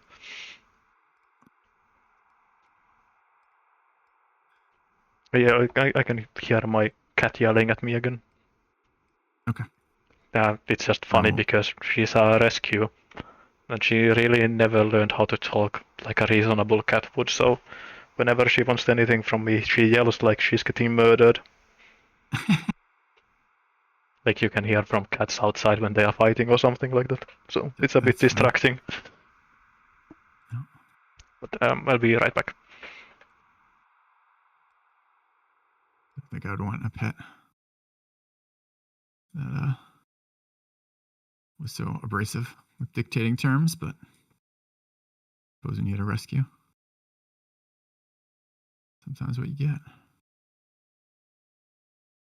Yeah, it's been a long couple hours now. I've been playing for a big chunk of this.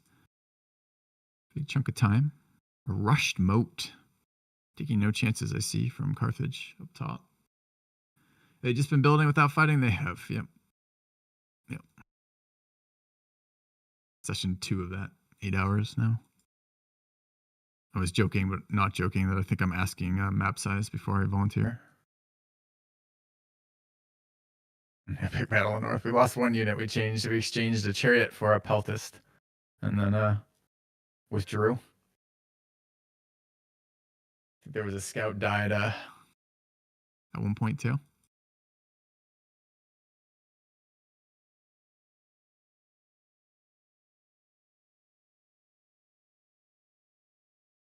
Paragraph mostly equivalent. Sure. I think sadly that is predictive of a very one-sided game at the moment then, because Carthage has managed a lot of other things in addition to keeping equal power.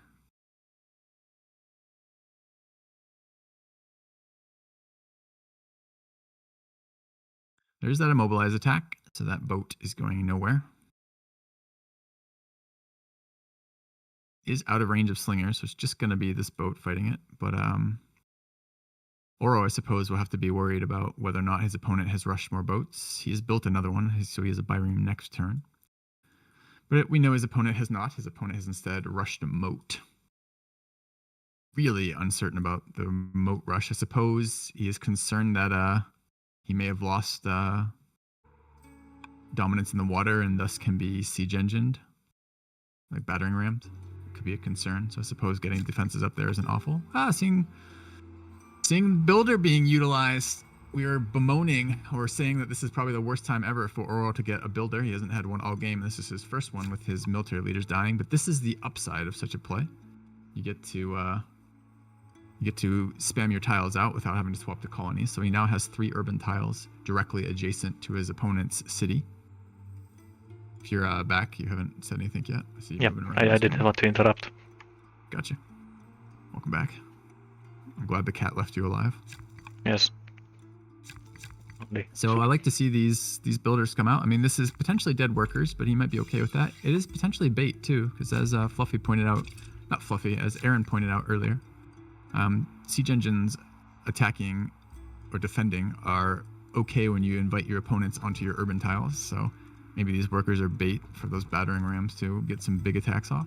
Yeah, unfortunately the battering rams are like 6 turns away from actually fighting on those tiles. Yeah. Although that coming of age joyride, maybe we'll get them there eventually. Yeah, I wish I could actually see what turn this first battering ram was built on. Because I bet it was like 58 or somewhere around then. I thought it was the most optimistic thing I've ever seen in my life. Even more so than the pins. When I saw it being built in the capital, I'm like, it's nice to see, but there's no boats, it's never going to make it. Hey, but it did make it, so I think you are technically incorrect in this. Excuse me, sir, it has not yet reached anywhere. It is still in transit. It might make it, but it's not been anywhere yet. So when do we count? Does it need to hit the city or is it enough? It needs to hit something. I don't care what. If it gets hit or hits something, it counts as made it. I want to see how much do these units cost in upkeep. Is there an easy way to see it? Yeah, it's a training and 2 wood. Yep. You know what? I hadn't put this together yet, but the only biome this battering ram has not yet seen is ocean. Yeah, true. I think it has also avoided. Yeah, it has seen sand if you don't need to actually walk on top of it, but if being adjacent is enough. Yeah, well, I'll count adjacencies, I think, for that. Yeah. The ram was spawned in the capital. And it has spent all the time walking to the front line. And I am reminded a little bit of a natural wonder in Civ 5 that gave units that went by it a promotion. And so sometimes you'd have these weird games where all your military units would do this like pilgrimage back to a location to get that buff before going to the front line kind of deal. But that's a game without orders. It's not constrained like that. It feels a bit like these units have been on pilgrimage. Just like a slow procession of battering rams for endless turns, you know? I think Matterhorn should be added to this game as well, so we could get the pilgrimage with orders. Yeah. Or what's it called in the Giant's Causeway, I think is the other one. Yeah. That might be in 6. I haven't played a lot of 6, but I assume it's the exact same thing as what I'm talking about exactly. Yeah. Law count is what? I mean, I think they're both at 8 now. Carthage has been over 8 for ages. Carthage is at 8. Auro is at 6. Yeah, I remember that we talked about this, that he will fail his 8 laws ambition here. You know what tech Carthage is picking up right now? I saw it, but They're picking up steel. It's turned 77. Yeah, this is inspirational levels of greed, I think. Yes.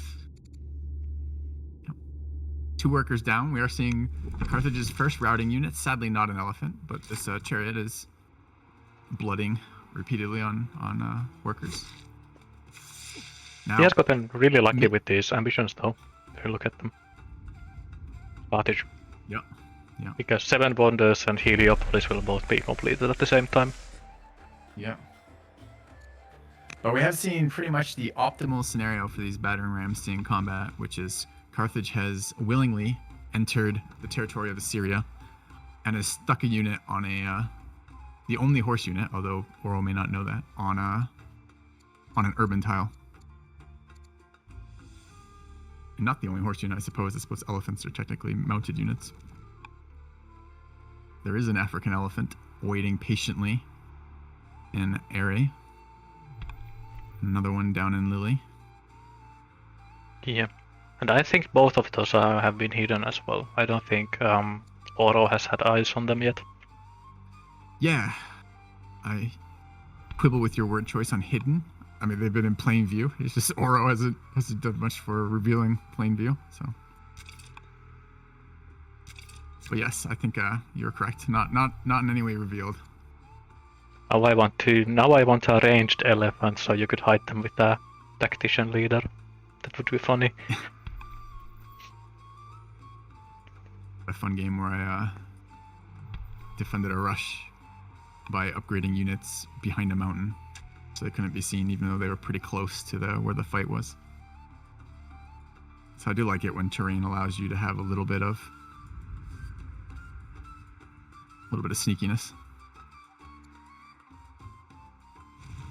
Yeah, that's actually one of the things that I really like about Old World is you don't see it that often in other cases, but with the coastal movement especially, it's crazy how impactful terrain can be. And not How just in impactful what compact. can be? How impactful coastal terrain in specific can be Yes. for how it shapes your where you actually want to attack and how you build your logistics and reinforcements and stuff like that. Yeah. As always with 4X tile games, the interaction of the game mechanics plus the map generator really matters. And I think this tournament anyways has been run on some very specific maps. I wonder if there are other ones that could be incorporated for some additional variety in terrain. So I agree, it can make fun games that have unusual terrain setups. I think you could probably add some maps to the pool. Well, of course, if the players wanted to play on something else, they probably could have just decided to do so as well. But I think you could definitely play on Highlands or whatever that map script is actually called. I think it's just called Highlands. But that would be one as well. Are you talking arid plateau or actual highlands? Yeah, both. Both actually. I guess both of them are really Highlandish and this kind of low on wood map types. Gotcha. Carthage boat down.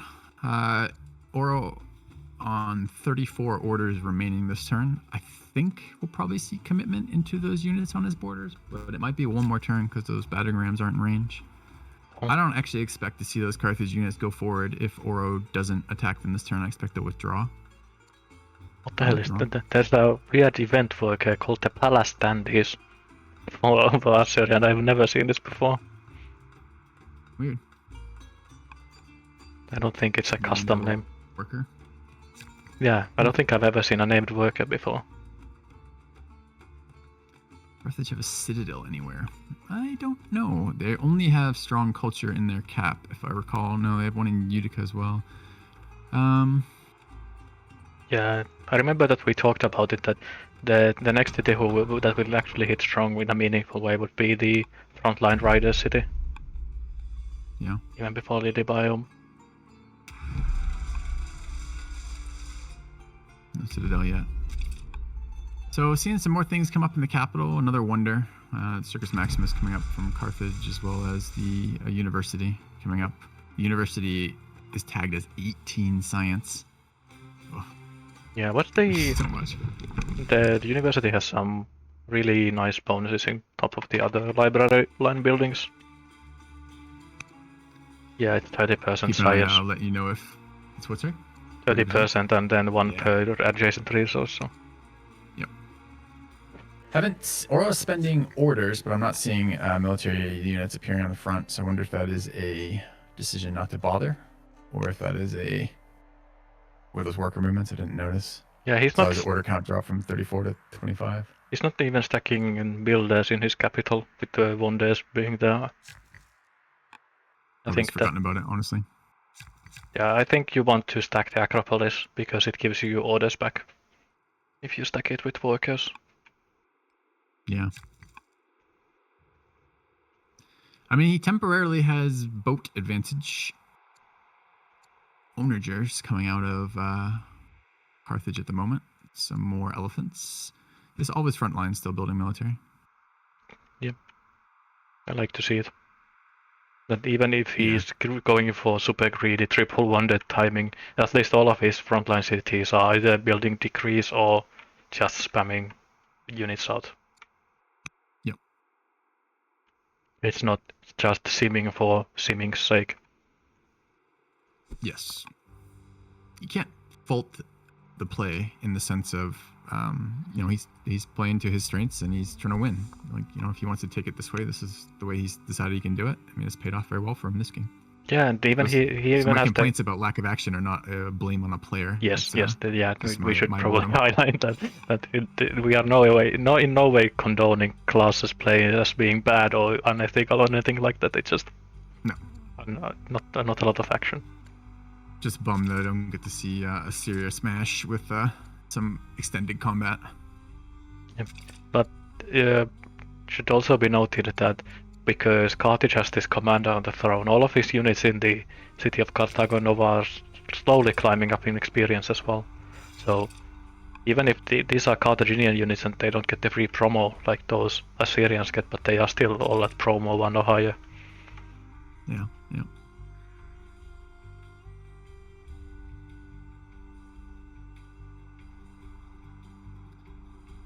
Yeah, Alcaris, you say him letting him, and you're not wrong in the sense that there has not been significant disruption. But this map has been very big. And that is Auro's choice. This was his pick of map too, and it was his intent to combat Carthage by dragging the game out into a longer game than the early advantages of Carthage would suggest. But Klaas has managed to convert that very nicely into a significant resource and tech lead. Yeah, I think Klaas's early game was better as well.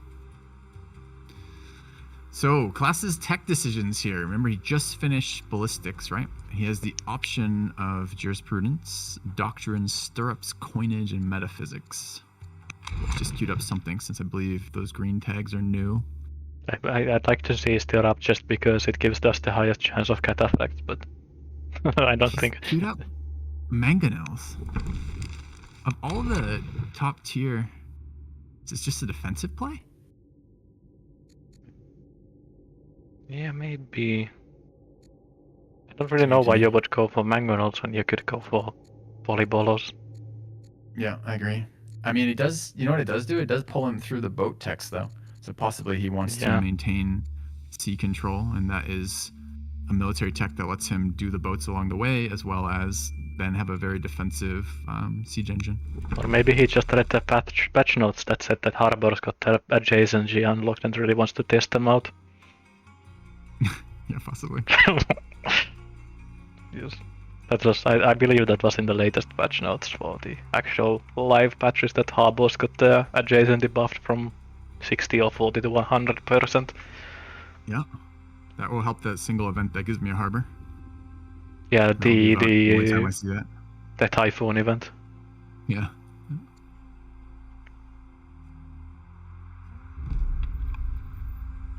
Are you just trolling when you build palaces? Do they do anything? I feel like by the time I build a palace, I rarely need a palace. I don't think I've ever built a palace in a duel game. Yep. University, on the other hand, a powerful building.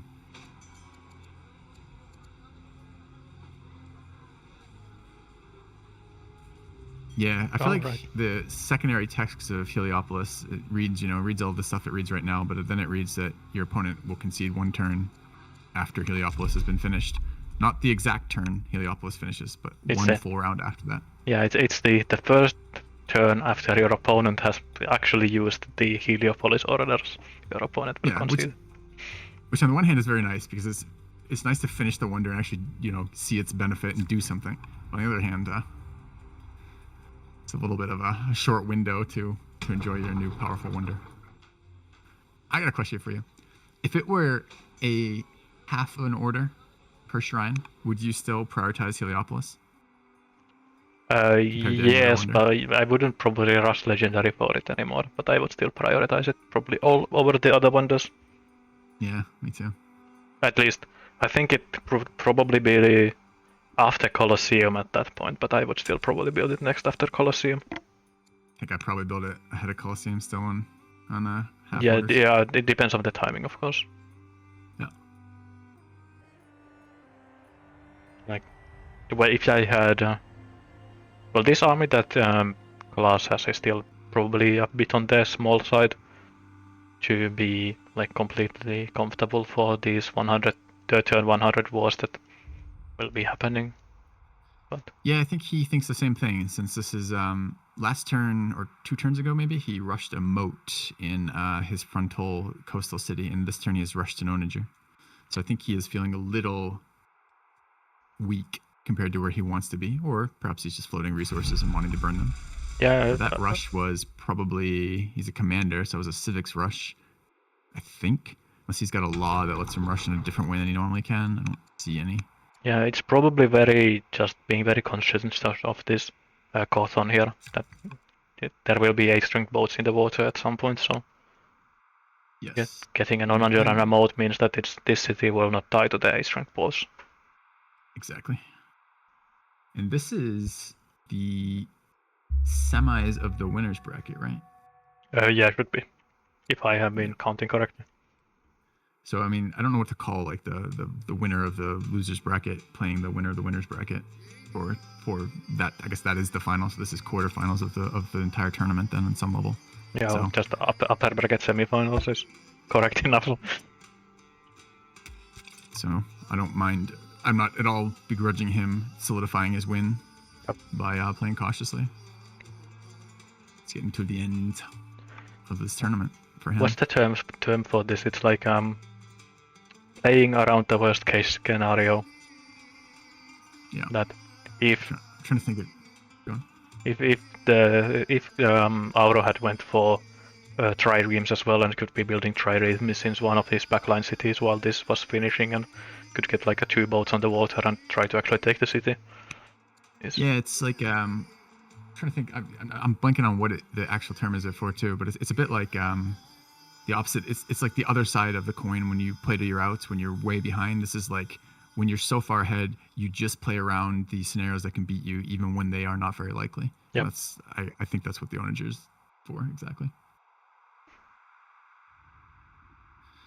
Could Oro Alcaraz with more good ideas here, suggesting that Oro is 3 turns away from citizenship.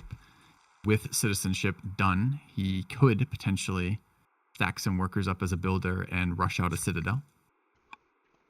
Then, I think the next part of Alcaraz's plan that Alcaraz hasn't really thought through here is the only 2 cities that can do that are in the back, because he only has 2 strong cities way in the back. Then after he stacks 18 workers on top of a citadel and finish it in 1 turn, he can begin moving his battering ram from the back city to the front. And 20 years later, it will reach the front. Hey, from Nimrod it's not that bad because you can do it with a single anchor. So Yeah. it's doable here. It's true. His does he have any military? No officers of any sort, and no barracks in that city. In fact, that city has a state in Nimrod. But possibly what he could do with a single anchor is ship them to Nimrod for upgrading and then ship them back, because that will only be 1 turn lost. It will be a single movement point across the water and then upgrade them back. So that would get him his tier 2 unique unit, which would be an 8 strength right now, which would actually be pretty significant right here. Yeah, unfortunately he would also need to pay, what's that, 150 to the iron and 200 wood for every single unit. And that's not cheap. And his iron is currently 31 plus 52, and his wood is... He did get his wood positive. He's at 369 plus 43. Yeah, this is... well, I do quite like this from Auro, that he left a lot of these forest river tiles left so he could lumber mill them. Yep. But I do think that level of all-in is kind of what we're going to need to see from Auro to... He's got to shake this up. He can't just let this continue to go on as it is.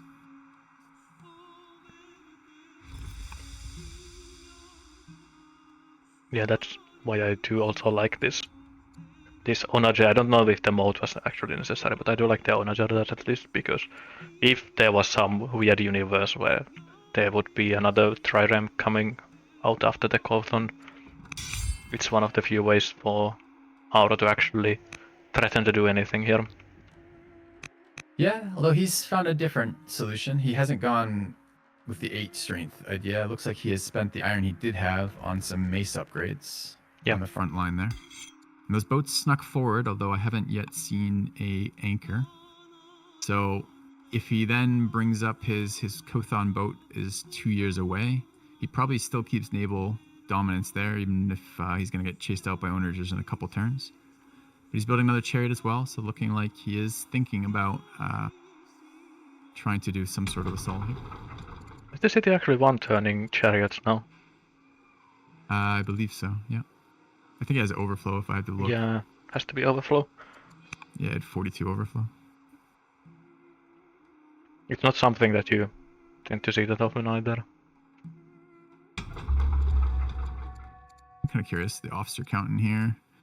I mean, he's got one elder officer and one master and one whatever the basic officer is called, apprentice officer or something in that city. So it's got quite a lot of, and that's his champion seat with a, can't tell if it has a governor or not. It's got very good amount of training coming out of it for sure. Unfortunate that he's one master officer short of getting an immediate promotion. Yeah. Actually, it does need a second elder one, I guess, instead of a master.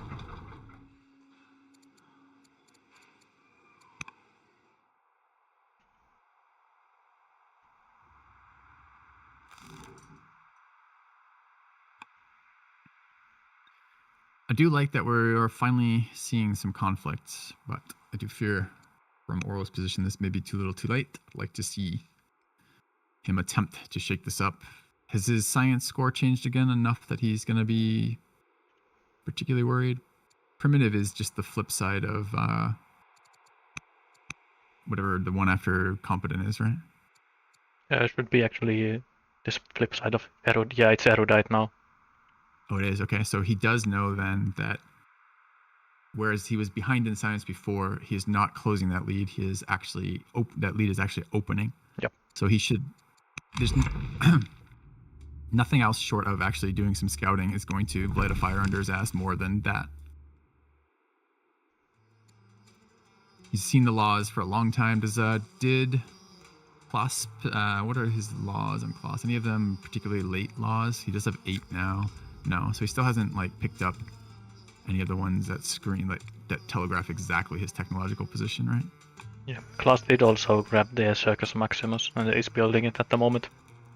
And he swapped back from engineering to philosophy too. That's properly greedy. Yeah. Well, I mean, to be fair, he's built all the wonders. Yeah, true. I guess he didn't take the erect the Stook, I guess, or whatever that is. That's the luxury one. Yeah, I've never seen it worth building either. It doesn't value the bridges that highly.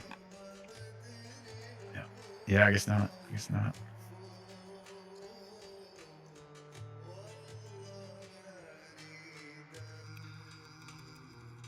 Ah, man. Too big of a map, I think, for Auro to do what he needs to do here. So we see a ballista out of Carthago. Units coming out everywhere else. See some horses being imported into Nora.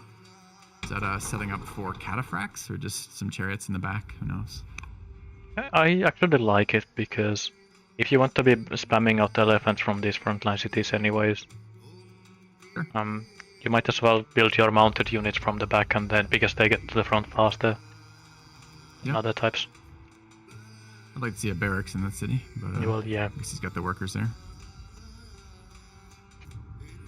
Again. What is this windmill in Salday for? Just the science? It's just literally for the 2 science, huh? I mean, I guess when you have 500 stone income, you don't really mind building windmills that don't bonus anything. So I want to check what exactly the windmill boosts. Mining quarry lumber mills size, yeah. Maybe he will build a quarry next to it and get the bonus on that one. You think he needs more stone income, I guess? I haven't looked at manganel's costs in a very, very, very long time, so I could go look. How much stone is it? Well, the game is recommending. The game is recommending me to build a mine there, so maybe he will build a mine as well, because he actually does need some iron. I assume that all the. Did Auro pick the map, Elchris? No, he's explained the logic to me, and I get it. I think I've explained it on stream a couple times now, which is that his thought process was Carthage's advantages are very strong early, and he wants to overcome them in part by not having to face them early. Now, that required him to sim as well, and he hasn't done it. hasn't simmed as well as Carthage has. Maybe because of Carthage's advantages, maybe from his archetype selections, maybe from his own decisions, who knows. But that's why he didn't want to get rushed by Carthage, essentially. But I agree, it has not particularly paid off for him here. Yeah, and he spent a lot of time. It seems like he wanted to go for land consolidation. Looking at from his Did you plays. ever get it though? No, I don't believe. But No, it's not not like specific. he was already behind when he wanted to go for land consolidation, and not hitting it has just slowed his plan. Yeah. From the looks of it. Yep. And Klaas has played a very solid game. Yeah. I do wonder, what do you think? Would you want to fight Carthage on sea if you could? On the sea. Would I want to fight them on the sea here? Yeah, rather than, well, I mean, in general, like I'm thinking that if you go against Carthage and you pick an inland sea map, where a good amount of the fighting will be on the sea.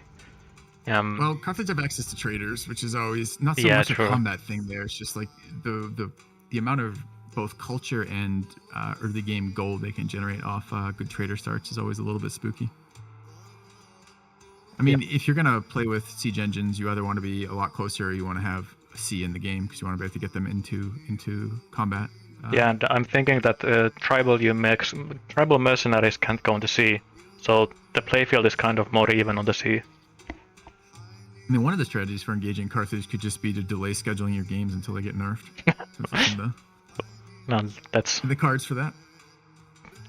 that sounds a bit too diabolical to me. Yeah, I agree. It's pretty annoying, but I don't know. I do think some of Auro is clearly trying to counter Carthage here, right? They picked a civ with champions with steadfast. Obviously, he attempted to manipulate the map here, but to your point, would it have been better to have been on a more water-focused map? Maybe. I mean, traders have no inherent advantage to sea combat, Yep, and in fact, they're pretty bad for generating generals. So there is some. I have been in a game recently. Go ahead. You could also pick some nation that gets traders of their own, and then it would be kind of even on the seas at least, even if Carthage would have the advantage from having those tribal mercenaries on the land. Yeah, I mean, the problem with that is that the reason why Carthage is so good at this early game is it's the most efficient method for translating gold into impact on the board, right? So the fact that you also start traders doesn't necessarily mean you're starting on equal footing, because they're just better at the early game using gold than you are. So I don't know, you might even want to try the opposite. You might not want to try to do the gold thing as well as Carthage is doing. You might want to try to capitalize on the fact that traders are a pretty shitty combat civ, right? They don't have any bonuses to training production, so you might want to try to dominate the waters from actually putting some combat civs on the water to pump out more boats, maybe. So maybe, but I don't know. I don't know if I'd want to play them or not. They're flexible civ, right? I think their weakest point to me is I don't really like riders as much as I like the other two military civilizations or nations in the moment. Families is the word I'm looking for. Sorry.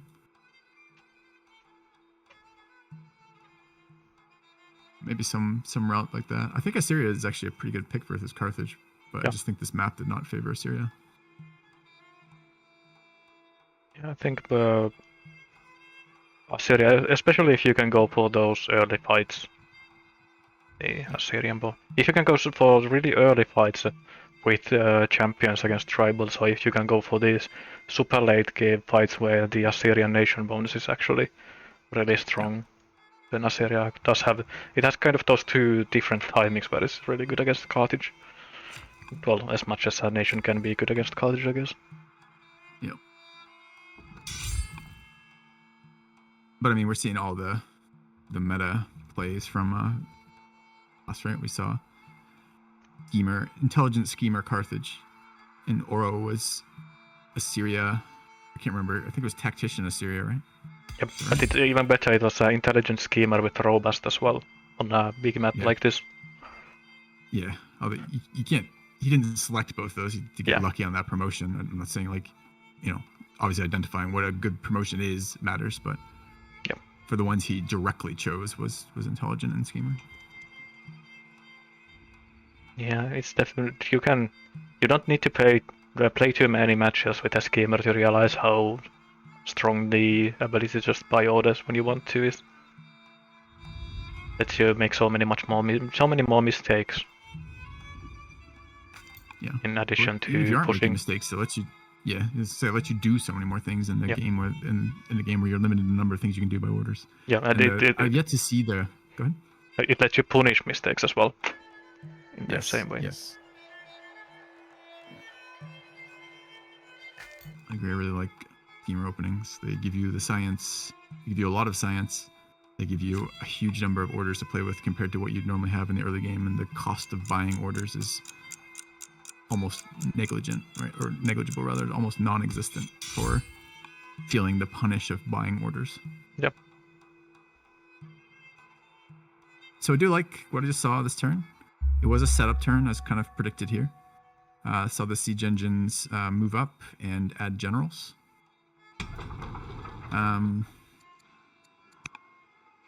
I don't know that he's going to be able to punch through this zealoted spear there, but maybe. Kind of would have liked to have seen one more move off Auro. I would have liked to have seen a boat give him access to those. If he does manage to punch through on this spear, he's going to want to be able to put units through there, but maybe just can't do that with the enemy boat sitting there protected by a siege engine as well by the onager in range. So yeah, that spearman is actually really annoying because it's the one tile between all of these urban tiles. Is that one forested hill that the zealot spearman is on? Yep. So not in a fort.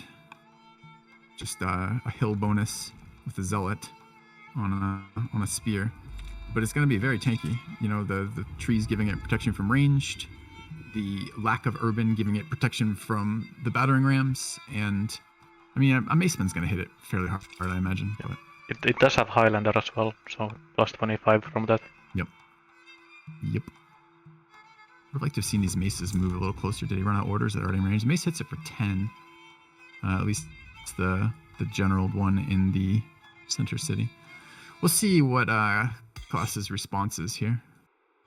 He has been pretty happy to rush out units, and he may do so again. Although, if it is another onager rushing, that won't be set up for next turn. He's also hitting training cap here, so I wonder what he is going to use all the training for. He may be struggling to actually use it at all, quite honestly. Yeah. I assume that it will just overflow into orders quite often. Are we seeing Klass rather be negative in resources? Is that right? It's actually costing all that. Oh, he's building ranges now, so. And also just minus 20 wood from being a legendary city. Yeah. See the cost. I think this is reasonable time for him to change off centralization into vassalage if he wants here. Mayhaps. Although looking at those yields is not particularly great either. The real question is that has he built all of his...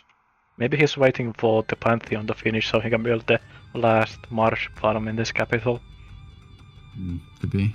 I mean, I think he could afford to put a couple mines down instead of just all quarries too. Might help with his econ here. Yeah, maybe he's built the windmill in Salday so that he can build a mine next to it for extra yields. Yeah, maybe. He's also another windmill next to no bonus resources right now. So in that same city. He's also going for both of the religion legendaries for Christianity and Judaism. Yeah.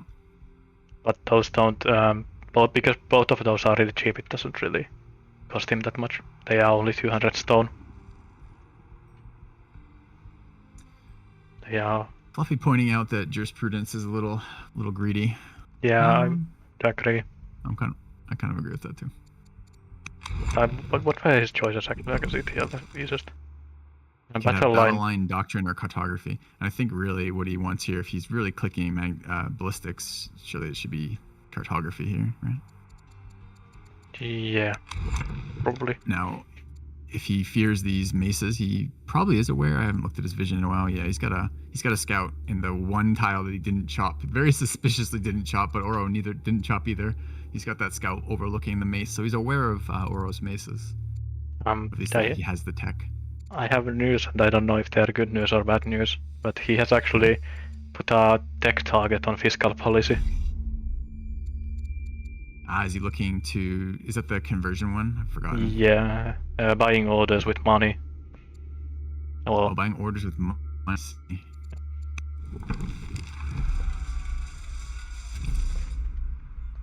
I don't think he needs more orders. He's going to finish Heliopolis. Why does he want to buy more orders? I'll take a quick bathroom break here, so I'll be right back. Alright, I'll try to suss out what the hell is going on with that, besides insane greed.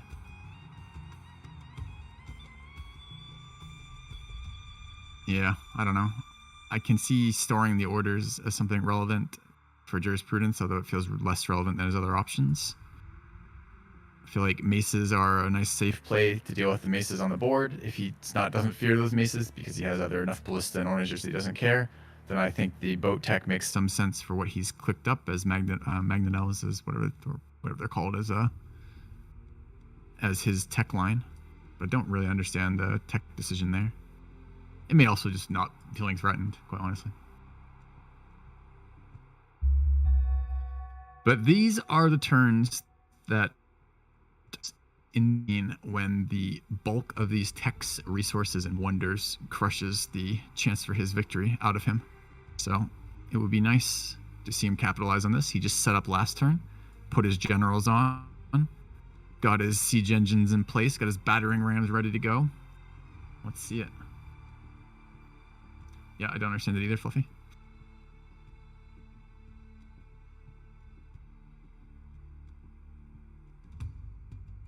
I also am confused not to see the ballista in Carthage's cap move forward. That suggests to me that Klaas is not feeling pressured at all. Saw no units rushed on the front line either. And to be fair, there's a lot of units on the front line already, although they are mostly spears.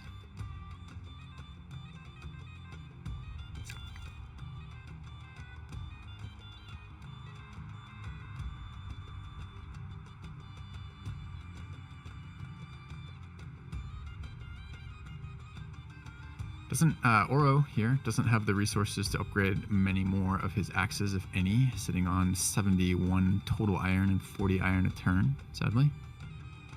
Chunk of units there as well, and in position, but fighting similar combat strength in terms of total rankings here. Klaas also not fortifying, so his units there, not spending the orders per turn, getting stronger on the defense.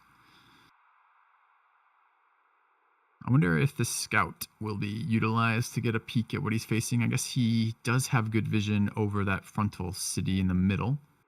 The one the stream is kind of paused on at the moment.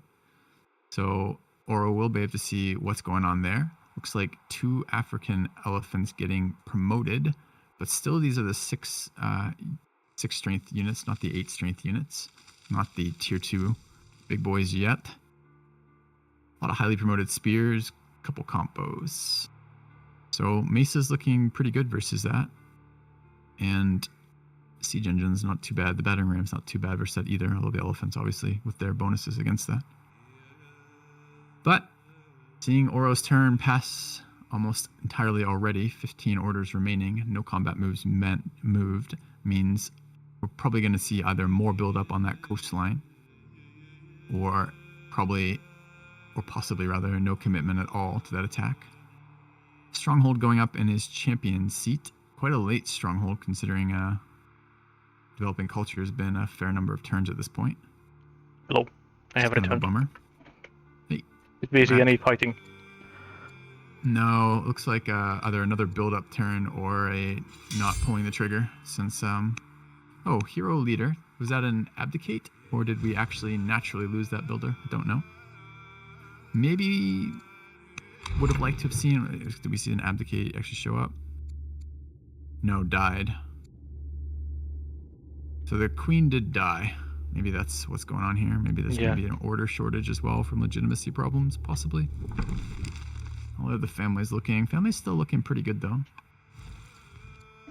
We can also see the first trireme on the field. Yep. But don't see a citadel, even though we are 1 turn away from our 8th law. We will miss the... Oh, this was our 7th law, rather. And this was 6 of 8 laws, so he's definitely not going to hit his ambition, even though... That's kind of bad news, too. I guess you can't... Negative cognomens are turned off for multiplayer at the moment, right, in the dual settings? Yeah, So, usually. There have been a couple of games where there have been negative cognomens, but it's off by default. Gotcha. Another battering ram in Gaza. Yep. So that will probably be on the front about the game after next. Yeah, no movement there at all. I don't even think I saw much in the way of additional reinforcement to the front. I guess the hero archer plus mace moving in is something. I did think about that, Fluffy. But when I checked his point total, it didn't really make that much sense. The wonders coming up are only 2 a pop, right? Maybe I guess he's got 4 of them coming up, legendary wonders. So that is 8 points. He needs 60. There'd be 12 on top of that. Can he get... I suppose some of these cities can hit strong, which is maybe like another 4. Yeah, I'm just trying to see if he can run opulence projects anywhere with estates. I've only seen 1 estates on this map, and it's in Auro's territory. Ah. There might be more. I've been really looking for them, but... No, it's not something that you then tend to pay super close attention to. I am impressed with their stamina. This is coming up on 5 hours, right? Yeah. Something like 3.5 of active play with the super long first turn. No, I think you're off by an hour.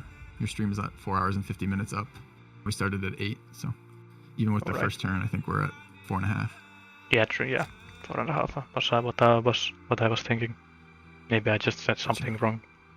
Definitely nice that. 3.5, but maybe I heard you wrong. Yeah, definitely nice to have had a co-caster for this one, so just to spare the vocal cords. I was considering casting another one this afternoon, but I think I'm going to pass on that today. Yeah, I'm very glad that I didn't cancel anything to cast yesterday's game that Sion picked up. Yeah. I think I saw that. So we might see a hero attack from Auro in the next turn or 2. He is sitting on... What? How much? I guess I gotta go back and look. Does he have enough to do some actual launch offensives? That's a very powerful combat ability. And definitely swing things around, especially when you're attacking in a limited choke like he's going to be. Sitting on 979 with 200 a turn. Oh, I don't.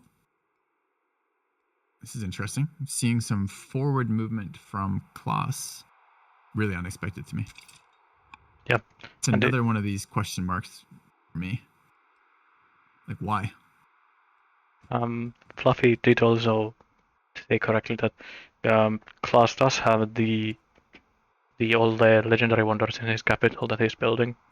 He's getting 4 of those, so that's 8 victory points, and then he's getting both of the religious wonders for extra victory points as well.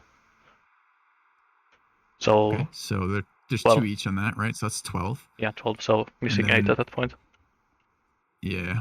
Lillebayam will hit strong, so that's extra as well.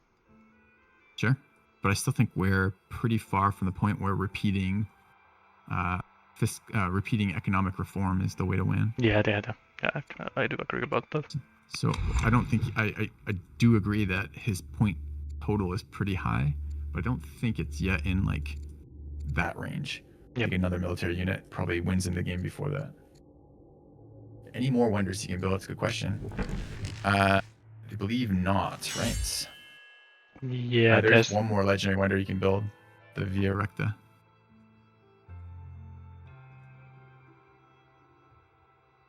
And I guess Via Recta is actually kind of nice if you want to go for points victory, because it gives you a lot of those luxuries that you can then build estates with. Yeah, although not great if you're going for point victory, and that's the it's not like the game ends then. What you've done is you put more stacking culture in other places that will push that forward faster after, kind of deal, Yeah, but from what I remember correctly, it's this time for these estates. You need to. It's a luxury in the city, so it's pretty common that you can actually build these estates for the opulence project without having some weird source of luxuries. Yeah. And then this is the opulence. And if we look, it's a victory point, but it needs a estate and a luxury. Yeah, I just wanted to take a look how many. He has 5 available luxuries, 6 available luxuries he could be sending.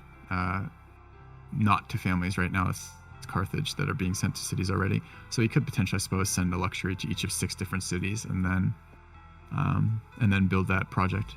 But even then, like, I don't think the one off the tech thing does anything for him there. Yeah, it's still super slow, but it's those are kind of guaranteed victory points. That they are very difficult to stop. Yes. And all that said, if he's talking about like that level of point stuff to win, what he really doesn't want to be doing if he's that close is dropping a city. Yeah. Like the commander moved to an elephant. If the thing that he has to be most worried about, this being Klass, the thing Klass has to be most worried about is the spike damage of these siege engines, these battering rams combined with a hero, combined with the potential crits off of Assyria. If that's the thing he has to be worried about, well, his commander on an elephant is going to mop up the turn after any of those siege engines, any of those battering rams that did a thing. Yep. So,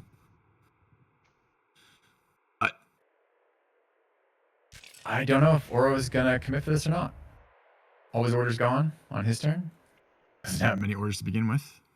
Am I seeing this right? No, I must have been wrong. It's a really awkward spot because when you just by looking at this as Auro, I think you know that if you go in, you're not winning this fight without some extraordinary RNG on those crits.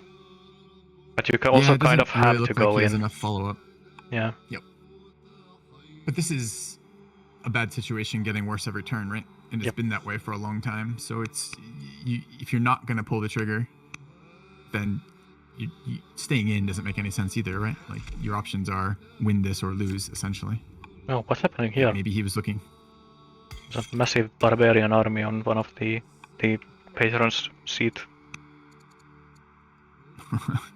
That's not great. Especially because He's got units of his own there. Yeah, but it's tying to a maceman there, and you really want those macemen on the front line. Oh yeah, for sure.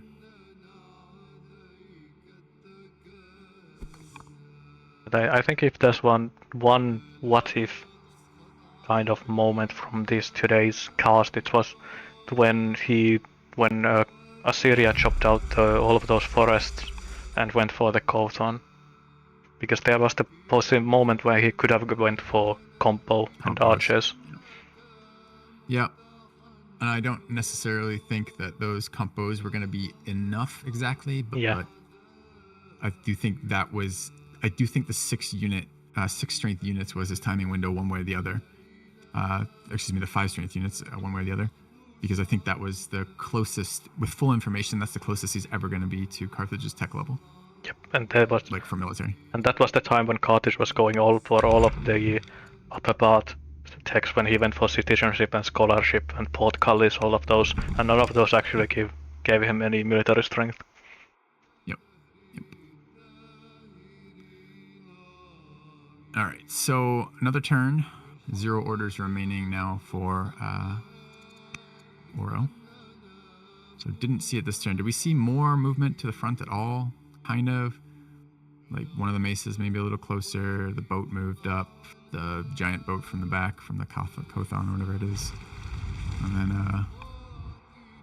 one of these days I'm going to play a game that has at least made up wonders so I can mispronounce them and not come off like a jackass. But instead I can play historical 4X and keep running into real world things that I don't know how to say. Yeah, that's why you try to figure out as many way of shorthanding them as you can. Yeah, exactly. Boat wonder. Oh yeah. At least with these ancient languages, a decent amount of them are pronounced the same way as they are written. So for me, it's easier than to figure out how to say made up English words. Yeah.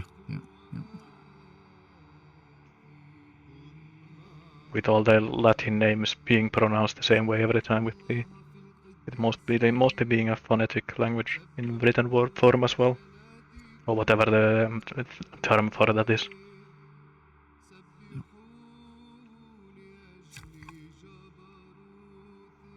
I think I spent a good amount of one of my casts just complaining about all of the Carthaginian city names. Yeah. With all of them being You're inevitably Latin. messing them up. Yeah, with all of them being Latin instead of Phoenician.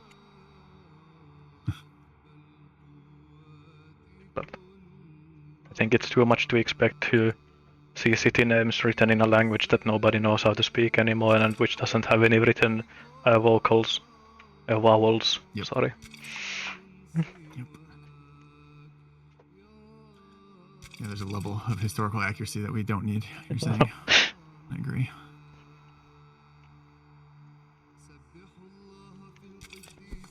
I don't know what that spear move is. This is just to get a counter-attacking unit up front, just to really do as much damage as possible to those battering rams, maybe. It's probably just it's also a kind of a display of dominance. you won't dare attack this counter-attacking unit. See. It's also Actually, with 3 promos as well, so he's not even a valueless unit at this point. no. Oh man.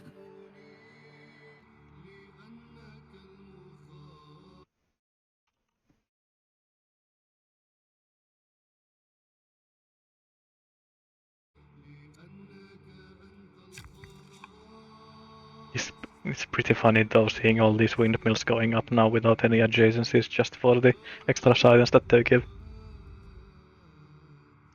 Yeah, I mean, they are a stone costing building, and he has infinite stone per turn, pretty much, so on some level that makes sense, but on another level, his resources aren't so good that I couldn't see some adjacencies being useful for him. Wish I could see his shrine count without having to actually go look for them. Probably a way to do it, but I just realized that maybe he's going for mangonels instead of polybolos because mangonels cost stone. Yeah. Yeah. So if we go here and improvements. Yeah, you can count them here, but it doesn't give a total count, just gives you the by name. Yeah. So what's this? But I can tell you 26, 30, 36. 36 orders, I believe. Yep, that's gonna be a couple. It's gonna be more orders gained than I think Oro has access to. Let's have a look. It's a shame that you don't see these palaces that often, because I do really like how the improvement itself look. The on-map model. It's so red that it's easy to notice. Yep. I think you were partially right there. It kind of was a display of dominance, but the dominance is more than just the flex. He's actually Klaas is attacking. He's moving units up, pushing his borders forward, setting up siege engines, and attacking. On the one hand, he's got to win, but on the other hand, why bother? Yeah, I think you could definitely just wait for the Wanderers to finish before doing anything too rash. Yeah, I don't necessarily think this is rash. I mean, I think this is fine. And if he gets, if he does a couple turns of combat and then Heliopolis kicks in the middle of it, it's not going to hurt him any. Yeah. But I think with the count we did of his actual victory points, that his closeness to victory is such that maybe he can find a way to get those last couple points without having to do an attack. But then again, taking cities is going to be victory points, right? Not many, because they're going to be weak when they flip, but it is something. I just don't. I don't like this when you are in a strong, advantageous position already, and then you split your army and try to attack with half an army. That just makes me nervous. Because that's the way. When we have seen Assyria make late game comebacks, it's always from this position, where Assyria has concentrated force, and another player is attacking them without their full army. I cannot fault your logic, but as a viewer, I want you to stop right now and quit your heretical ravings. I want to see some combat, and I want him to advance into the meat grind of Assyria and show us some unit deaths. But I think you're right from your assessment point of view. I think you are absolutely correct. I don't quite understand what he sets up to gain here. Yeah, it's. I mean, even this isn't necessarily an Assyrian favored fight, if he wants to go in at some point from these Carthaginians, or even if these Carthaginians push towards Arafat, it's not going to be an easy fight in any way. But I think the further the Carthaginians move, the more it favors Assyria. Yeah. If Carthage wants to do what he's doing here, he needs to see. Maybe the one advantage Assyria has is the boats, right? Like the strength. I think it's 8 boat moving up right now, right? Yep. I think it's unlikely that Carthage gets much of a foothold. Carthage needs to block the water movement to safely advance his siege engines up this, like to walk those energies up on these hills over here. And to block the water, he needs to be able to put boats in the path from where the units can reinforce. I suppose he doesn't. I suppose what he can actually do is block every tile that can be landed on. Maybe that does the same thing. But his boats are not stronger right now. So if he puts boats to block the water movement, he's going to get his boats killed by the bigger boat coming in. So I suppose if he just covers all the tiles with units, he kind of does the same level of protection. Yeah, I guess Assyria doesn't really have the range firepower to actually push holes into these coastal tiles if Carthage wants to cover the entire coastline. Yep, that's what I think. Assyria. And if Assyria loses the access to water like that, I do think these hills are going to be prohibitively expensive for him to actually make attacking easy. He's just not going to have enough orders to move around on those hills in a way that lets him flood like he needs to. Yep. He's also dealing with some of those rebels as well. Yeah.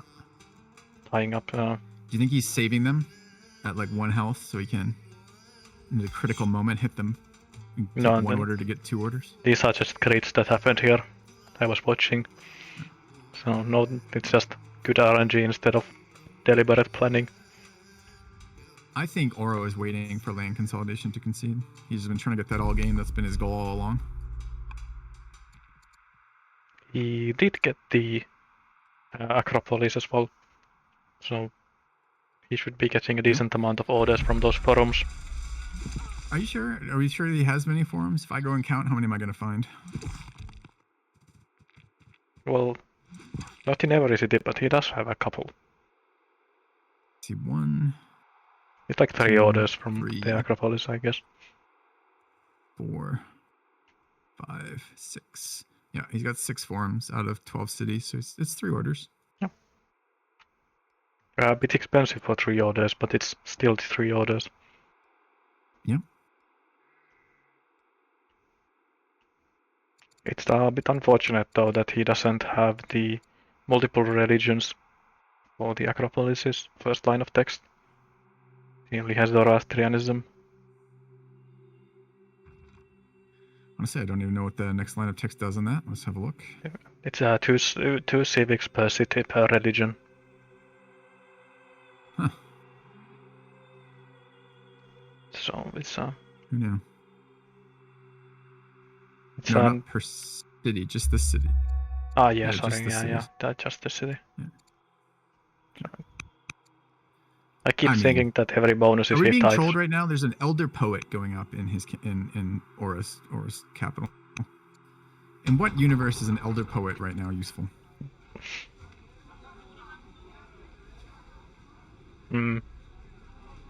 Maybe he really wants those civics. I don't really know any other reason why he would The ever go civics for it. it's only citizens. It's not population. Oh, Right? right. So it's only unassigned, unspecialized citizens. So it gives 0 civics right now. I keep thinking this bonus is way better than it actually is. Yeah. It does say net yield change of 3.8 with this for some reason. Why? Because he does not have. Maybe with one of his laws. We missed a law interaction. Maybe he really wants the VR Rector Souk, the last one day available. Wants to get to legendary for that one. Maybe.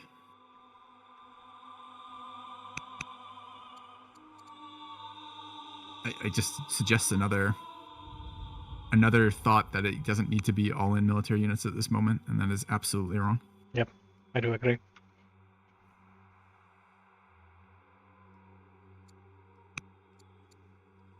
It's pretty funny though with these spy networks because Carthage can see all of these rebels in Gaza. Yeah. What is causing these crazy? I have to Is this assume just that it's the back to- slavery revolts, I have to guess. I don't really see any delayed other slavery reason. revolts? His families aren't that bad. He did have back-to-back changes of rulership. Is this a family rebelling? No, it's two different families, right? These Yep. rebels are hunters, and the previous rebels were patrons. Yep. The only thing that I can think of that gives you rebels in 2 different family cities at a pretty short time span is from slavery related events. Because there's a couple of those slave rebellion the slave rebellion questline events that give you a couple of rebels in your random cities.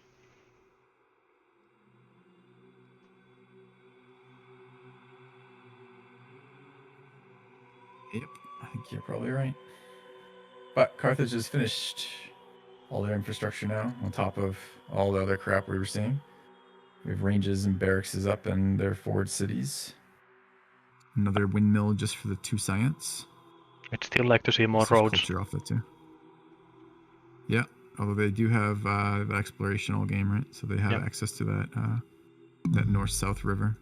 Yeah, a couple roads I'd like to see.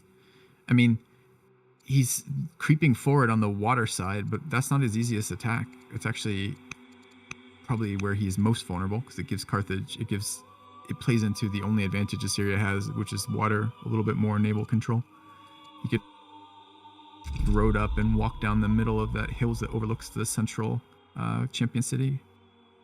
Just push in through that. I mean, I suppose it does have flat to it. Perhaps it's more accessible in some level, but it's in between 3 of Carthage's cities, all of which can reinforce to that point. Yep. I'm kind of surprised that nobody actually tried to go for this hill south of Carthago Nova. Because this seemed like such a strong position for to me. Yeah, I agree. I'm surprised they're still playing. Have we had any sessions go as long as this? I believe the first game maybe was 6 hours or something. The absolute first session of the entire tournament. Yeah, I think Alcaraz is thinking of the same one that I was. I didn't actually see that one, but it's the first match on the playlist that has all of the tournament games, so I see it on YouTube quite often.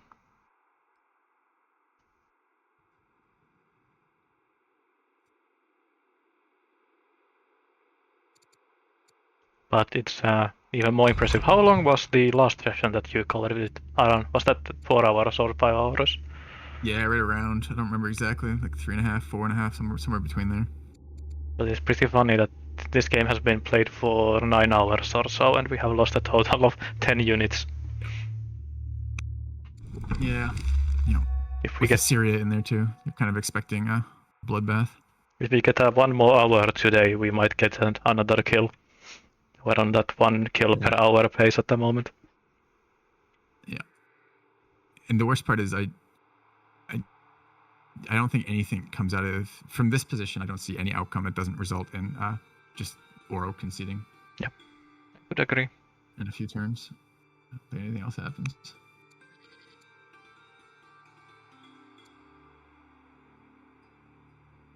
Yeah, the rebellion grows. I wonder if these are the slave revolts. Because that's still the only thing that I can think that would give you rebels with such high family opinion. It's funny.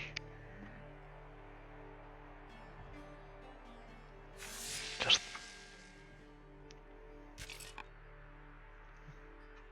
it's Has Klass queued up all the point economic or point science things yet?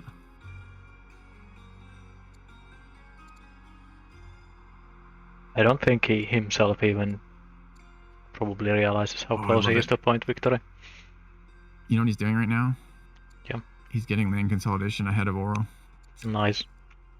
Will he hit in one? Because Auro is 2 turns away.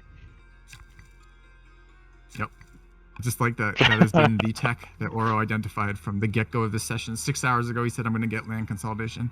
And not only has he not got it yet, but his opponent, who has gone every other tech that gives science in the game at this point, is about to, literally, I think all of them, right? Portcullis, philosophy, whatever the ballistic tech is that gives you windmills, you know, like you name it, he's already got it. The only one he doesn't have, I think, is land consolidation. He's now picking that up ahead of. Yeah, cartography for the steel science action. I think it's actually the only one that he's missing. Yeah. You're on the other player, but yeah. Yeah, sorry, yeah. But I know that he doesn't have the cartography either. Right, because I remember him switching off it because he wanted to vent the upper part of the tree instead of for the mangonel. But this is probably the only science thing that he is missing on Carthage, aside from land consolidation. Yep. I actually have went for cartography once quite early. I was playing on an inland sea map, and I rushed portcullis, and then went for that one. I did not win, but I think it was a good attempt. Yeah. Strong recommendation for that strategy. I think it could work. It's the same thing. Has this always been a patron? Which city? I didn't realize. Wait, seriously?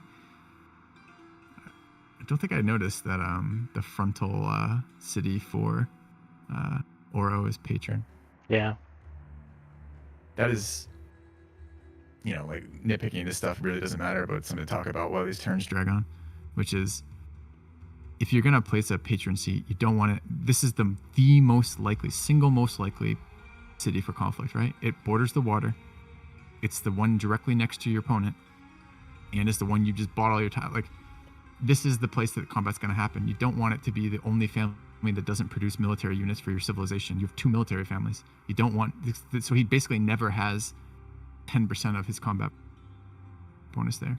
Now, I suppose if he's attacking, who cares? But on some level, it's kind of a bummer. He will get the national, like, you know, his archers are in there. He gets Sentinel, but he's not going to get any matched 10% bonus for that.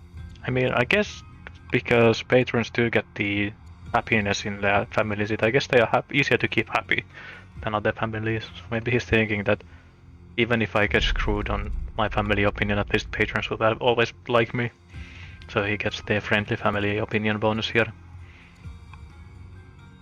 Maybe. I still think going champions would is the... I think you're gonna... Yeah.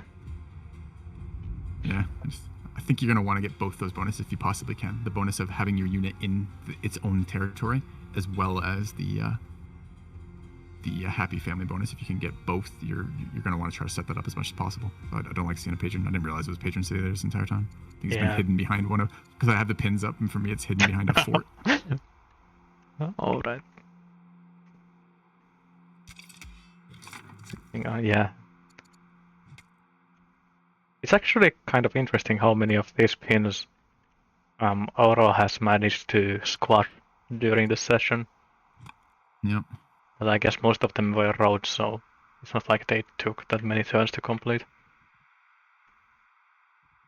It's so sad too at this like moment, like where it looked like they were maybe gonna fight up to the north there, that these rebels have started sapping Auro's turns. Yeah, and it's just not just sapping the turns, but they are keeping back multiple macemen. And yeah, the macemen would be the teeth of this attack. The first units to go in.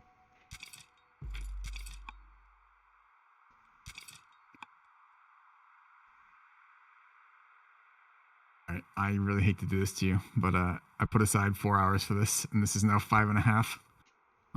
I just do not have any more time for this today, sadly. Yeah, no problem. I completely understand this. Yeah. Lots of setup. And it doesn't seem that the players are that interested in stopping either, so there's a good chance that this will go for another hour at least. Yeah. I hope not for your sake, but maybe we will see some ridiculous offensive from Klass now with this amount of tech advantage and military buildup. Maybe that will happen. Yep. Hope it does for watchers for sure. We do get Heliopolis in a couple, so we'll hold on until then at least. Okay. But thank you very much for joining. Yeah. Yeah, I appreciate it. It's been a fun one to have someone else to chat with as this is going on, because I think filling the air alone on this would have been a little painful. It's been a slow game. Yeah, it's nice to go to podcast mode when you don't have to ramble by yourself. Yep. I'm sorry to leave you on your own like this. Yeah, no problem. You took care of the stream while I was tending to the cat, so they had something to listen to then. Yeah, and if it gets real dead, the air, you can bring the cat in. Yeah, I was considering that once. I don't know if you... the cat's fan. Yeah, I don't know if you saw the pictures, but she likes to sit on top of my computer, so... I did see that. I saw that on the channel. So I could just basically hand her the headset and she could feel the air for a bit. Let her cast her displeasure. Anyways, have a good one, mate. Yeah, thank you for today, and hope we'll have you cast some other games as well. It's always a pleasure to have you online. Appreciate it.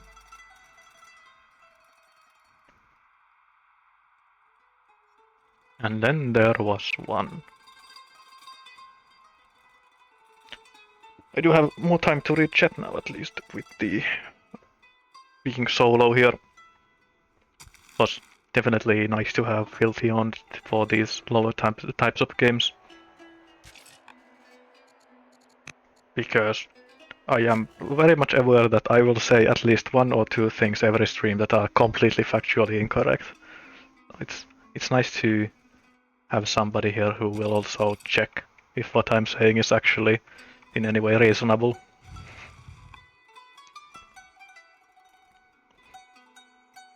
Yeah, it does seem like Klass is, well, with onagers it's never easy to say, because when I see onagers from the player who is in a winning position and will win without actually going for an attack, I think that these are defensive onagers before that they are offensive onagers. Because if he goes all for all of these onagers, he still doesn't have a strong front line to actually put in front of them, and you need a strong front line, especially when you want to have offensive onagers. On defense you can get away with a lot fewer kind of meat shields.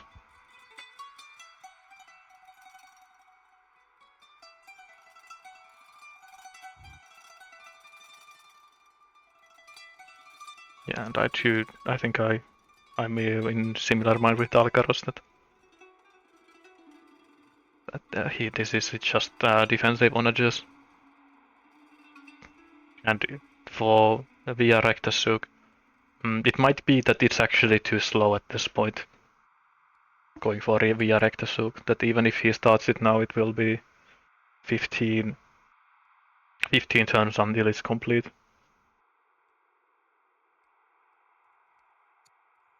But I guess it's kind of difficult to figure out other ways than that would be faster than 15 turns either, if he really wants to go for points.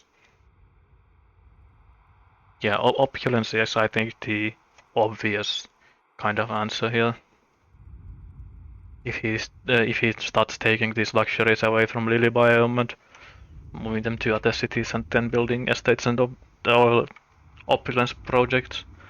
But even opulence projects will... I guess they will be faster than 15 turns though, especially if you can rush them in any way.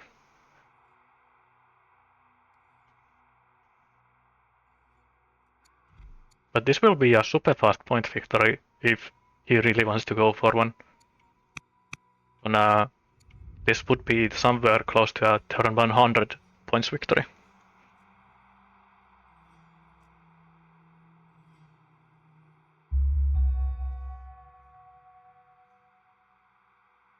And the unfortunate thing is that I don't really see a way that Assyria can get any play here anymore, any initiative in a way. Any ways of actually forcing Carthage to do something that Carthage doesn't want to do. Because attacking here, Carthage doesn't mind fighting. Attacking here, Carthage doesn't mind fighting. You can't sneak any units back here to disrupt anything. So it unfortunately seems like these rebels were kind of the last straw that really is stopped Assyria from aggressing in the north.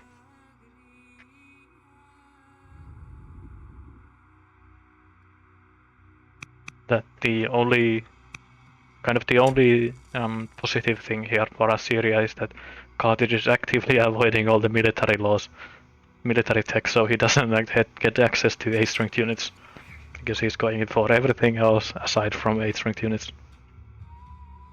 Because if these fully upgraded spearmen were pikes, or if he has swordsmen, or if he has longbows, or if he had crossbows, I think this game would have been over already.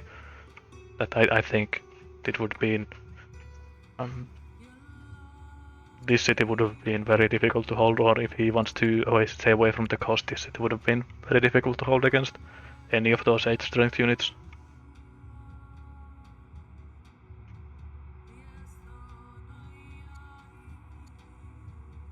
But it's also because Klass is just is at such a commanding lead, and he is very much aware of the commanding lead that he is in.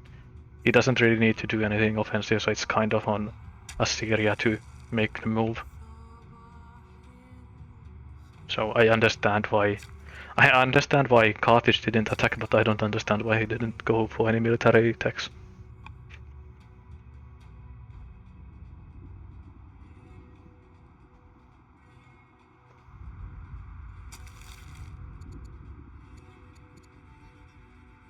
If you have... Is there any reason to keep these missionaries around if you have your religion in every city? Wouldn't it be better just to delete it so you can get the upkeep?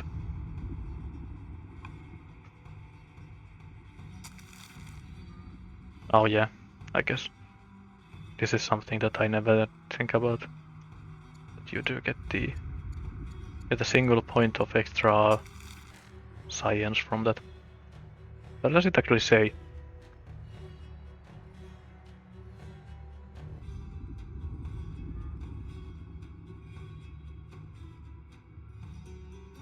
Interesting. I didn't realize that. I don't think I've ever realized that this was a thing.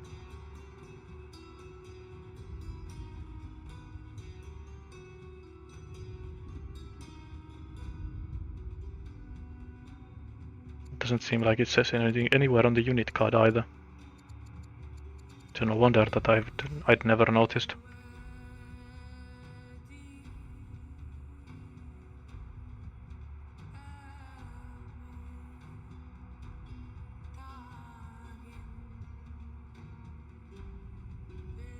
well, if Cartridge does take this as a mental game where he is actually trying to break his opponent's mental, at least he will have succeeded in forcing Filthy out for today's stream.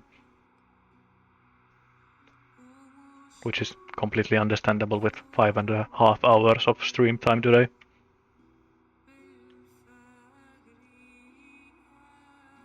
I'm so glad that I did have a co-caster for the first part, because I was 100% certain that my voice would have failed me at this point if I had to be alone here for the whole time.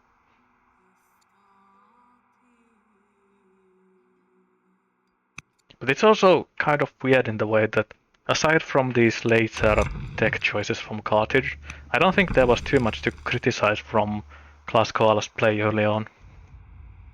I think he has played a very good game here. Very good game here in general. Just the kind of weird tech choices here in the late game and the lack of roads from the backline, from Lily Biome mostly. I think I'd like to see roads from these two cities. Maybe not even from here, because you are a statesman seat, so you can just pump out the what's it called?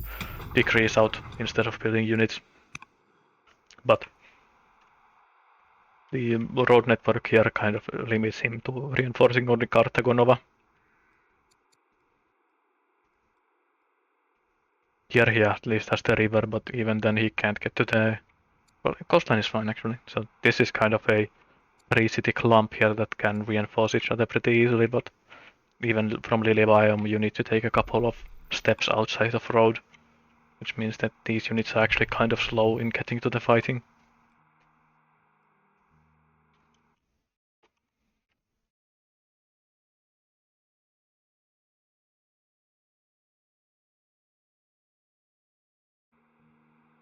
The legendaries are still underway, I believe. Pantheon did finish this turn. Oh, that's sweet, sweet. Plus 40 global training, as well as a boatload of civics. I don't think we see them here yet from the Pantheon. Oh, we do actually. His civics upkeep is kind of low then, compared to what I thought it would be.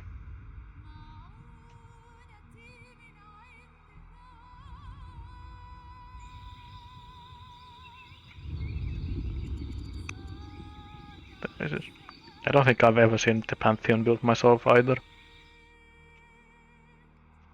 Let me check my keybinds. Is there a way to rotate?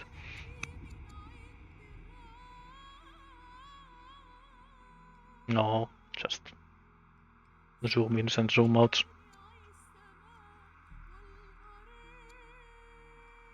Yeah, the Colosseum is quite nice when you see it still being built. Very distinctive in the round shape. With the Ziggurat, and we have the Ishtar Gate. You have an aqueduct. Luckily not broken this time.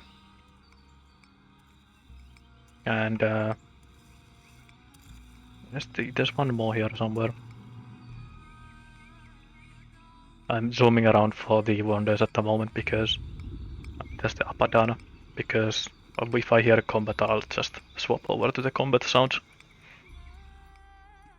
Then for Assyria, we do have the Kothon. I do really like this because Carthage. I do really like Carthage in games that are not old world at the moment. I do like Carthage in this game as well, but it's a bit overtuned at the moment, I think. So, because this is a Carthaginian wonder, I do like it because of that. Very cool. And we have the Jebel Barkal. Where is the Jebel Barkal actually? Is it from? It's from Assyria somewhere, right? Unfortunately, we don't get a nice history blurb for it. And then the Acropolis. I believe that's all the wonders.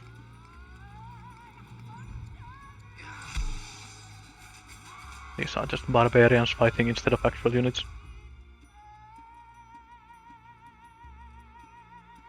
Yeah, there's still Oracle somewhere.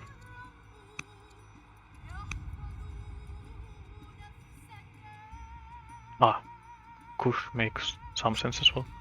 I didn't think there's that type of redstone. This type of redstone is fairly it's kind of difficult to find outside of the Near East. So I think my second choice would have been somewhere in Arabia, maybe.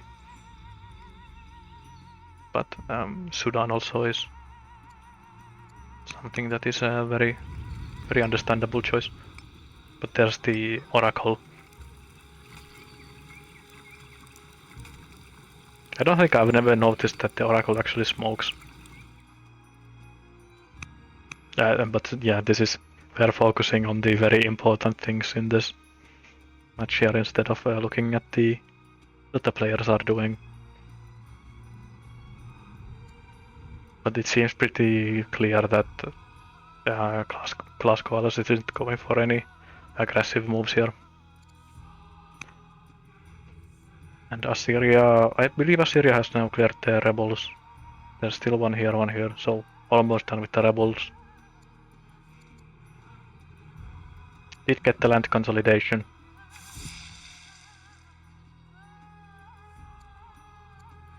Well,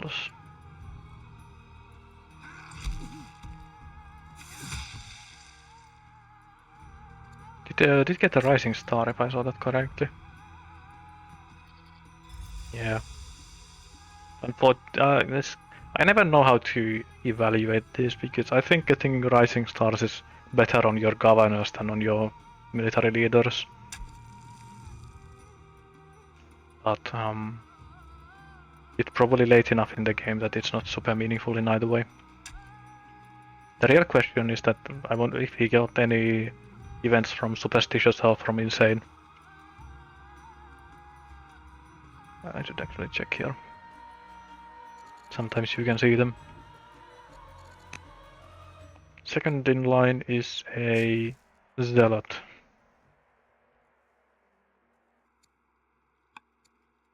As well as a second Zealot. Definitely seems to be a pretty notable Zealot preference for Assyria this game. I believe he has already had 4 leaders that were Zealots. Yeah, where's that you could saw it? Yeah. Went from a tactician to... This is 51 to Zealot to a builder to a hero, so mostly just military archetypes for Assyria here. For Carthage we had a schemer into commander. A good amount less deaths in the royal family for Carthage here.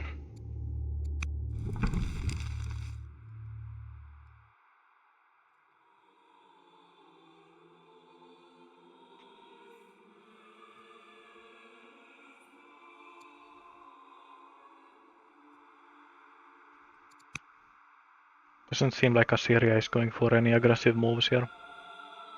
I don't think you can with 17 orders in the bank. It's not enough to actually get a reasonable amount of forces forwards. You could move these ahead so that they are closer to the fight, but I don't think you can actually fight. There's also a lot of slingers in the bank. I don't know if this is just because he has had time in these hunter cities without much to do, so he has just been building slingers. But these slingers are kind of useless until he gets to all the way to Bodkinara and can actually start upgrading them. Because if you are stockpiling this many slingers, you don't really want to turn them into archers. It's really expensive in training to do this.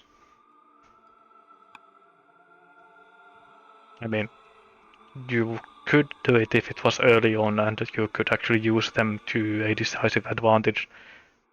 But at this point, it's probably much more cost effective to try to wait for longbows instead. I mean in terms of, because you could also build archers here So it's much more efficient to actually build archers than to upgrade archers into slingers into archers. But building these slingers in advance and then upgrading into the longbows actually saves you a lot of in training, because of these longbows cost 100 production base, and these slingers only cost 60. So you are saving 40 training in this local training, and then you are paying the back 80 from your global pool. So you are basically transferring. You are paying extra training, but you are getting your longbows instantly, and you are subsidizing them from these backline cities training, which is really nice to get done. And but here, if you upgrade from these slingers to these archers, you are only saving 20 local training. And that's half as efficient in terms of the training save.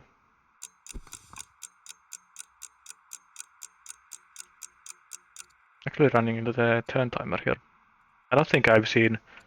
I think that was the first time I've heard that sound during this entire session. So either the players have been really proactive in prolonging their turns, or they have been playing actually kind of fast.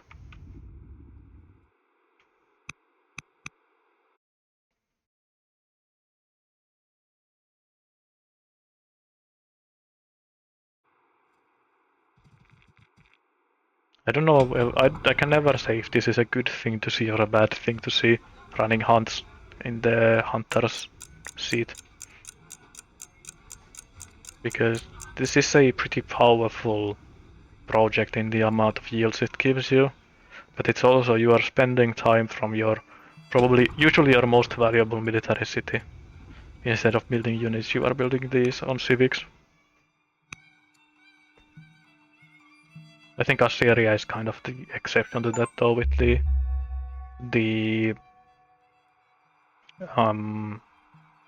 double military family. That the spending some turns from on your military cities on things that are not the military units doesn't have quite the same effect on your total output as this is on some other nations.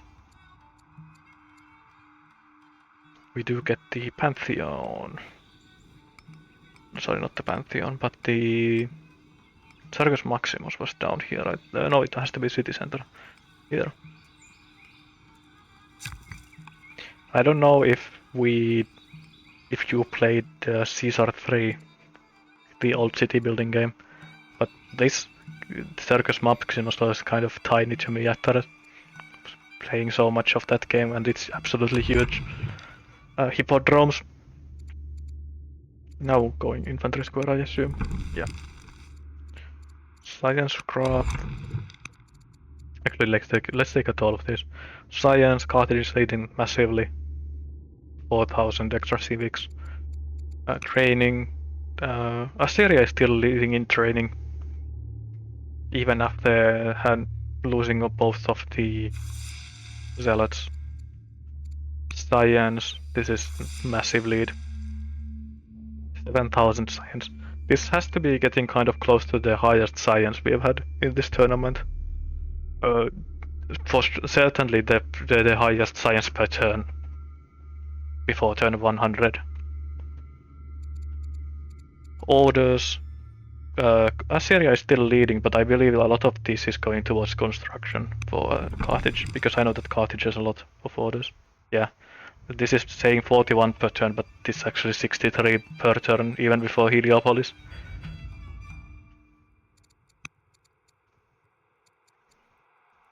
As dualism and legalism as his theologies.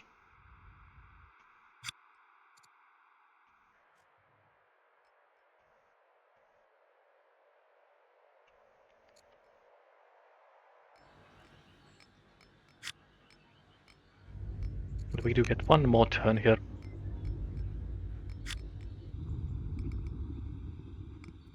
Unfortunate, but this does mean that on the very first turn of the next session of this game, we will see all of these wonders complete.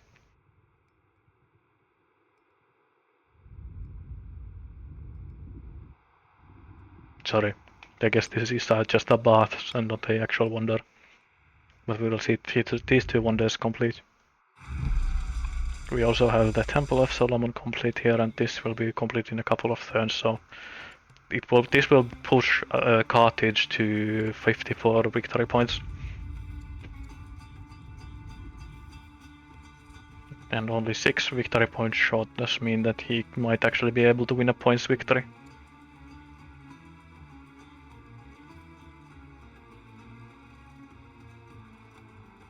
$55 from here. Would need 5 points from somewhere. Kind of impressive that he actually got this center city to strong culture. It's very rare to see these cities hit anything above developing, because usually they get fought over and quickly enough that they actually are pressured to do something else than spam these culture buildings. Actually, where is all this culture coming from anyways? Luxuries, paganism, Zoro, minors. Alright, it's double luxuries. So yeah. But it's also rare to see players be comfortable enough to actually build these mines here in the front and then even put specialists on them. Usually this would get pillaged pretty quickly.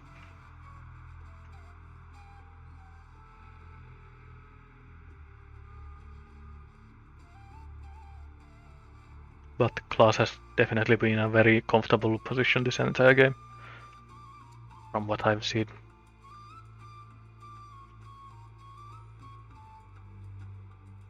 Getting grows up as well, so a good chance that he will actually hit 300 signs per turn if this game goes any longer than the first action after getting this Heliopolis up.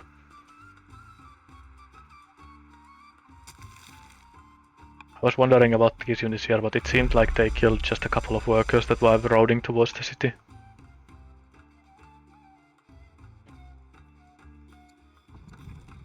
So there is a chance for a counterattack for Assyria here, but I don't think it's a easy counterattack anyways.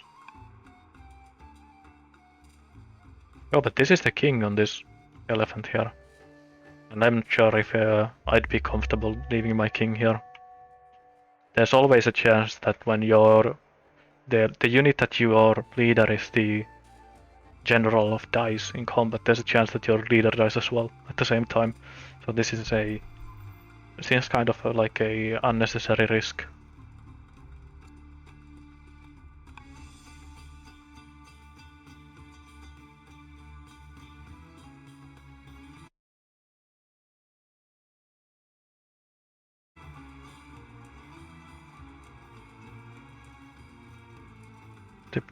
This does mean that he will try to kill both of these units here this turn, but again, it doesn't seem super easy to do.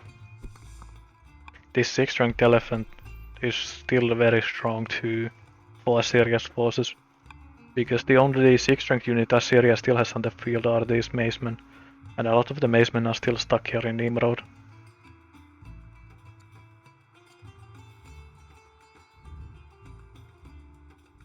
Yeah, he's basically the only units that he has here that are really close by are just a couple of force march spears and this one archer.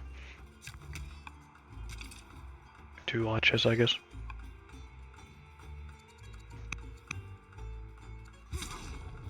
I have to swap perspectives to see who the heir is here, so let's see. I was thinking the same, but I don't think I'd want to swap my heir when I'm a commander in one of these late game situations. And here also would be a regency. So it's definitely not something, not a risk that I would take just to kill one worker. I'd rather lose 2 spearmen here or even one of these tribals much more rather than this. Put my king on the risk. But I consider Commander to be one of the better late game leaders with this plus 10 XP per year for all units than the infantry defense bonus. I think both of these are very strong when your army is super big like here. So if we look at this Carthaginian army, 16 ranged, 19 infantry. And all of these units, aside from a couple of these tribals. Can we actually see tribals here? Weird. I know that he has some tribals, but doesn't seem like they are showing up on this list. But all of those units will be getting 10 X training for free every turn. And it means that these spearmen here, for example, that have been alive for a long time, have gotten a lot of upgrades for free from just having that leader on the field. And that goes a long way of offsetting this Assyrian free 10% crit that all of their units get.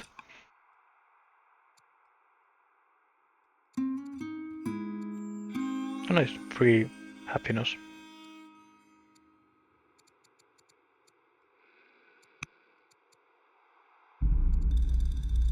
And a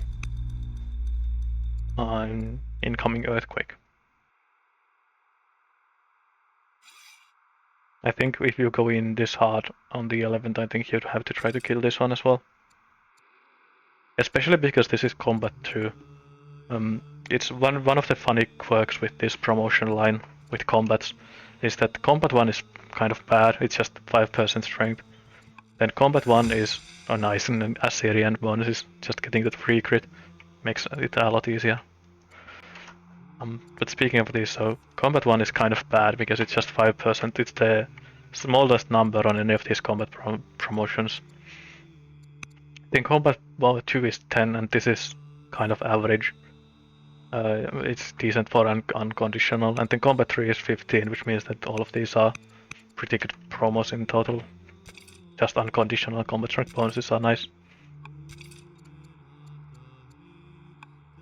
So killing units with combat 2 is actually kind of good because it means that they will never get that combat 3.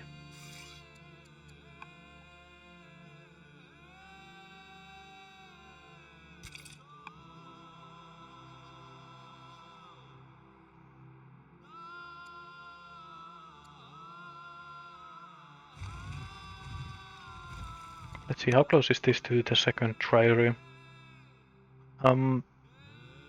So if I have a UI selection, now that scouts have the counter on top of their head, then we shows that how many turns until they get out of stealth. Can we get a timer on these as well? Because I know that this has made one trireme, but I don't remember when it had, and it doesn't seem like it has a counter for the next one, but like a counter on this tile as well for the triremes. Because it seems pretty likely that this will still spawn one more trireme before the game ends. Can you see it somehow? Oh yeah, it says here. Just doesn't show on the tile itself. But I am blind and an observer, so I would like a visual number. Maybe not as an always something, but as a toggle or something.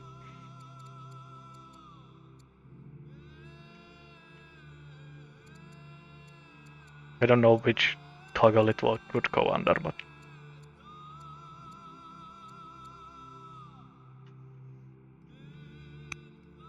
what's this? Oh, it's just from the Queen. Just wondering why it had so many promotions.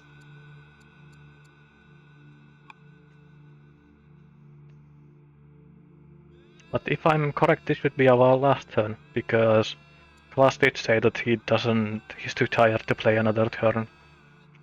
So I assume that Auro will end his turn here, and when it passes over to Klass, we'll pause the game and save it here. Yeah. I'll also take a backup of this for multiplayer here. So in the case that a hard drive melts or the cloud services break or something like that, so I also have a copy. Yeah, they are still continuing. But I think there's also a non-zero chance that that Auro resigns between sessions, or we get to the next session of this match, and both of these wonders go online. There's one turn with Heliopolis, and Klass just crushes this army here with his million orders. So I think there's basically no chance that the next session will be super long. I think the next session will be a couple of hours max. Depends on how stubborn Auro wants to be here. But this was still more build-up. I am very happy that I picked Klass as my tournament favorite early on, because this is some very dominant play from him.